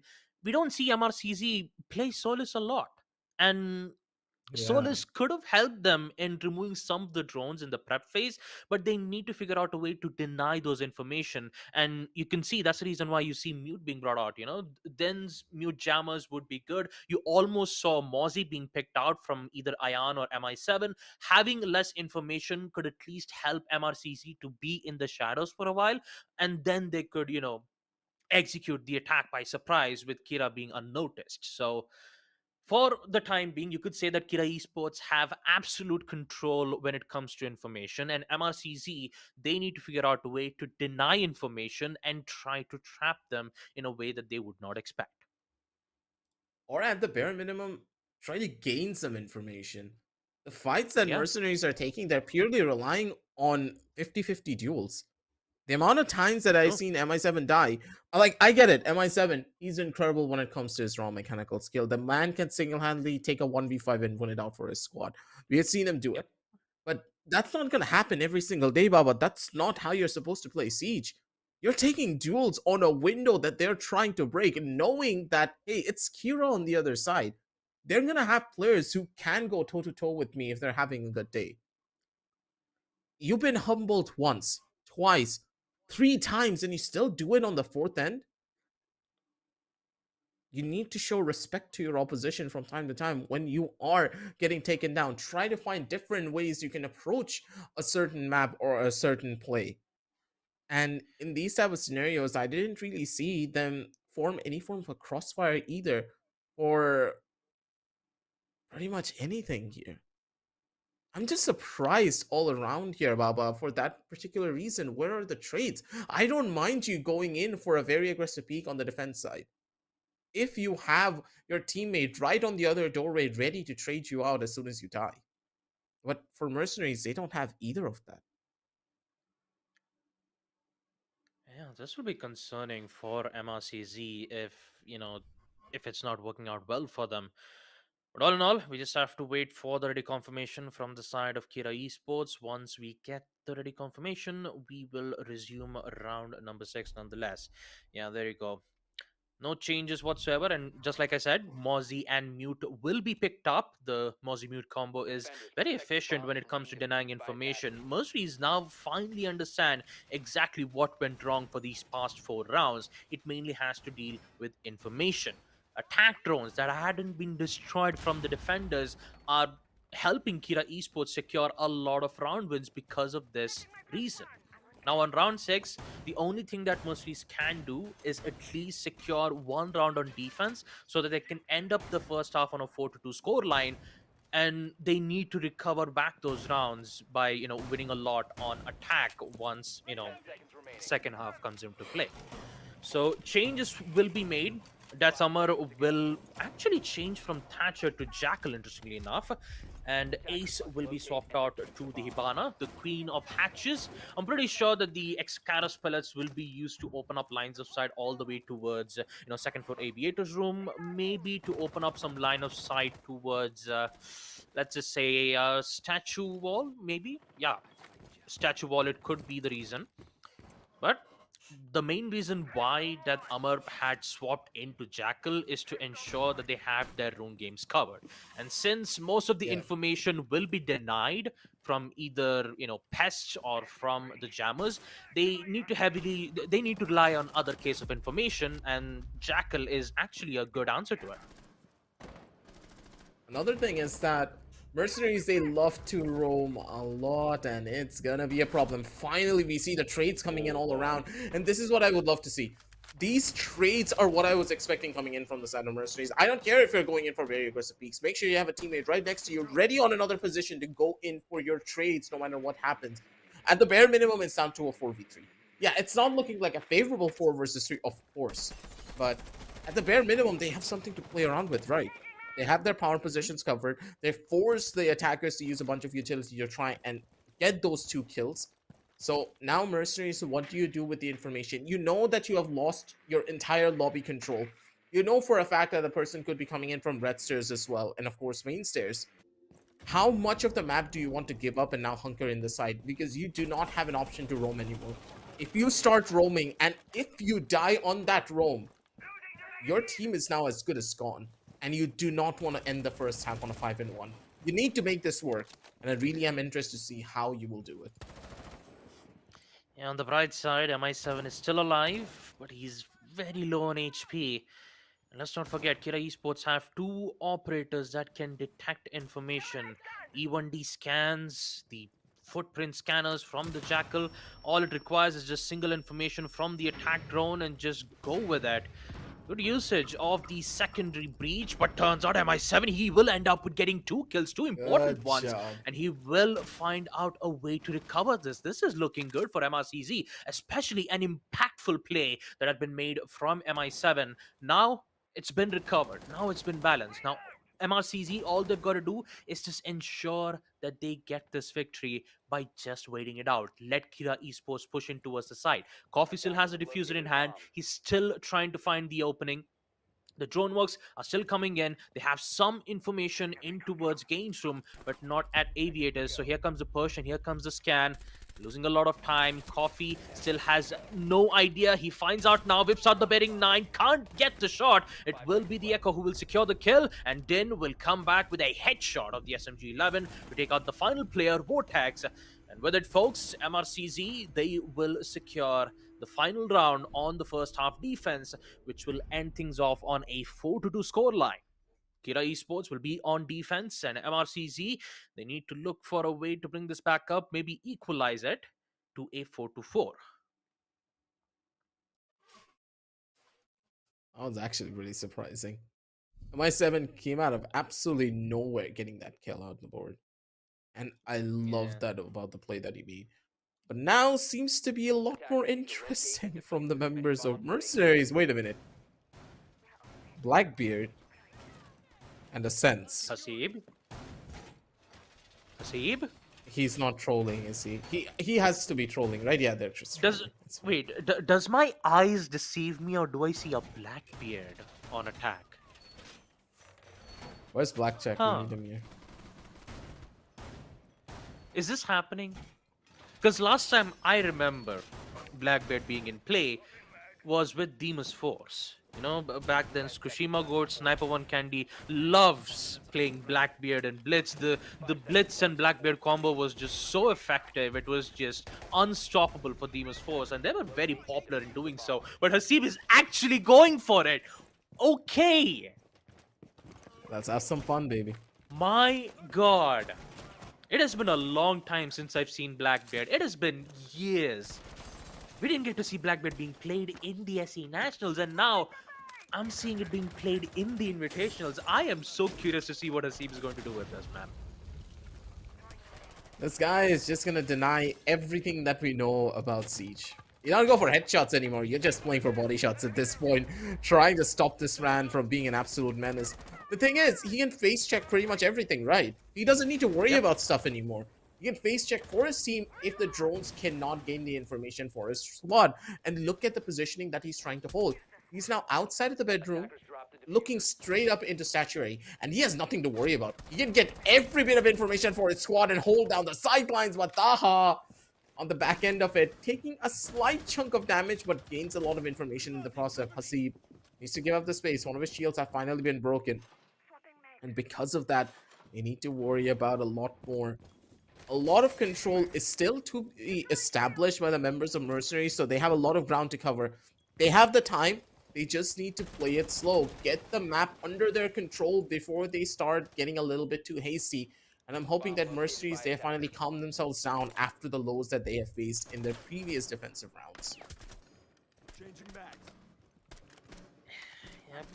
As time slowly ticks away, MRCZ are slowly trying to make progress all the way towards Statue Room. Some drones will be laid out all the way towards Red Stairs to make sure that none of the roam games would be present from the side of Kira.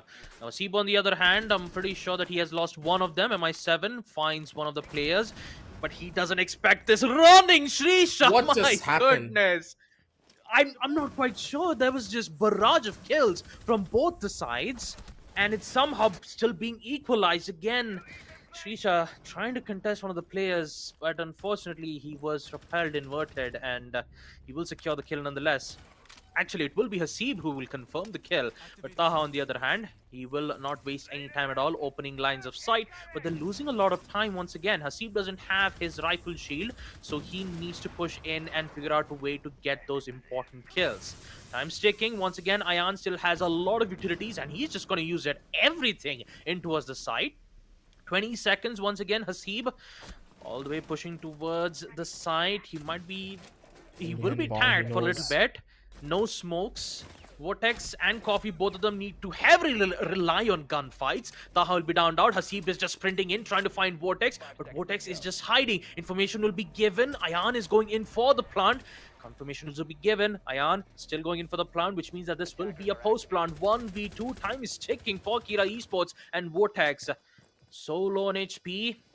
He could be able to secure this clutch, but for him, time is of the essence. So in the span of 30 seconds, he at least needs 6 seconds time to go in for that defuse. But unfortunate, I have to say, for MRCZ, they have this in an entire lockdown here aggressive.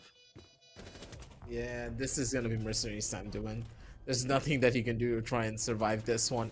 Good plays coming in from Mercenaries. They took their time. They were playing it cool as a cucumber, and they deserve this win because of that very reason. They made sure the clock was down to the wire to try and go in for the diffuser plan, but that's the smart part of it. They didn't really use their time in a bad way. They used their time to gain information. They used all of their time to get portions of the map under their control that will give them a powerful spot to play around with before opting to go in for site entries. They did not even take over games whatsoever.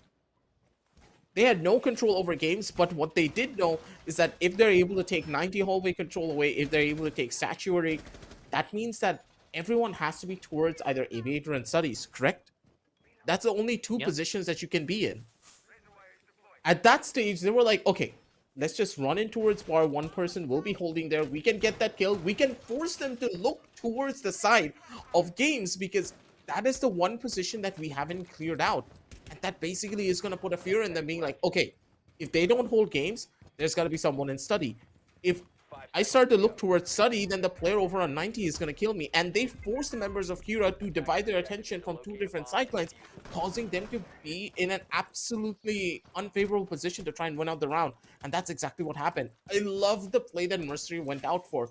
They used their time optimally. And that is something that we expect coming in from Mercenaries when they are in form. And finally, we're seeing the Mercenaries that we know and love here. So let's see if they can keep up that pace here, Baba, because one round is not enough to win this marathon. High risk, high reward. But if you keep making those risks continuously, it's high likely a chances that it might end up, not being in their favor. So they've got to be careful. They've got to devise a plan. They could, at least rack up a lot of wins on attack. The same thing can also be said to Kira Esports too. They've gained a lot of momentum in the first half while they were on attack, especially Death, Armor, and Vortex, who usually shuts down important players like MI7 and Taha. But now, seeing that Blackbeard is still being brought out from Hasib, the planning is going to be an interesting one to look at here from MRCC's end. So for now, once again, drone works from all the sides of the attackers, finding important information and trying to devise a plan. But Din, on the other hand, he's actually all the way towards the bathroom side. Okay, does he know players' whereabouts? He's actually in Astro. No one's in Astro. Oh no, Din is already in. He finds the opening. 2 kills. Oh no, disaster struck for Kira Esports as here comes the opening, but it's still an equalizer nonetheless from Kira Esports. Somehow they're trying to bring this up, but it's too late. Hasib is already in the side, and it's that Amar who needs to find a 1v2. Oh no, this is not good. Not good at all. Hasib will find the final kill. And what just happened? No one was in Astro. Looking at and by the time the Echo was trying to come back towards the Astro, it was too late. It was like 3 strikes to the bell, and it was din, din, din. 2 kills, and just like that, they secure round number 8.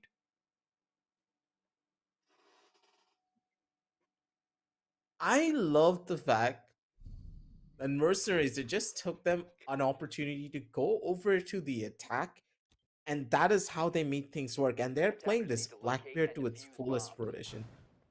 The Blackbeard, the sheer audacity, I can't even speak properly. The audacity of this man to not even drone anything. He's literally face checking everything.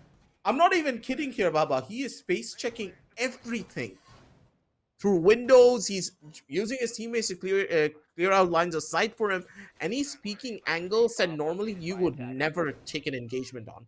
If you take that engagement, there's a good chance you will die. And because of Blackbeard being present there, Kira doesn't want to fight those positions. They need to give up a lot of map control on portions of the map that are power positions. They had no one in Astro because they were afraid of the Blackbeard possibly peeking from the Astro window. Or even coming in from the closet window, looking straight up into Astro. And because of that lapse of judgment, they could not get an Astro setup ready because they needed to try and contest this Blackbeard from different angles. This one operator, I'm pretty sure, is just causing so much chaos in the ranks of Kira that they're now confused of what they really want to do. Just look at the guy. He doesn't care. He's just walking in. Who would have the audacity to walk in an angle like this? No one. I'm not quite sure what exactly is happening. How? Drop the diffuser. Okay, 2 kills already. A third and Vortex, both of them are down. Here comes Death Armor to try to at least recover it back. But still, this is a huge damage. At 2-minute mark, MRCZ have secured 2 kills, and they've got control on Statue. And Akira Esports now heavily needs to rely on these traps now. 30 seconds of smoke gas canisters and a total of 60 seconds from the Vulcan shields. And they need to time it right, because if they don't, and if Mercenaries end up pushing in towards the side, then this is definitely not looking good. But on the bright side, we will see Shrisha flinging back double kill to take out both MI7 and the other one too. But in the end, he will get down nonetheless. But I have to say, it's a 2v2 situation. Shrisha, I'm pretty sure that he will get himself picked up. Then on the other hand, still has the cook grenade. Yeah, he couldn't get the cook grenade at the right time. So Shrisha will be he will be up. The defender, the diffuser has been dropped all the way towards statuary room. So this chaos. What? Is too He much found that angle? No way. Oh boy. No way. Oh my goodness, Taha. Somehow, Shrisha, he was unaware that Ayan, like, Shrisha had no idea that Ayan would be all the way from upstairs. He wasn't aware of that. No one would expect that. Yeah, exactly. It's 2v2 now, only 50 seconds. MRCZ, can they do this? More than enough time. You know how much time 50 seconds is for an attacker at this point. They can take their sweet time slowly clearing everything out. But yeah, that's an engagement that they just did not need to take. Ooh, that's gotta hurt. MI7 took a back seat here. And now, Taha, it's all up to you, buddy, to try and close this one out. Running his way all the way from the backhand straight up into Aviator and Games. He needs to worry about the player on study. He needs to worry about the player on towards bar. And Death Amar just comes out with the shotgun and pops him in the body. 1 and 2. He's going to be able to take that kill. And Mercenaries, they put up a pretty strong effort from this round, but just fell flat in their face because they were just not able to get the trades right at the very end, playing together as a unit. It all really does come down to those 3 versus 2 or 2v2 scenarios where you need to start communicating properly. And the gap in communication seemingly was hurting them there. Yeah, I'm not quite sure that the split push that we've seen from MRCZ was a good idea. Could have been best to at least give support or maybe go in for heavy trades, but still got to be careful from study and also on the site. So they decided to do exactly that, but the timing was the main reason why MRCZ had lost in the first place. But all in all, Kira Esports, they have finally managed to salvage this round. 5-4. They require 2 more rounds to secure map number 1. For MRCZ, this will definitely hurt a lot because this map has been picked by MRCZ. And if they lose their own map pick, then you could say that Kira Esports will be the one having a major advantage on map Clubhouse. Granted, Clubhouse is more of like a 50-50 state for both Kira and Mercenaries, but it always rely on how good of an outplay or an impactful plays that both these teams can make. An example of it has to be MI7, that I believe it was a 3v4 that it did ended up on a 2-2 equalizer all the way from main stairs. All you had to do was just prone from main stairs, because usually you'd see most of the attackers just, you know, mainly using their line of sight all the way towards the hallway side. So being at an unexpected position really did help MRCZ secure round number 2. But now, round number 10 itself, once again, Hasib with the Blackbeard, he is definitely not, you know, changing any operators whatsoever. And plus, he also has the secondary EMPs, so he will be of good use. But once again, he is asserting a lot of pressure in towards the bathroom side this time.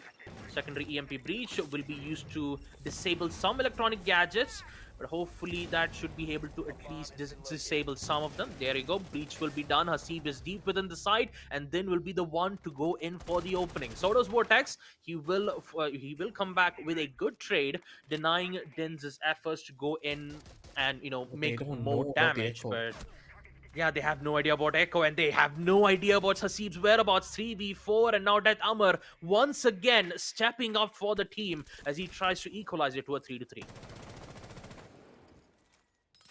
Ayan with the pre-first. He wants to try and catch out this Echo by peeking his head from the top end of this, but they're not really making as much ground as you would have hoped for. Taha finally opening in things up from the other side of this. Runs his way in towards Bolt onto Games to maybe get that player over towards the hallway, but he's maybe biting up a bit more than he can chew here. That's one, but he's gonna get traded out instantaneously. Good plays from the members of Kira. They are not giving a single fight away for free, and that is what you will love to see. Ayan, he knows for a fact that this is a down player. Now it's all about the timing, and it's just about holding the ground that he has to offer. Ayan gets the finishing blow. And now the real question is, what can we expect coming in from Deathamar?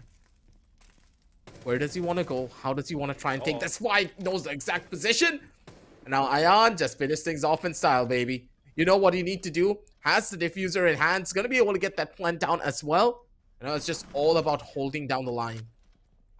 Yeah, they even have info from the attack drones too, so it's gonna be a tough one.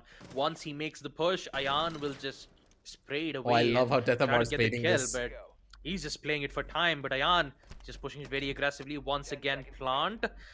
What will be the response from Deathamar? Ayan, is he going to stick it? Yes, he's still gonna stick it. Yup, there you have it. Post plant. Oh, this is smart. The Deathamar. attack drone is still there. Yeah, it's still there. He's still giving a lot of information. And guess what? That Amar, he has no idea exactly where his location is. Or does he, though? Still holding on that particular angle. Ayan still being very patient.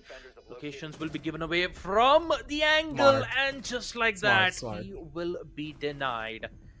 My god, that Amar, he has done a lot of work for Kira Esports, I'm not gonna lie. Both on attack as well as on defense. You saw him play as a Thatcher, you saw him get more kills, you even saw him win countless amount of 1v1 clutches, but unfortunately with this one, you won't be able to get it because Ayan, he just waited it patiently, and with the help of the attack drones, giving them the exact information.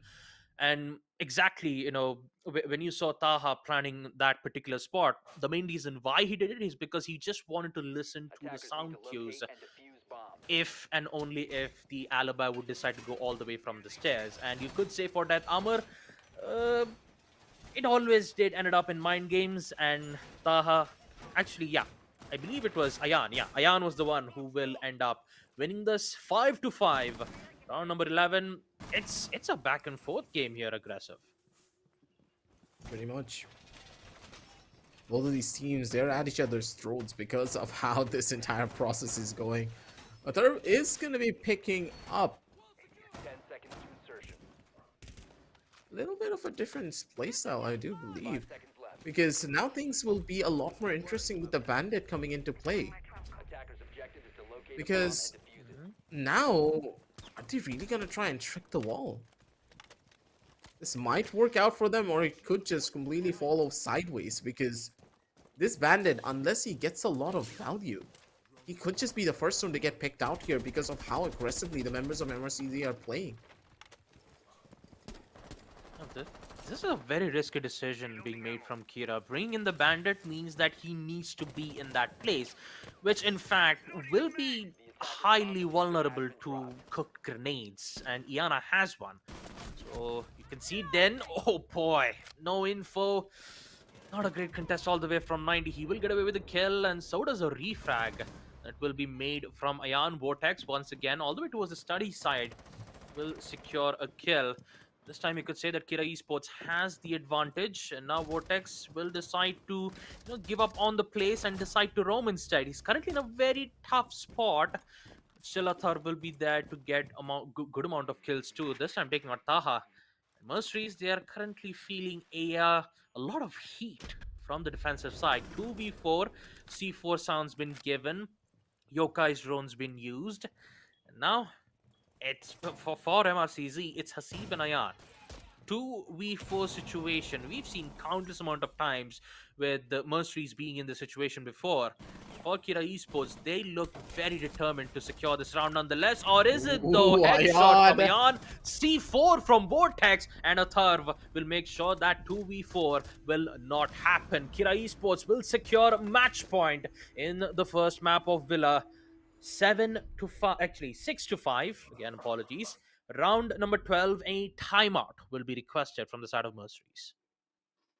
I think it's a little bit too late for this timeout. If they took it on a 5-5 scoreline, I would have expected it to just carry a lot more weight and make the members of Kira think about a certain play. But now, when you are at match point, I get why you want to do this to try and, you know, get away from the possibility of losing out on match number 1. But Kira's dream is possibly going to come true here. It was a far-fetched one right off the bat because of Villa, but good God, it might just happen. Map number 1, Mercenaries is pickup. A map where we have known them to be an absolute menace on the attack. Yeah, of course, they're still menaces. They're able to do things that Kiro are not able to do when it came down to their own attack side.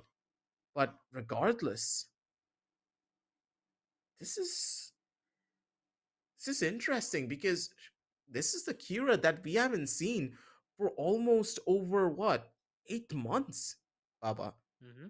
The last we saw of Kira like this was back in the summer edition. Yep, back when the LMG meta was a thing. Yeah, that's when Kira was at its finest. Yep, that's where Shinra used to get a lot of kills from the Finka, right? The LMG, the boost from the Finka that gives you 0 recoil, and then the LMG that had absolutely 0 recoil, even if you do use the Adrenal Surge or not. And at that time, it was the LMG meta back then. Everyone used to have LMGs, but now, since the meta has been completely shifted, there's been a lot of changes to weaponry. They even changed a lot of recoils too, right? So, like for now, the best weapon on defense, you could still say it's still the Alapai's weapon nonetheless. The MX4 Storm still packs a punch with its high fire rate. And for the attack, it's the usual, the AK-12, which is still very powerful from Ace's hand. And also, how can I forget about Nox's FMG2? But still have Yana, the Gemini replicators, the weapons which are so powerful. And also there's a new elite skin too from the Yana, the Naya replica 2B, right? I still remember the name of the character, but yeah. There's a lot of Nier Automata is the best game ever. Nier Automata. Yeah, there's actually an elite skin. Imagine that. There is an elite skin in Rainbow Six Siege. There's a lot of crossover. Yeah, it is. I mean, there's a lot of crossover events too on the Yakuza series. Do you know that? I mean, you have 2 of the characters, Kazuma Kiryu, and and the Sayama, I believe. Yeah, it's been a long time since I've played Yakuza back then. But yeah, this it's actually good. There's a lot of collaborations being made, right? From all the way from Rick and Morty to the other skins too. Again, I'm just getting backtracked again. Let's just focus on the match. 6-5. Kira Esports on match point in map number 1. Can they end things off and secure map number 1, or will we see overtime? Let's find out with the side of MRCZ spawning from their respective spawn points. Back towards this questionable positioning. I do have to consider, I haven't seen this in a while. The way that they're fighting for this hallway control is something a little bit more different. Normally, you don't see the defenders place a deployable shield in this particular corner. But I think they are banking on the fact that, hey, maybe if we lose out this fight, it could be a problem. And now Hasib is trying to question his own sanity. Needs to give that one up. And the defenders, they just walk away from it scotch-free. Hasib takes a massive chunk of damage, and there is nothing that can give them that HP back. Drone's gonna clear out the entirety of Study, knowing the fact that, hey, Study's being played completely isolated. But what they do not know is that there's another deployable shield right behind this front one. They have no idea what they're going to be running into. Yep. They have no idea because That setup is that smart. power play position though from MRCZ could be the make it or break it moment for the for the side of Kira Esports. Sorry, not MRCZ. Kira Esports are currently the ones on defense, but they have good information though. Taha once again prefires all the way towards the wall side, but Cook grenade will catch Coffee instead. There goes your smoke. There goes the gas canisters, which could have helped a lot for the defenders. So Denial is out on the board. So does Vortex, which means that you still don't have the C4s, neither the control on the study, because Mercenaries have got it covered. 2v5, and Shrisha, Atharv are the only players left. And just like I said, MS7 will secure one. It's all down to Atharv, all by himself. He will find 2 kills, but in the end, it will be a huge refag, which will be done nonetheless from Hasib. And we all know what's happening, folks. We are heading to overtime. Round number 13, everything has been reset. And Kira Esports, once they had the opportunity, now MRCZ made sure to equalize it once again. 6-6, round number 13. The site will be on second floor AVG nonetheless. Sadly, I can't do the overtime voice same as Jack. It's pretty late into the night. I would have done it, but it's like what? 1 a.m. It's 12 almost. So a.m. I don't want to wake up my neighbors. If I wake up my it's the neighbors, same. they're gonna kill I me. seriously don't exactly. Even I also don't want. I don't want to wake up my neighbors, because if I just scream just like Jack did now, I mean, I'm pretty sure most of the neighborhood would wake up from my voice. But yeah. Hey, being a caster, our neighbors pretty much hate us on a regular basis, so you know that's a fact. Yeah, that's the main reason why I close most of the doors and just keep it, locked in a way that most of my voice wouldn't just go outside, I thought that that was a lifestyle choice, not because you're a caster. Oh, come on. Maybe, okay, maybe, but Oh god. I mean, yeah. You can't Maybe, even deny maybe. it. That's the saddest part of it. I can't deny it. Yeah, I just can't deny it. You have a good fact there, Aggressive. A good fact. Back towards the game, though, we're bantering a little bit here when it comes down to overtime. But for Mercenaries, I have to say that last round was just textbook perfect when it came down to the attack. They knew the positions. They stopped the power flame from happening because of a cooked grenade right from the very bottom. Din's going to be able to get that catch purely based upon the information of the drones. Hero, they did not deny any of the drones. And Mercenaries, they just walked away with the info and Ion! Oh, that's gonna hurt. Vortex needs to take a back seat from that one, though. And that is gonna give a lot away. But Ion used that C4 not to get a kill, so he's in a pretty tough spot. He can still get information with the heartbeat sensor, but he doesn't really have the potential to kill a player from down beneath the floor now anymore, now does he? But what he does have is the trade potential with Taha on his back end. Yep. If you can't get the C4 kill, well, at least you'll get a kill from the UMP. The gun which has the lowest fire rate in the game of Rainbow Six Siege, and somehow he will get away with a kill, and he gets away with another. There goes Vortex, 2v4, and he gets another 3. Srisha's gone, and now it's just Coffee. He's fired Oh up. boy. Run out from the smoke, denied from Coffee with the bearing 9. You could say that Taha couldn't bear it. He just wanted to go in for an aggressive run out, but it will be Ion nonetheless who will patiently wait for Coffee to arrive. I mean, he can take his time. 115 seconds. Waltz in towards the bedroom side, but does he know the pulse's whereabouts? No, he does not. Ion will secure his 4K, and we will see Mercenaries secure overtime match point. That was pretty clean. Ion was completely in control. The guy wasn't even phased by any of the corners that the members were holding. You heard the sound cues. He knew exactly where the positioning was going to be at. The callouts were there from players inside of the site who were holding down the default cams. He knew exactly what to expect from the opposition. He played it beautifully, and this is the Mercenaries that we know and love. It took them such a long time to finally heat things up and get back in the groove, but now that they're finally back in towards the driver's seat, I really want to know what they have in store for us. That one pause alone pretty much changed everything for them. And this is why these tactical timeouts are so necessary. The team is finally back on the same page. They're going in for trades. They're going in for duels together as a squad. And I'm really hoping they're going to be able to close things out here on this overtime by itself. That's going to be a massive confidence boost for the entire squad moving into map number 2. Because if you lose out on an 8, if you're able to win it out on an 8-6 at the bare minimum, you're going to be very confident moving forward. That's the thing. When it comes down to these best of 3s, you need to prepare yourself mentally for the following map and not just the one that you're playing. And for Kira, they're pretty much scrambling to try and take this one away, because if they are not able to, even if they win map number 2, it's not going to paint a good picture for them because they won this on a 2-0. Yeah, true, absolutely.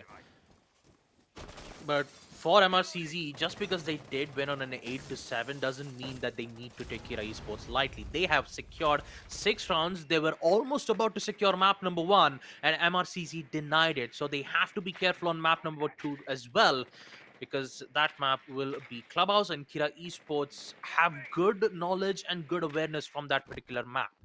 So for now, this final round, actually we still have final 2 rounds. Round number 14 and round number 15 might have some minor issues. Hasib, on the other hand, will take major damage from the Vulcan shield. And MI7 start things off by taking out Death Armor. That's an important kill. With Death Armor gone, they can now focus on the rest of the players. And looks like Sheesh has been down too. And important players who could have at least helped in holding the teams back out. Turns out it was just a trap all along. Then secures 1-2. Now you can see the players on Kira Esports slowly falling apart. 1v4.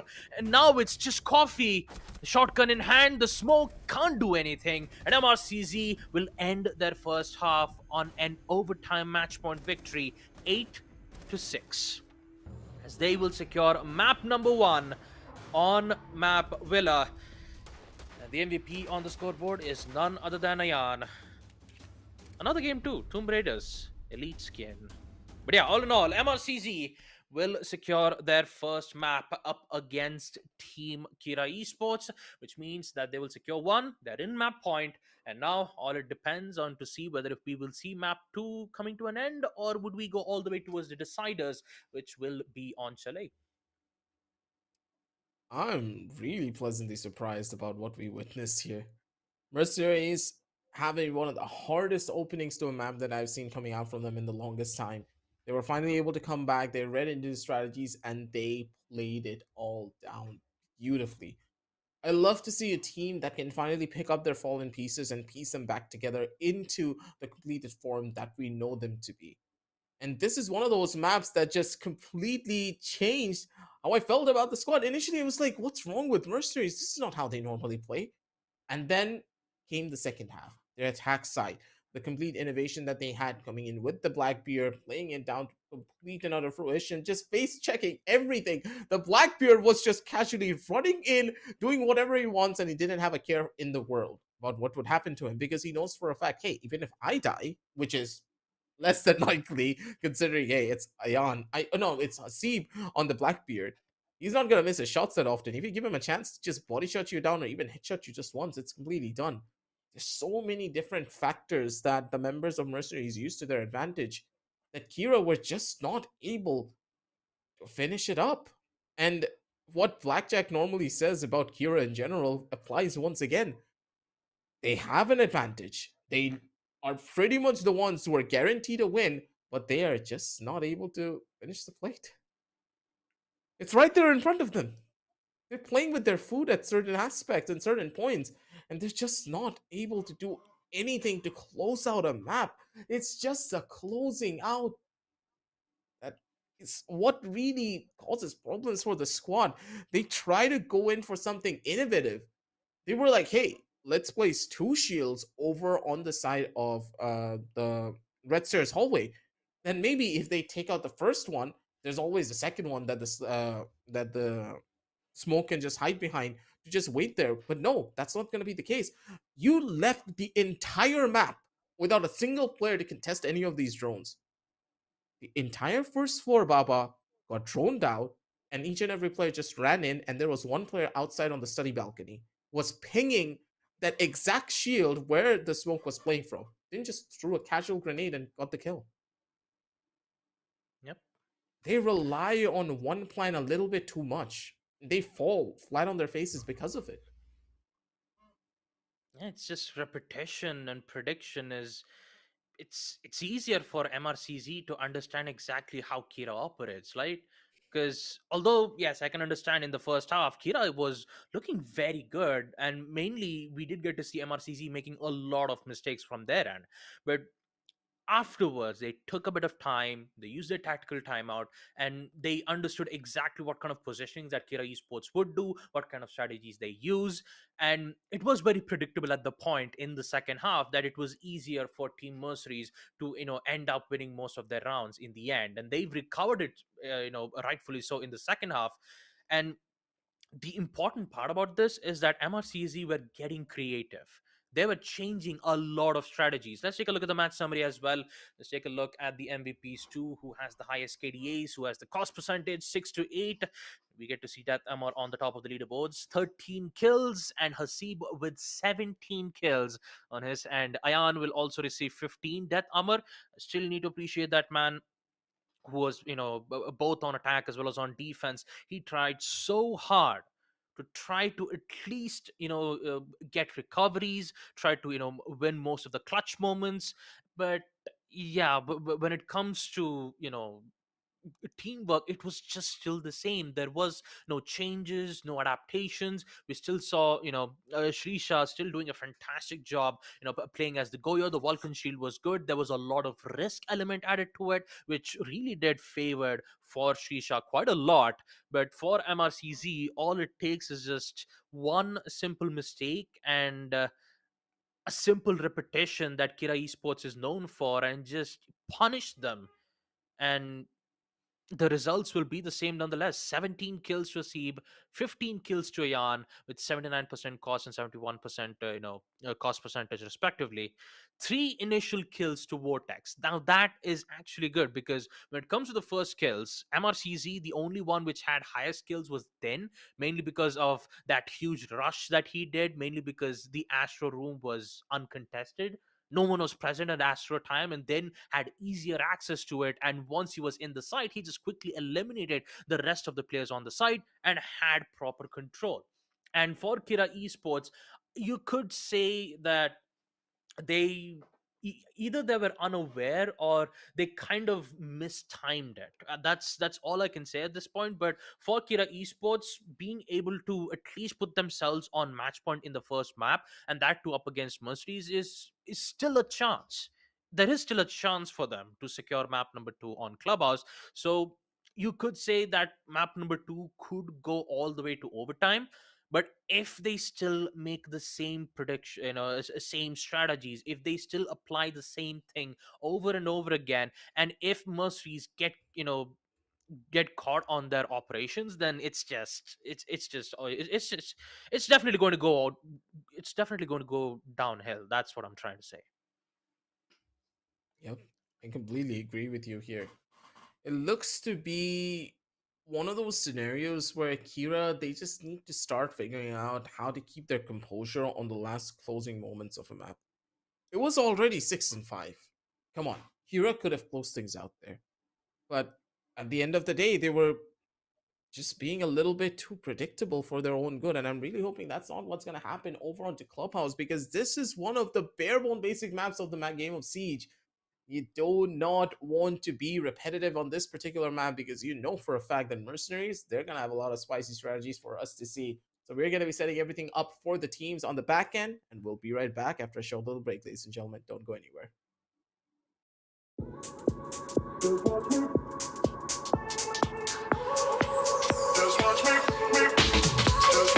I won't make it easy for you now.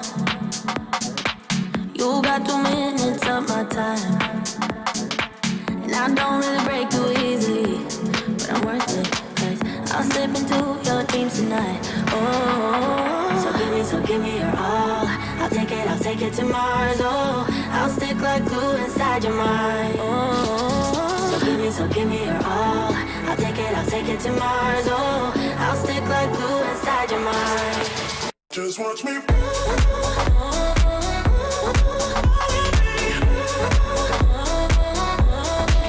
Just watch me.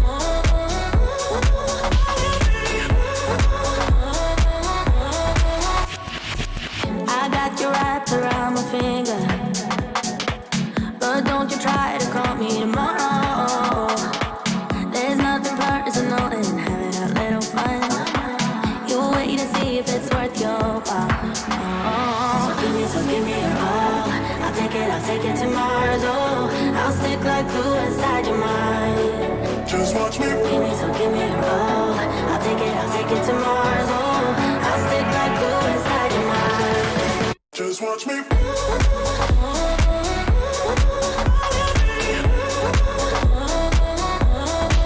Just watch me.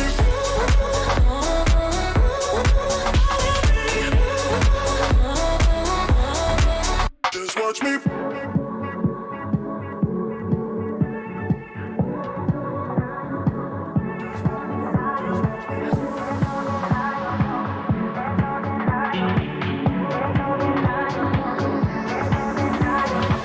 There's no denying what we want.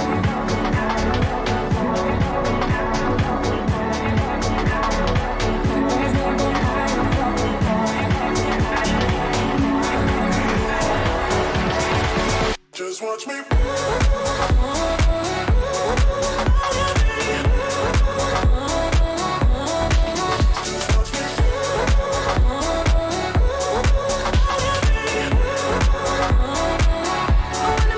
Just watch me.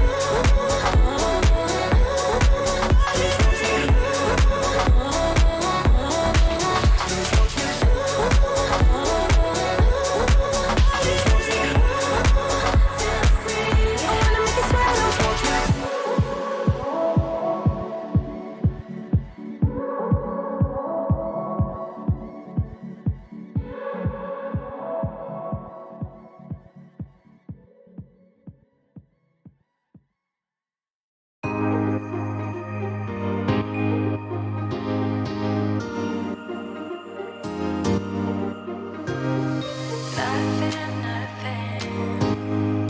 We don't talk about nothing no more. Nothing, nothing. We don't talk about nothing no more. Nothing, nothing. We don't talk about nothing no more. Nothing, nothing. We don't talk about nothing no more. Feels like I've been doing way too much, babe. Feels like I've been working through your stuff, babe. Over time, lately it's been getting kind of tough, babe. Feels like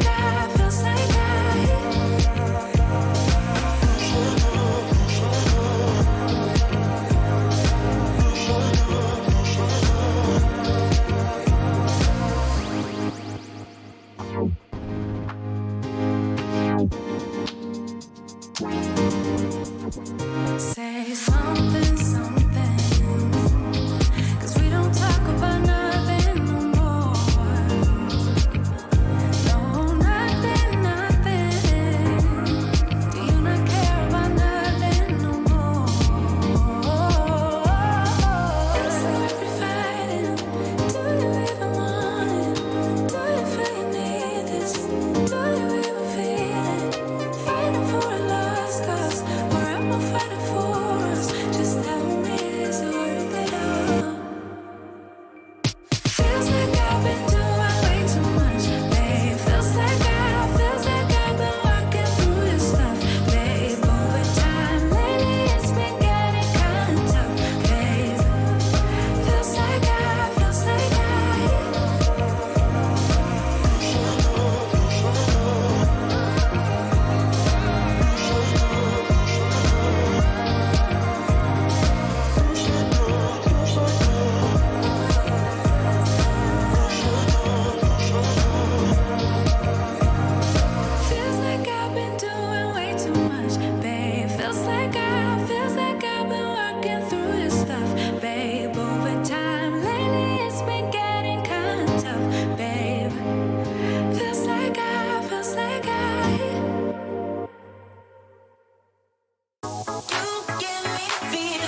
Listen up! Nighthaven Ordnance was stolen. Target anyone using our gear and put them down. Now load it up, let's go! Are you deaf, soldier? I said move! Sorry, Callie. Orders are to keep you grounded. And whose orders might that be? Mine.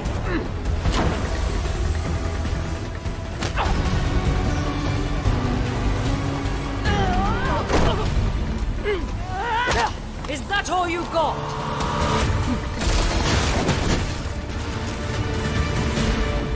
Damn it! I didn't kill Yahata!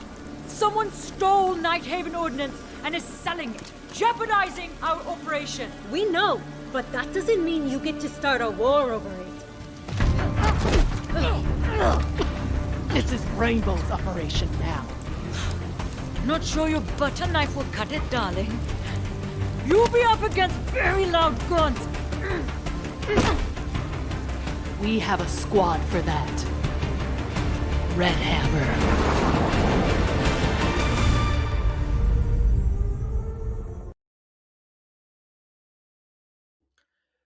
All right, ladies and gentlemen, welcome back to Zotac Gaming TEC Invitational Tom Clancy's Rainbow Six Siege, supported by Ubisoft. We are back with the second matchup, the second map between Team Kira Esports versus Mercenaries. As we all know, first map itself and all the way to overtime, and MRCZ will secure their first map, and now we're going to head off to map number 2, which will be Clubhouse. So aggressive. Map number 1, we saw a lot of mistakes happening around from both the sides on map Villa, ending things off in an 8-6 score line. Now on map number 2, Clubhouse, what do you think? What are the predictions, and who do you think is going to win? I believe that I'm not gonna make any predictions, honestly, because if I do, we're probably gonna be stuck here till like 4 a.m.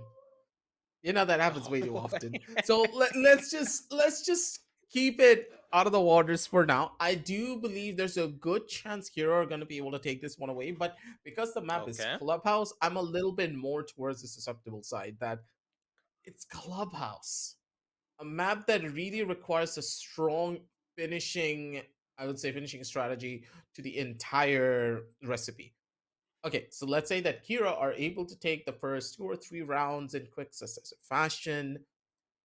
Then the adaptations come in from Mercenaries. Does Kira have an answer to that? If Kira don't have a proper answer at that point, then I do believe it's going to be a pretty massive problem, because Clubhouse is one of those maps that really is one dimensional way. You can of course disagree with me on that if you want, but I do believe that Clubhouse is a little bit one dimensional in the way that you take control of the different aspects of the map. There are not a lot of different ways you can play as a defender either as well, so it's just all about the timings and the amount of control that you have across the map. If you lose that control, then you're just stuck in a pretty isolated position. So if you want to extend the site, so with Clubhouse, the main particularities about this map is that the entire site is pretty much the entire floor by itself, of course. You want to expand Yeah. all the way you can up to the opposite end of that specific floor, and also extend down below if you are able to invest that utility, and if you, of course, have the time to get that proper setup done. Now, it all does come down to the first floors, I do believe. If you're on the second floor and if you're on the basement, then of course picking up on the first floor and second floor holds. But I do believe the most interesting part will be if they pick a bar as one of their sites. I don't remember which team was it. One team in particular picked out bar as one of their favorite sites. And that bar play was something out of the ordinary for the both of us. I believe it was It Take could be a Charge curveball. Esports who did it. I believe I think I've seen that site maybe when Dark Zero was playing in the finals. I still remember on Clubhouse the Not even Dark final Zero. overtime match point. Not even Dark Zero, DZ. No. It was recent. It was recent. If it was on probably on the fall Hmm. edition or in SA Nationals, either or, because that Oh, you're talking strategy about the SA completely Nationals. threw. On SA Nationals, I'm pretty sure it was Take Charge Esports, formerly known as Hunters LFO. They, on map Clubhouse, they did play the bar and stage at that time, and to be honest, it actually worked out well for them. And the one that I was talking about was DZ. I believe it was like the final overtime matchup when they went up against Astralis. I believe, I'm not quite sure, but I still remember the final round on Map Clubhouse where it was a best of 5, and Yep. they did ended up picking bar and stage, and they did ended up winning that round nonetheless, mainly because of how new that strategy was. So bar and stage is rarely picked on a map like Clubhouse, because usually you see second for CCTV, second for gym and bedroom, and of course the infamous Then the basement church basement. and arsenal room. So it's always the basement where it's very safe for the defenders. But for now, let us focus on map number 2, because the match has been opened up, and so is the ban phase. And I'm pretty sure that when it comes to bans, it could be as standard as possible. You could see a Thatcher, an Osa ban, Valkyrie ban, and of course Mira ban. These are like the standard bans you Also, see on a map yeah. like Clubhouse, because Osa very strong when it comes to challenging choke points in the balconies of second for CCTV. Very strong and versatile operator, especially when you have the secondary EMP charges too. So maybe they could ban in for a Thatcher, maybe not. Maybe we could see a Solis ban on defense, or maybe we could just, like I said, go in for a standard bans. But Oh this my. time, a Hibana No. ban. This is good. No. This is interesting, because now, since Hibana, the queen of hatches, won't be able to open up a lot of hatches in towards the basement side, they have to rely on other operators like the Maverick, the Thermite, and the Ace. Sure, you can use the secondary Hard Breach, That but I'm not is. quite sure why banning Kaid would help. I mean, you still have the impact nades that you could deny a lot of utilities from Basement Church's side. But if you want to have the Moto's hatch electrified, then Kaid would have helped in that particular situation. But banning I think a lot of the Kaid, strategies. mm, yeah, Yeah. I believe I think they're gonna focus there on will Moto be a a. lot more. I believe so. I believe they might, focus a lot on second four sides more than going on basement side instead. But the last ban will be the Azami nonetheless. Pause will be requested from Kira Esports. Maybe they have some, technical issues. So once they leave and come back, we'll be able to resume back. Round number 1, basement church and Arsenal room will be the side. MRCZ, on the other hand, have secured their first map, which was on Villa. And now they are here to see whether if they can secure map number 2 and end things off on a 2-0. But for Kira Esports, in the first map itself, they ended up on a 6-8. I So I'm pretty see sure why.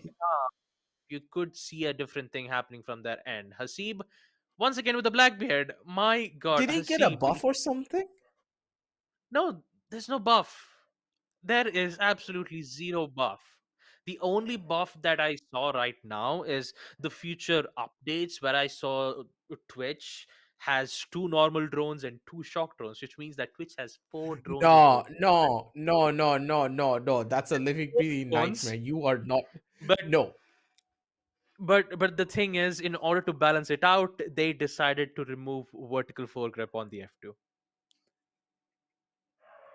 it doesn't That matter. that, that is what that is what I've heard on the patch notes. I'm not quite sure whether if it's confirmed or not, but I just saw recent patch notes on Twitter saying that they're having major changes to Twitch, and they're having changes to Grim too, as they're going to include the assault rifles scope 1.5x and a 2.0. But then afterwards I realized, what's the point of giving Grim a 2.0 scope when his gadget itself doesn't help on anything? I mean, Yep. granted, the whole bees gadget that be able to detect any player is good and all, but it's more of like an AoE place, and the ability itself is, it's not helpful at all. It's not really good when it comes to meta wise, because it's more of like a launcher. I mean, if it was similar to a Ying's Candela, maybe it could have, helped in throwing it off, trying to get more info, trying to force people out of that particular place. But, it's just once you equip that particular gadget, you're basically vulnerable, and you have high likely chances to get, picked off in those 1v1 challenging duels. So, yeah, Grim we won't be able to see Grim a lot, but I'm pretty sure a Blackbeard will be brought out quite a lot. There's no changes, no Yep. nerfs being made from Blackbeard. He's still the same. One single shot to the rifle shield will immediately, shatter, and high likelihood chances that a headshot will confirm the kill to Blackbeard. But yeah, all in all, once again, folks, we again apologies for the delay that's been caused around. Kira Esports, on the other hand, are facing some minor issues, so I'm just hoping that the issues has been fixed so that we can proceed to the match as soon as possible. Yeah, we just have to wait it out. Not much that we can do. Hope for the best for the members of Kira. Of course, we want the players to have the best possible chance moving on down the line. And when it comes down to this late in the night, you do expect some problems to come in, maybe from family, maybe from ISP or even power. There's not much that we can do. Gotta hold down the fort for Or maybe, for as long as we can. maybe, Mm. yeah, maybe you forget to pay the internet bill, in which I actually did quite a few times ago. So can happen. But As a they caster, you they cannot did. make that excuse. You can lose your job if you do that. Oh boy. No, actually, I did have I mean, I wasn't casting at that time. It's just that I kind of forgot, and next thing you know, at 12 a.m. my net just stopped immediately because I forgot to pay the bill. So And then you couldn't pay the bill until next morning. Yeah, that's gonna be a fun night yep, when you but get I'm glad I bored did enough today that you though. fall asleep. Yep. Hmm. Yeah, for now, folks, Up, once you're again, waiting ready. for ready confirmation. There you go. Vortex gives the ready confirmation. And now, Mercenaries, when they're ready, we will proceed. Round number one. The side itself, basement church and arsenal room. Din will bring in the Ying, the Candelas, very strong when it comes to stunning most of the operators on defense. I'm pretty sure that the only denials that they have is Attackers the need to Jaeger's locate and defuse ADSs, but bombs. not more than that. They're heavily relying on information with the help of Alibi's Prismas and Echo's Yokai drones. Interestingly enough, they also have the Ella's Grismuth mines as well. So concussions really great when it comes to disorienting the enemy's line of sight and have a higher chances in winning those challenging duels. And since the FO12 shotgun has been nerfed quite a lot, and the Scorpion has been buffed slightly, you could still control the recoil in maybe like short to mid range, but in long 10 seconds range, left in the not ring. quite a lot. But let's see. Kira Esports, currently they're the 5 ones who are seconds facing remaining. trouble, and hopefully Map Clubhouse could be their saving grace. So Attackers let's are see what will moving happen in out the to action locate a phase. bomb and defuse it. Gotta take it slow for this one because the members of Kira, they don't really have a lot of resources to play around with as well when it comes down to this basement side. Taking out that creep from the equation just breaks a lot of different opportunities that you could have had as a defender. And now that they're stuck between a rock and a hard place pretty much at this point, they need to choose one of the latter. For Mercenaries, on the other hand, though, they're gonna have full control all around to do whatever they want here. Positionally, it's gonna be a normal standard clear on the map of Clubhouse. You gotta go from the second floor down the way to the first, and then finally be able to shut down one. And Oh no. Oh no. Attackers Am I spotted. 7? Twitch needs to be aware. No You idea. need to be aware. There's no idea. Oh, Well, Taha does that's though. gonna be the first. Yep, that's And another there one. goes Aware. Vortex. Attackers recovered the bomb. That He was knew. He knew. good. Yeah, that was good prediction though from MI7, removing both the roamers, and now they are just free to focus on the site, just like that. Yeah, I'm pretty sure that Deathamar just felt that urgency to just jump out and maybe find a frag over onto MI7. But MI7 already knew. He heard the first bout of noise being made. This is why you need to stand completely still. Siege, at I'm moments, of course, can be absolutely horrible when it comes to audio. But when it does work, you can catch even the slightest of movements. Yeah, but not only just that, MI7 saw the slits of the barricade. It was like almost opened up, so he kind of expected that there would be a run out, so he just kept looking at it. But if we focus on the round, we do get to see Taha securing one more kill, which leads to Coffee and a Tharv. The only two operators left for Kira Esports to hold their ground in towards the side. A Tharv will be having the shotgun in hand, SMG 11 in hand too. But the problem is, Coffee is all by himself. And even with the information being gained from the yokai drones, the team can at least help them know exactly where the positionings are. And a Tharv, that is a really good kill. There goes Den 2v3. Higher chances for them to try to equalize it, but instead it would end up in a trade. A Tharv will be down and confirmed in the hands of Ayan, which leads to Coffee all by himself. 1v3. Information's been detected or not. No. Information not detected. Oh no, this is not good. But you still have the trade once again. Even though if you make a single mistake, it will be made up for in trade. MRCZ, no issues at all. They will secure map number one. They will secure round number one without having any issues on the side. Smart, clean, and effective. That's all that you need to bring down to the table here. A little bit of sloppy drone work, but that's completely fine because your teammates are there opting for trades. That is how Mercenaries play. They have the entire map of Clubhouse under control, and this is a map that really does reward a team for having good fundamentals. Vela on the other side, yeah, if you have a proper, strong, strategic plan under your belt, then you're going to be completely fine and dandy. Hell yeah. That's one of the maps that you don't want to worry about. But here on Clubhouse, your fundamentals need to be strong because of one reason. There is not really a lot of outer worldy strategies that you can employ that will catch your opponents off guard unless you take these middle sites. How you want to play this basement though? It's going to be a bit more questionable because it really does depend on the roams. If the roams are able to maybe establish 1 or 2 kills or force the attackers to just use a little bit more utility than they would want, then it could work, but things don't vote that well for the members of Kira. I want to see something different, but if their primary strategy is not able to work at all with them finding a couple of opening frags, I don't know what strategy can help them, because this map in particular, getting those trades and getting those roam kills will just be the deciding factor for a round. For now, MRCZ, once again, they'll be doing the same thing once again. It's just they'll be pushing in on a different direction this time. MI7, it's just already all the way towards the Barca's side too. So at this point, Kira Esports, they have to be careful though. They do not, I repeat, do not want to lose their bodies already in the early rounds itself. So they have to be patient. They have to be very cautious and try to rely on the information being given either from the defender camps or from those yokai drones.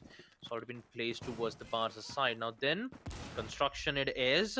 Do they know Vortex whereabouts? He's currently in main stairs. He's still trying to hold out that position. He knows exactly where the where both of the attackers would come in, and turns out they will find one. Death Amar will be the one to start things off, but here comes Ayan. Can he get a second? Oh, beautiful shot from the R4C. 2 headshots.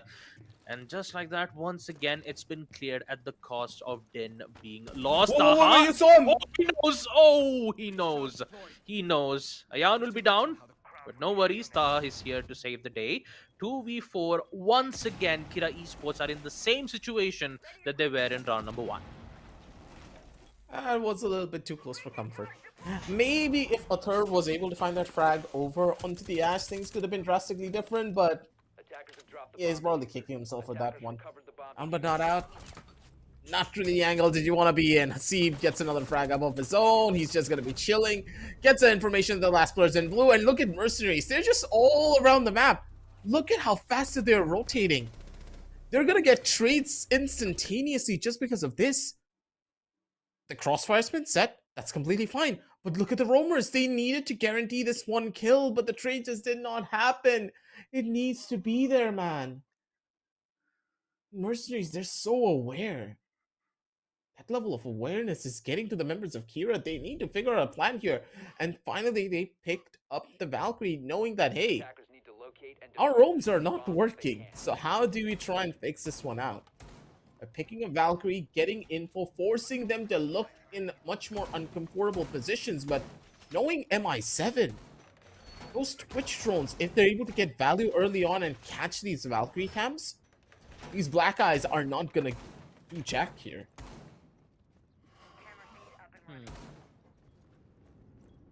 And also, here's the thing: we see Valkyrie being brought up on second floor gym and bedroom. It's pretty strong. Although it can gain, it is pretty strong on if the side even if the side was on basement church and hospital room too, right? So It's you know, stronger there. instead of just instead of bringing in the alibi, it could have been best to bring in Valkyrie, give them vital information, and then Kira Esports would have just played to it accordingly. But they're just using it on second floor gym and bedroom. I'm quite curious to know what Death Amar would be, would be doing at certain situation like this. But turns out he's actually already having a gunfight. Not quite sure with whom he's having a gunfight against, but I'm Blackbeard. pretty sure it will be up against Hasib. Oh boy, the rifle shield, Blackbeard. I mean, at this point, Hasib is just vibing right now. First round, we see Hasib just normally playing some casual roles. Next thing you know, he just flips the switch and says, you know what, it's time for me to play Blackbeard. It's time for me to let loose and just channel my inner Hasib. And I kid you not, the amount of Hasib. impact. Yes, his inner Hasib aggressive. Yes, you heard me. First map itself, he just did so much work. I mean, 18 kills on on overtime match point, right? It was 8-6, and Hasib has got 18 kills by playing the Blackbeard. And also, I just realized Din is currently playing as the Amaru Did too. he see him? Not quite Wait, sure. It was Taha, just a did he usual get- wall bang. It was just a usual wall bang. He just went in towards Jim. He saw the red pings and he just decides, you know what, let me just wall bang. And he did exactly that. He gets the kill, and Hasib, on the other hand, gets to take out that Amar. My god. Vortex is finally able to get that refrag off at the bare minimum. That's gonna be the first one to take it out on, and yep, look at Hasib. What do they do against him? Like, this just gonna hold the shield up, and there's absolutely nothing you can do to try and stop him. It's a tough position to be in, regardless of what's gonna happen to you, and the man's just gonna peek these corners. He has the aim for it, he has the confidence, he doesn't need to worry about getting shot. That's the biggest part. He can take his time to take the shot. He can aim, he can do it very slowly, and one by one, the members of Kira are just dropping like flies. Hasim just doing God's work. This Blackbeard is probably tilting the members of Kira to the point of no return. This is definitely going to hit Kira's morale boost a lot. And this is the usual, Kira defense that we see on Clubhouse. We always see them go two sides at the same place. Round number 1 and 2, basement church and asshole room. Round number 3 and round number 4, second floor gym and bedroom. And if this doesn't work out, Kira Esports, which side would you go back to? Second floor CCTV? And if they do go to CCTV, would it be a good idea? Because technically this is not working out. And especially when Hasib brings in the Blackbeard, it's... Once Blackbeard is in play, then one of the angles have been fully cut off from Kira. So the only thing that they can do is either have some explosive ordnance or try to, bait them into entering into the building first, right? Because if Blackbeard is in long range, that is exactly where Blackbeard excels at, right? He excels at long range, and he also has his one-ups or maybe 2 extra lives. So if he misses his shots, and if he does get a headshot, it's basically has a second chance. He can just literally hit back and get those kills. So there are multiple choices where Kira Esports can remove this one specific operator, but man, if this is getting into their heads and Mercenary is just winning 3 rounds on attack back-to-back on a map like Clubhouse, which is in fact a map being picked by Kira, then this is definitely going to hurt them a lot. But hopefully, I'm pretty sure that in round number 4, they have some strategies. The Twitch Never gets mind. the value? No way, the Twitch actually breaks it? Never mind. I was trying to give some hopes and dreams for Kira Esports, and then suddenly I see a jumping MI7 shock drone just shoots at the Mira window, which is so very important, by the way, to hold out the second floor gym. Now it's entirely opened up, which means that the Now we attackers know why can they banned easily him. get in towards the site. Yep. Now you know why Twitch is banned in the first map. Yep. You got a player like this to worry about, you know it's gonna cause some issues, but he's gonna get taken out. But honestly, at the end of the day, even if Taha is dead, is there even any problem? No, Taha opened up all of the walls. He doesn't have anything to give anymore to the map. He's done his job. Even if he dies, it's completely okay because now it's all up to his teammates. And now here is where the holds are going to be coming in, and it's going to be a trade from each side, and Shrisha holding down the fort with the P90 in hand. Does God's work there. He has the frags that he needs to keep his team in contention, and now he just needs to survive. Din is looking to possibly get another frag. Has a lot of information to play around with, though, at the bare minimum. Knows one of the players is opting from the other side of Jim. He's going to be able to find one. He needs to find that secondary. Knows exactly where Shisha is going to be playing on towards. He just needs to find the timing for it. The motion detector is going to give everything away to him, though. And now he needs to make this time work. 39 seconds left on the clock, and Shisha is going to be able to catch him on the rotation. He has nowhere to run and absolutely nowhere to hide. That's beautifully done all around. And the members of Kira finally get the first round on the board. Such a crucial round for them as well. Because if they were not able to get this purely on the back of Shrisha, their team morale and their confidence would have plummeted down into the ground. True. Absolutely true. Shrisha just doing God's work for Kira Esports. And I've got to admit, the hold that he did from main stairs was basically a saving grace for them. Mercenaries, on the other hand, I'm pretty sure that they got cocky in that situation. So, yeah. Although on the bright side, Kira Esports will secure at least one of their defensive rounds on Map Clubhouse. So I believe that they still have 2 more rounds left, and in the first half that they could end things off on a 3-3 equalizer.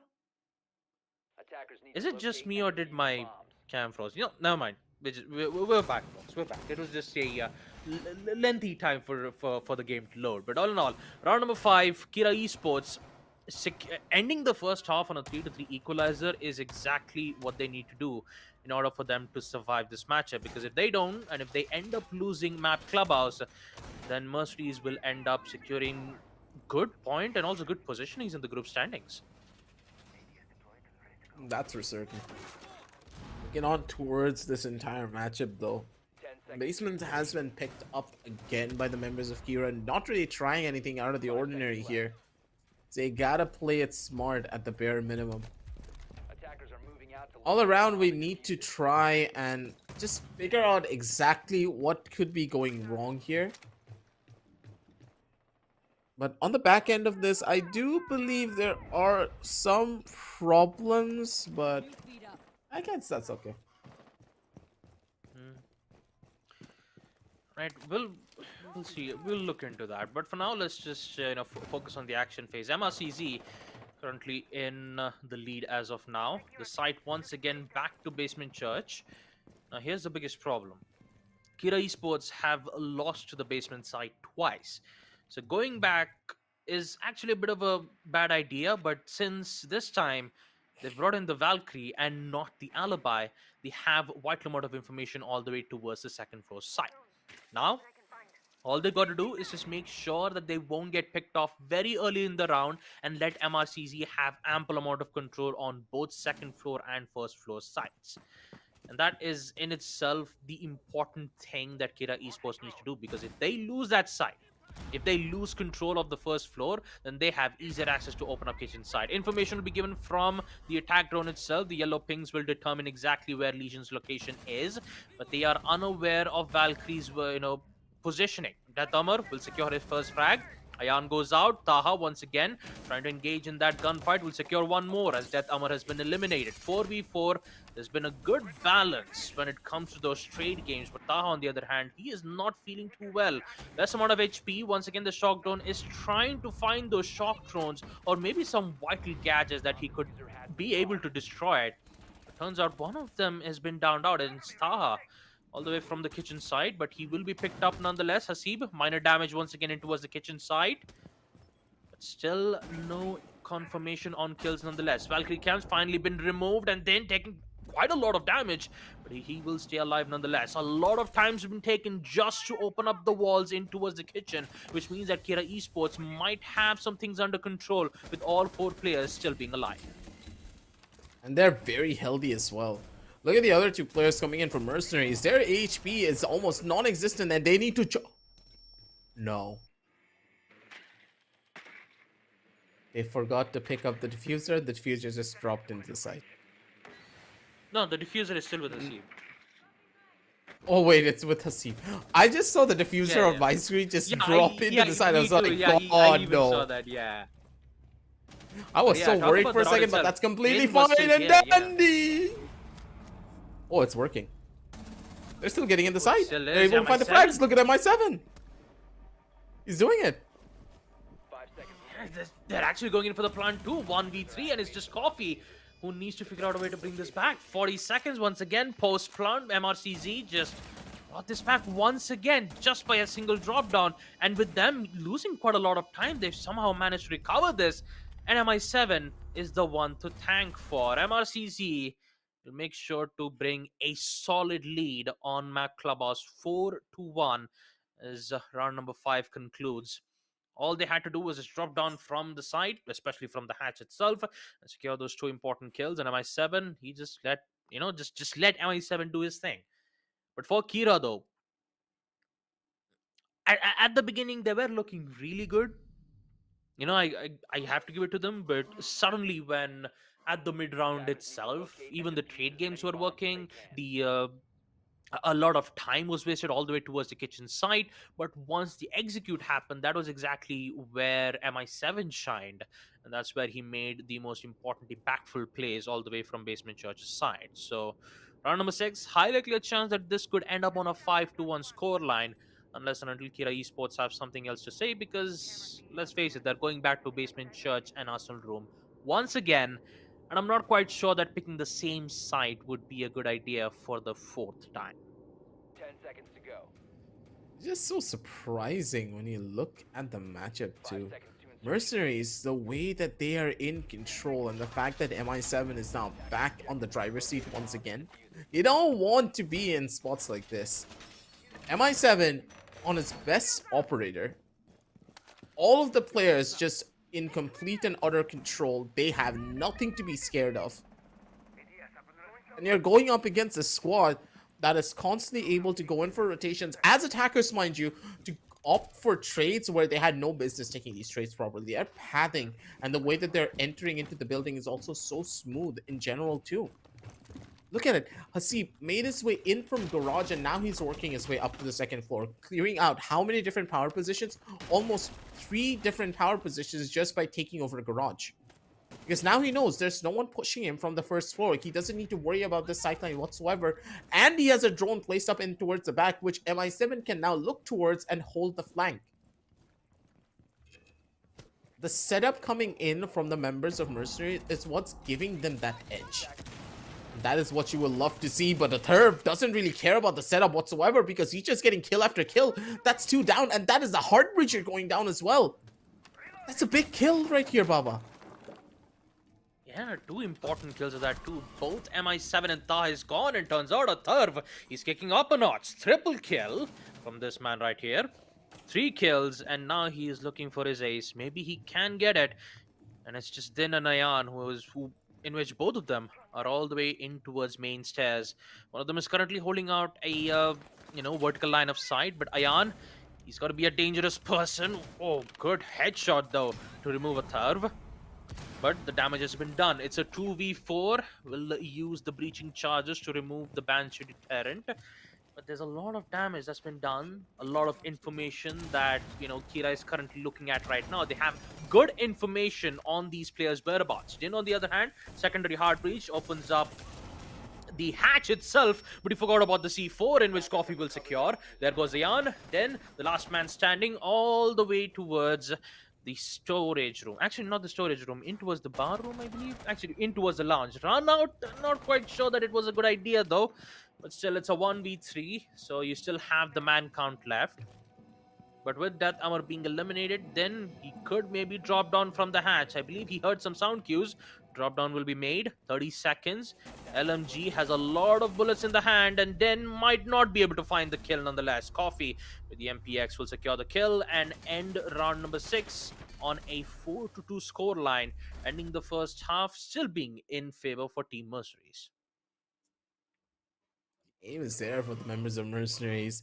They did get pretty much everything under control, but a turf, man. He's just chilling inside of Moto and getting all these frags done like it's nobody's business. Gotta love it when you see it, man.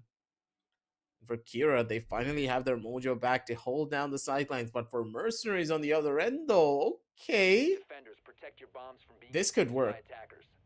Alright. I'm gonna give an unpopular opinion, or maybe this is the planning that the members of Mercenaries have.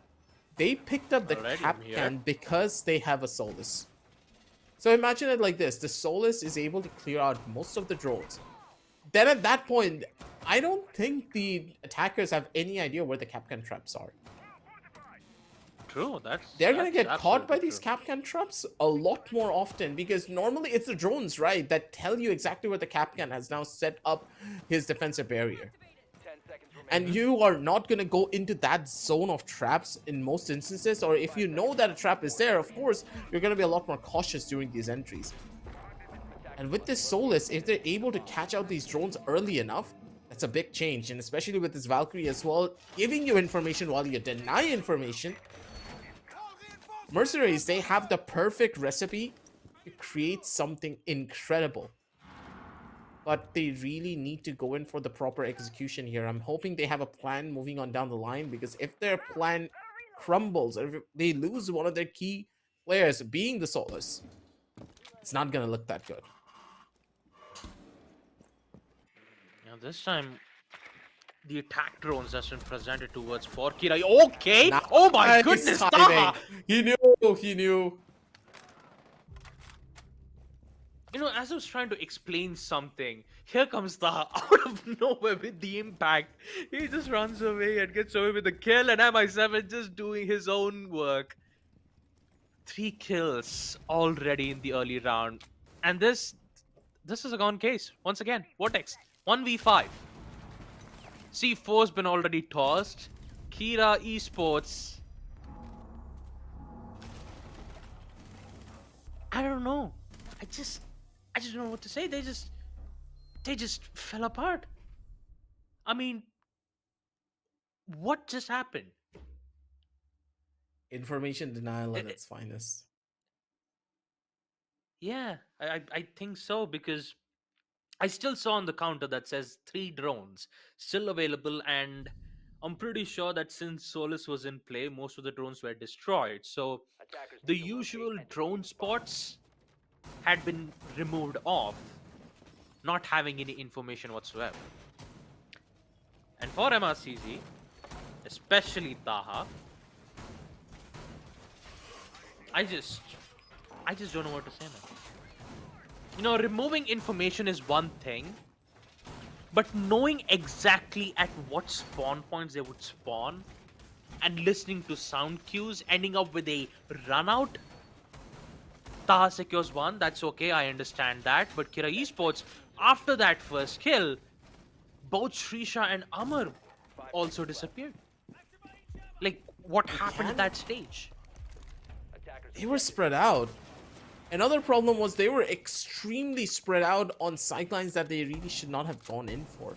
You saw that as well, Baba. You can't deny that, because the ace was left alone outside of study, outside of logistics. I don't know why.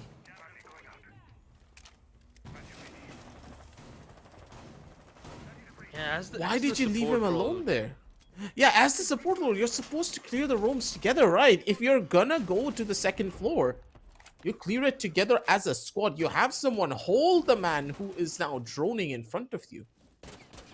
Maybe he was just trying to, be in the jacuzzi, be in the jacuzzi room, maybe hide in a place and then go in for a drone. And I'm guessing the timing of the ace trying to go for the drone and the timing from Taha to, use the impacts to remove a guy was very unfortunate. But on the bright side, you could say that Kira Esports have information now. So a wall bang might be in effect from Death Armor, but he doesn't want to commit to it just yet. Some damage will be dealt around from the Iana, but MI7? Okay, that's He a just gets drive away by. That's a freely. drive by. He actually goes in for the second kill, but Athar will confirm the kill nonetheless. But Trisha sees another player all the way towards the construction site, won't be able to confirm the kill. But MI7, my god, removing Death Armor, it's a fair good trade. Kira Esports, they can still come back. Coffee is still present too, so he'll be able to give good amount of information, plus the breach, which will happen right about now. Oh All my right, goodness. Hasib. Hasib. With the Hasib, vector. what- With the vector. You know, just like you said, aggressive, that was a Bugatti peak and a half. I don't know what's up with the members of Mercenaries. They're just swinging it out like it's nobody's business. You gotta love it when you see it. These people know their mechanics and they know how to abuse it properly. And now it's just about the hole. It's just about the plays, baby. It's gonna be Ayan getting another one from the side of Kira. That's gonna be the last one to get taken out. They know exactly where the termite is. Gets the final frag, and it's gonna be Daha to close things out in style. And the members of Mercenaries, they're taking this map away like it's nobody's business. And remember what I told you in the past here, Baba? Clubhouse, a map that just purely relies on your raw fundamentals. You cannot rely on strategy here as much. If your siege fundamentals are not strong, do not pick this map up against a team that you know has strong fundamentals on it. Because whatever strategy you have in mind, it just won't bode well for you here. Villa would have been an optimum map for them to play. And there was a good chance that Kira would have even won Chile if they had an unorthodox strategy. But on Clubhouse, their mechanics, not their mechanics, their basic game sense is just not working out for them as you would have expected. The two-man drone roam clears, the fact that they're not playing together for trades. What's happening to Kira? They've lost their mojo. They had such a strong start on map number 1 too. Yeah. And the thing about Kira Esports is that the most played map is Clubhouse. Every time when you see Kira Esports being played on, I could even include the SA Nationals, I could even talk about the Summer of Fall series. Every time I see Kira Esports, their maximum pick was always Clubhouse. And usually they would win most of the matches, but turns out, up against Mercenaries, it's just not working out too well for them. They're still, you could say that they're still using the same strategies, and it's just not working out well for them. Even I wouldn't say it, but that Armor bringing in the Buck might be able to have some major changes to it because he has a skeleton key, right? So he'll be able to just open up good lines of sight just by being from below. But how can you deal with these aggressive players like Taha and MI7 and Hasib? Once again, he's just, swapping ops on attack, playing Blackbeard. You could say that MRCZ they're just having the time of their life. They're just playing it as calm as possible, and it's Kira, the one who is currently facing a lot of pressure from their hands. And if they are feeling pressure right now, then it's definitely a no-go. It turns out maybe with this first kill from Athar, we could see Kira try to fling back and see whatever chance that they have to bring this back up. It's always Athar and Detamar who are opening things up for this entire roster. Mercenaries, so now off to a pretty bad start. Their roams have already been taken out in more ways than one. MI7, though, on the other hand, looks to be a little bit more of a nuisance. Not going to be able to catch out any of the players. A lot of the walls have been opened up by Coffee as well, beyond that termite. Good support being given by him at the end of the day. But now with a couple of the walls already open, Taha getting taken down, Din pretty much being on his lonesome. The C4 doesn't really catch anyone out either. Yeah, I think they're done. There's nothing that they can do. One by one, their bodies are just gonna drop. Din, pretty much the last line of defense on this mute to maybe close things out and be a little bit more defensive. The Pogmat's gonna be able to catch out one of the players here, Baba. 3 versus 1. 3, 2 versus 1. Versus 1. Din, don't do this. Not like this. Not like this. He's in for the He's ace. looking for an ace Not to like close out the this. match. Kira, not He's like trying to this. close out the set. No. Din has no this idea can't where be he happening. Oh, Oh. thank goodness. My God. is. Whew. God. Kira. Kira. My God. Din just went psycho. He actually went psycho.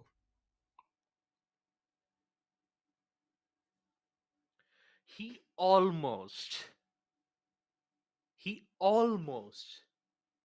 ended the match. Almost. Nah, man, those two That was shots with so the close. SMG. The shots from Din, man. My God. By attackers. 2 1 taps. He just like swing left, swing right.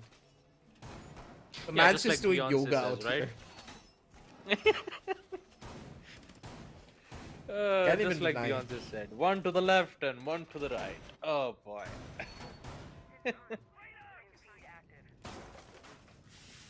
That's just beautiful to watch.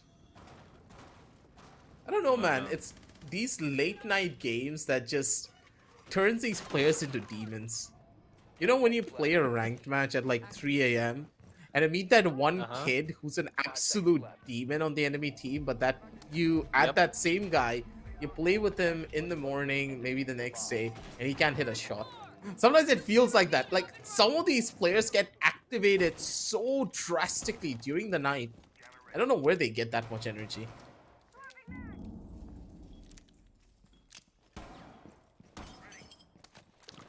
It's always that motivation that keeps us from playing the game, right? No matter if it's any FPS games, once you're, once you want to be the best player in the world, you would give it your absolute best. And I'm pretty much sure that MRCZ and Kira Esports, both of them think of the same thing when it comes to I don't motivation. like this. Yeah, me neither, man.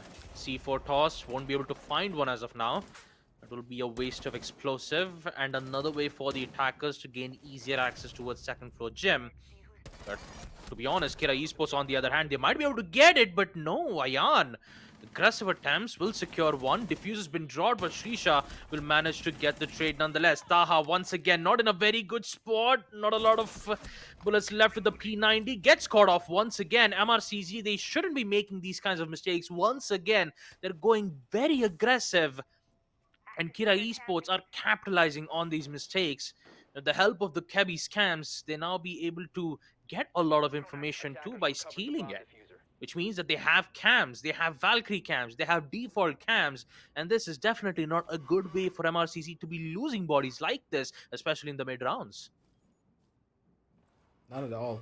They need to just slow things down a little bit, honestly, at the end of the day. See, come on. Diana's not going to be alone. Come on. You know that Diana's not going to be alone, right? Who would be alone on the first floor at this time? There has to be someone there on the secondary. Yeah, honestly, 1:30 a.m. things. It's actually 2 a.m. for him and me. Who would you expect? Yeah. Oh boy. Once again, Din. 1v3. Can we say the same miracle that we've seen on the previous rounds? I'm not quite sure because this location will be given away very quickly, especially from the Kebi camps, but somehow he's still alive. Still has a C4 in hand. Will automatically be gone down, but somehow Din will get away with one kill, but Vortex will be there to deny it once more. But MRCZ, they need to stop being aggressive, man. It's just... they should not keep making mistakes like this. Especially Taha. There was no need for him to go as aggressive onto a second floor gym. There was no need to use the C4 to blow up the wall towards the bathroom side. They could have used it to, maybe deny some of the players, but this is definitely not a good way to hold the basement site. Not one bit. And MRCZ, they are giving chances for Kira Esports. Giving a chance for Kira Esports like this, slowly, that is going to put a heavy toll on them if they keep making the same mistakes over again. If they make 2 more mistakes, then we might see a game in our hands, folks. Maybe we could see, map number 3 Chalet being in play here, folks. Looks to be a little bit questionable all around, though. Looking on back, Mercenaries, they need to start thinking about how to close out this entire map for themselves. Doc is again getting picked up. I don't know, Hasib, I think, just woke up today and he's like, God damn it. What do I play? Do I play something that I really want to use my brain with? No. The thing is, he's been picking ops that you would normally play when it's like 2 a.m. It's like off meta in an invitational tournament, and that too up against Kira Esports. No. Another thing, these are ops that you can play while being lazy. Don't forget that. Doc, on the other hand, has good uses too, because if one of the player gets down, you still have a long-range revive that could put yourself all the way to full HP. So that's actually a good thing about bringing the Doc, especially with the bulletproof cams as well. That can give vital information on players' whereabouts. But the main thing that I need to be the main thing that I need to talk about for MRCC is to slow down the pace. Keep it as calm as possible. Do not make any hasty decisions or make any risky decision that could cause a chance for Kira Esports to bring this back up. It's still 4-6. MRCZ are still in match point, and Kira Esports can bring this up. And if MRCZ let them make the mistake, then Kira Esports, we can have a comeback match at our hands. Possibly. Blue hatch has now been opened. Motor hatch still intact pretty much. Taha taking a good chunk of damage there, but of course the Doc is just gonna give a little bit of a pat. Shove that syringe in and finally be able to get him back up to full. It's gonna be relaxing for a little while there. And they're able to take these aggressive duels without not really a lot of repercussions. And now Hasib needs to look on back, give his buddy another recharge here to try and take these duels once more. It's all about the timing, and it's all about the slow, methodical plays. Giving up a lot of space here to try and do so. MI7 takes a back seat. The Doc, I do believe he missed his shot. Yeah, he missed it. Oh, boy. Oh, this is bad. Oh, boy. This is really bad. 4v3. Din once again playing the Jaeger. The only collateral damage that we see from MRCZ is just Shrisha. And that too, it's the Heart Breacher. Ayan, he doesn't have the C4. And Din. It's 2v4 once again. MRCZ, they've lost control on the side, but Ayan, if he gets his one particular kill, no, he misses. Does he get the kill? Yes, he does. Finally, a control in towards the kitchen side. C4 toss, not going to work out. And now it's post-plant. 35 seconds, 2v3. Din is still alive. Still has good information in towards the blue room, but he cannot get the kill whatsoever. Ayan is also having control on the high ground, but gonna drop down nonetheless. Once again, good shot, the triple kill.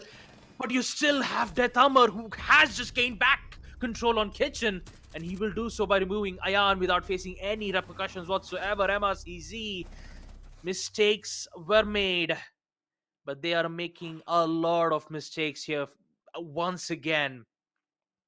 This is definitely not good. 4 times the mistake. It's 5-6. We are back at round of ones, ladies and gentlemen. Round of ones. What we thought at Kira Esports might have a bad day on a map like Clubhouse. Suddenly we are seeing them bring this, suddenly we see them, bringing this back. 5-6. And a timeout will be requested from MRCZ. I have no idea what Mercenaries are trying to employ here. They had 0 roams on this particular site. They didn't really try to stop their opposition from going way too aggressively. Now they're taking this timeout, which is smart. I admire it. You didn't want to take it before, thinking that, hey, maybe we're going to be able to close this out. We're not going to take as many duels. That's fine and all, but where is the communication? Players are just not communicating properly from the members of Mercenaries, and that is unheard of. We praise Mercenaries to be able to communicate properly, correct, Baba? This is one of the best teams that we have seen when it comes down to just their team play. And this is what's really happening to them. Hopefully, internally, they're all okay, because things don't look that hot as of right now. And hopefully with this pause, they're going to be able to calm themselves, get on the same page once again, and show the same performance that they did in map number 1. Because Kira, they're now riding the momentum. Coffee has 10 goddamn kills. The man who had the 10 roughest kills. start in map number 1 is now leading the score charts. 4 behind from Ayan, and he could easily reach that here by this round alone. And also, let's not forget, he is the support role for Kira Esports. Yep. He's been playing the ace on attack. And he is the one who's currently in the MVP leaderboards. MRCZ, on the other hand, they've made way too much mistakes, and they have to stop this. Like once or twice, I can understand that. But doing it 4 times in a row, that is unacceptable, man. Match point once again for MRCZ. It's 6-5. Kira Esports, they can put this to overtime. And once again, we will see some changes in the operators. Once again, we will see Hasib bring in the Mira. This time, no Doc, no Solace. Just the usual meta operators that you see on a map like Clubhouse, especially on a site like Second Floor Gym. Mira's mirrors will be placed. Tetama will bring in the IQ. You know, you still have the attackers repick, so maybe they could bring in the Twitch, the shock drone that could help them, you know, destroy the Mira's mirrors, or maybe just, you know, melee it in a way that you could block its certain line of sight. But this is it. We are back at the round of 1, folks. 1 round for Kira Esports to put this match back to overtime, or 1 more round for Mercenariez to end map number 2 Clubhouse. Will it happen, or will we see map number 3 Chalet? Let's find out in the action phase. As we see the players on the side of Kira Esports prepped and ready, pushed all the way towards the warehouse place that they've spawned in. Now they're making their way to open up those important breaches and proceed with their initial kills. You really need to plan out your strategies here. For Kira, on the other hand, I want to see them be a little bit more systematic in their approach. Now that they had the momentum under their control, now they know what to expect coming in from Mercenariez, and Mercenariez are a little bit more scared in what they really want to plan out and do. Try to use that to your advantage. Force them into a corner and then start taking the site with the information that you're able to gather. There's not really a lot of information denial on the opposite end of things, other than this mute. And Ayan may be biting off a bit more than you can chew here, buddy. You gotta be careful about how many fights you're taking, because if you die out a little bit too early, especially on the Saruni, you're giving up a lot of space towards the attackers. And this is such a traditional setup for this particular side, but this works out so beautifully as well. 2 different holes, 2 different crossfires. Members of Mercenariez, they have a solid plan to make things work out here. It all depends on the timing. And it starts here, and right now. Deathamar doesn't really have a lot of information to play around with, but already has the yellow pings to give him the info for the first kill. And yep, that's gonna be the first. MI7 gets caught out, and now the Valkyrie needs to take a backseat for the rest of the round. But hopefully his teammates, they have the information that they need to work things out. And then he's in the most powerful positions out of everyone. If he's able to hold down the staircase for the bedroom hallway, they cannot enter scotch-free. Yeah, now we see Kira Esports making their push in towards construction. They know that room has been cleared out. They still got to be careful about some of the players, and that is Taha and Ayan playing side to side. And here comes the cooked nade from Atharv, all the way from stock. Atharv will be happy about this. That's the second kill. Kira Esports, they have finally bring this back up. And Asib will try to deny it as best as he can. Headshot to remove that armor, but that's the minor damage. Kira has found out the opening. They found the weakness. Now they're pushing it in towards construction and making their one final push. And Ayan is currently playing at a very difficult positioning, prone all the way towards bedroom. As we see the ace opening a line of sight all the way towards construction. This time they're losing a lot of time, only 15 seconds. Ayan will find one with the DMR. 3v3, 3v2 as Atharv secures one. Asib will go down as well. So does Ayan. Is just 1v3. Back again at the hands of Din. Shotgun in hand. Here comes the shot. The second tries to go in for the push, but no, he did not. He misses the shot.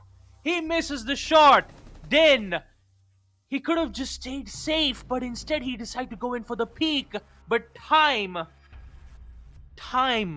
will be the reason that MRCZ will end up winning map number 2 Clubhouse. This could have gone sideways.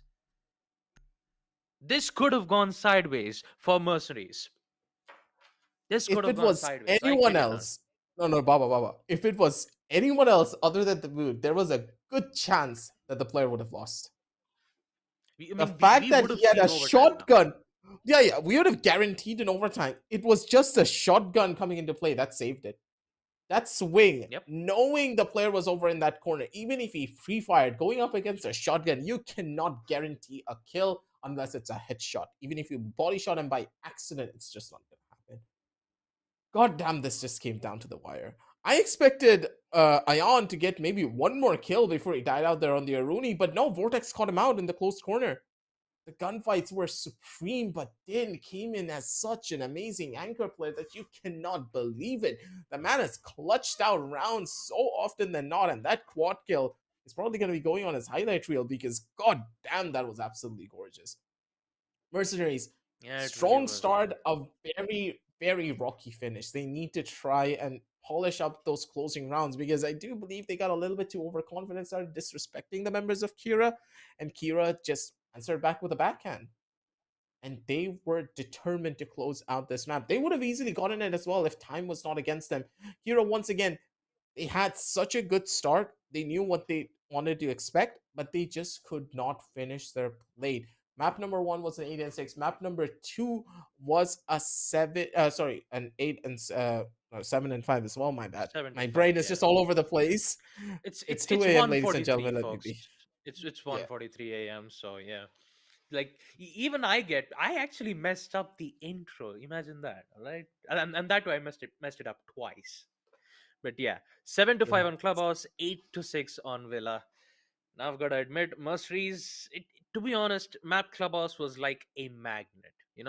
Magnet as in MRS is as in Kira Esports having a rocky start to a solid finish, but it was Mercenaries who did ended up winning it, right? So yeah, 7 to 5 MRCZ, they will be the ones to secure their first victory in the group stages of the invitationals. And unfortunate for Kira Esports, they did all they can. They've made great work on map Villa. And let's take a look at the summary as well on the final matchup of Clubhouse as well. A lot of work have been done, especially Coffee, who had who's currently at the top two, 10 kills, 67% cost. As you can see, both Atharv and Death Armor has 4 first kills, and those first 4 kills was on attack in second half, mainly because of how aggressive Taha and MI7 was going at that time. Yep. Yeah, looking at the first kills ratio from the members of Kira, Kira got consistent first frags. And that's the thing. Even when they had the man advantage, it really didn't translate into anything. Just look at the side of Kira. They had what? 8 first kills compared to the members of Mercenaries who had what? Only 4? Double the amount, and still the advantage was not translated into a round win. This is where I do believe that the members of Kira, they need to start working on their strategies. How do you translate those man advantages into proper how do you put it? What's the word for it, Baba? Consistent? No, into a proper side entry, into a proper side entry, because normally what happens is they're able to catch out the over aggressive players from Mercenaries. They get the kill and they don't know what to do with it. They won't need to take a portion of the map for themselves, but normally when they try to take the portion of the map, they don't really do it with the buddy system enabled, or they don't try to drone it out properly and invest some utility to try and take that portion of the map for themselves. And that has been a recurring theme for the members of Kira. But for Mercenaries, on the other hand, they know how to play those disadvantaged situations, especially on the defensive side. They know how to turn the tides of battle if it's a 4v5, because one of their players do have a tendency of dying out a little bit too early when it's a 5v5. The team is built around that ideology, and that is why Mercenaries is such a strong force when it comes to those type of scenarios. Kira, on the other hand, still rough around the edges, good start, but a sloppy finish. This seems to be the storyline set for Kira from the start of the summer series. And was really hoping that we would see them in a completely new and different light here in the invitationals, but that doesn't seem to be the case, and they were not able to come out of the gate running this time. But there is some slight change. I can give that for Kira Esports. There is a slight change, and that change I could give on Map Villa, because on Villa you saw how impactful performance that you saw from Death Armor, right? Him playing as the Yep. Thatcher, getting those 3 kills. You even saw him play as the Alibi, trying to bring the match back up. But it always came down to overtime, where Mercenaries got the better hand of it, and they had no other choice but to just to roll with it, because MRCZ, they're going in for creative ways, especially Hasib, who just kept bringing these non-meta operators like the Blackbeard. And because of that, Kira Esports, what once that they were trying to go like textbook strategies, once they realized that, wait a minute, this isn't in our syllabus, what are we supposed to do in the situation? Like, it's not in our syllabus, this is not fair. And that's exactly what happened to Kira Esports at that moment. Villa, they saw Blackbeard, they kind of panicked, they didn't know what to do at that certain moment. So instead of challenging those gunfights, they decided to fall back and let MRCZ take control of those important choke points. And because of that, Mercenaries always get control every single time. Both on Villa, the same thing. I can also say the same thing on Clubhouse too, while they were on attack. Defense, not so much. They were going way too much aggro. Both the Taha and Ayan, I believe, who was going very aggressive, both as a Solace, and I believe he was playing as the Pomai at that time. But MRCZ, when it comes to they always think out of the box, especially in this matchup up against Kira Esports. They went almost they just set loose. They didn't want to go strategic wise, they just wanted to try some strategies. Some of them did work, and they actually went with it, and it worked out so well. And for Kira Esports, you saw the same lineup over and over again on Map Villa. You didn't get to see any changes being made on their operator picks. It was necessarily the same, and it did ended up being predictable nonetheless, which it was easier for MRCC to capitalize on it and secure the win nonetheless. But Map Clubhouse, it could have gone in the favor for Kira Esports. I'm not gonna lie, that final kill from Thermite, if that timer had at least an extra 1 second, that extra one That second was a good chance. could have at least given a chance for an overtime. Let's take a look at our most valued player for today's matchup. Actually, player comparison between both of us.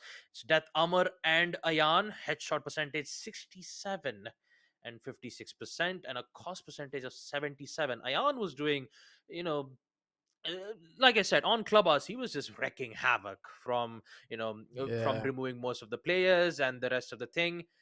And yeah, on Death Armor 258% cost is just a lot of good work that needs to talk about. But yeah, all in all, group standing itself, as we take a look at Group B itself, 25 Esports winning their first matchup, they get 2 points. MRCZ will also do the same thing, they'll also secure 2 points too. So let's not forget, top 2 teams from both Group A and Group B will be selected for the playoffs, which means that we still have 3 more matches left. I mean, 3 more matches for all these 4 teams. So they've just completed one of the matchups, and now we just have to wait and watch and see who will be that 4 lucky teams who will be selected into the playoffs. Will it be GK Esports, Yep. Triple, 25, Mercenaries? I mean, all 8 teams, they're still on board, but still anything can happen for these next few days, because this invitation is going to be very hot as ever, folks. Yeah, it's gonna be a pretty long and bumpy ride for every single one of Hmm. these teams.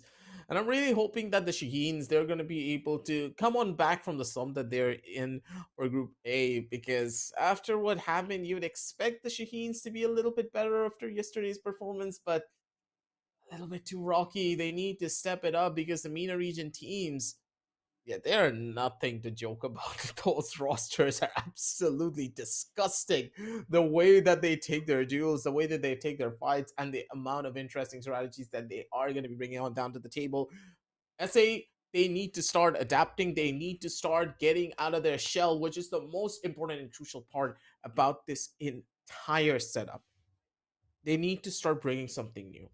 Siege is about adaptation. Siege is about thinking outside of the box.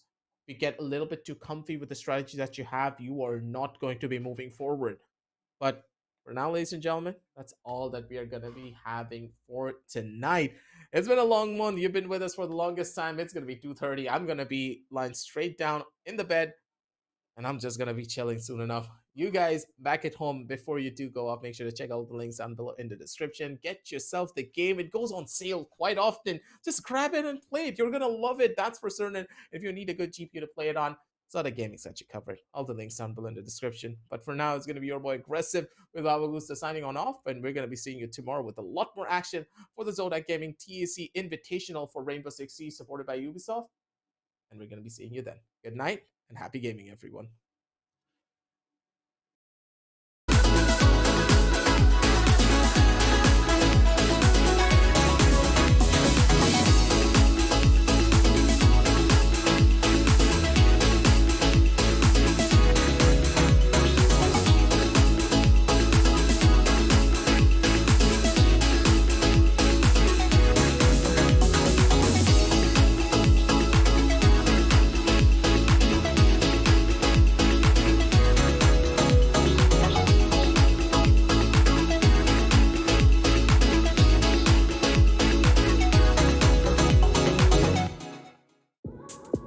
Just watch me. Just watch me. I won't make it easy for you now. You got 2 minutes of my time, and I don't really break too easily, but I'm worth it, 'cause I'll slip into your dreams tonight. Oh, so give me your all. I'll take it to Mars. Oh, I'll stick like glue inside your mind. Oh, so give me your all. I'll take it to Mars. Oh, I'll stick like glue inside your mind. Just watch me.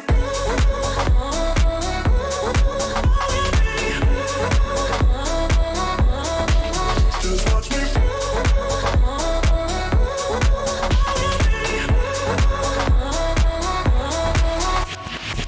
I got you wrapped around my finger, but don't you try to call me tomorrow. There's nothing personal in having a little fun. You wait and see if it's worth your while. Oh, so give me your all. I'll take it to Mars. Oh, I'll stick like glue inside your mind. Just watch me. Give me your all. I'll take it to Mars. Oh, I'll stick like glue inside your mind. Just watch me.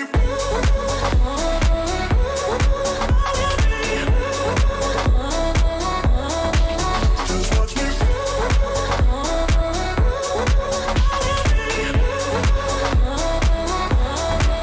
Just watch me.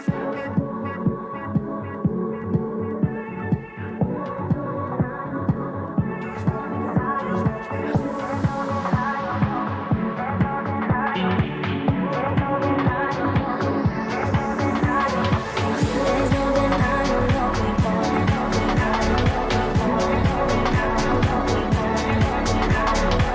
There's no denying what we want. Just watch me. Just watch me.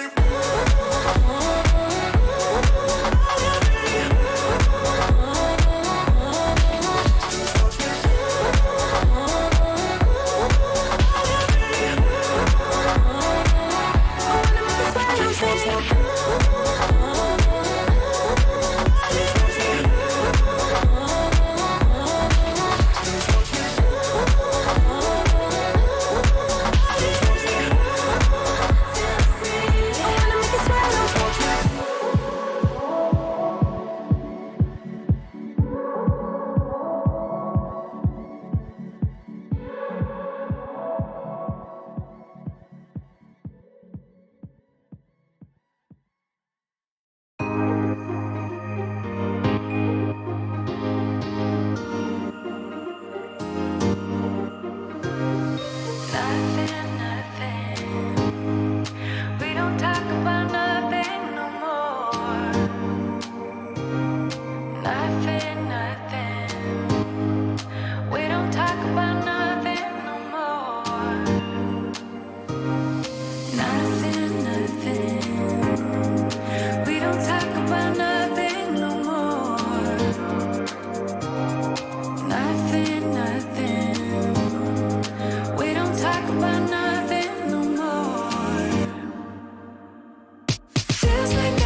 don't really break too easily, but I'm worth it, 'cause I'll slip into your dreams tonight.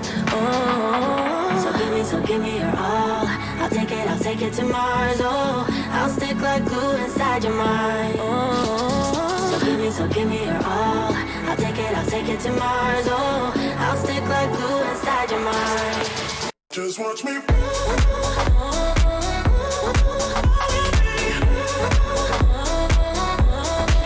Just watch me.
Listen up!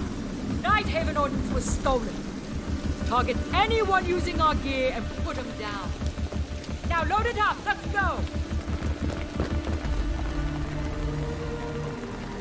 Are you deaf, soldier? I said move! Sorry, Callie. Orders are to keep you grounded. And whose orders might that be? Mine.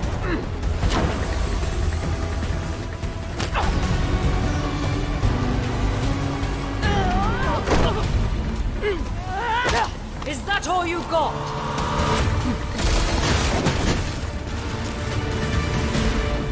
Damn it! I didn't kill Yahata! Someone stole Nighthaven Ordnance and is selling it, jeopardizing our operation. We know, but that doesn't mean you get to start a war over it. This is Rainbow's operation now. Not sure your butter knife will cut it, darling. You'll be up against very loud grunts. We have a squad for that. Red Hammer.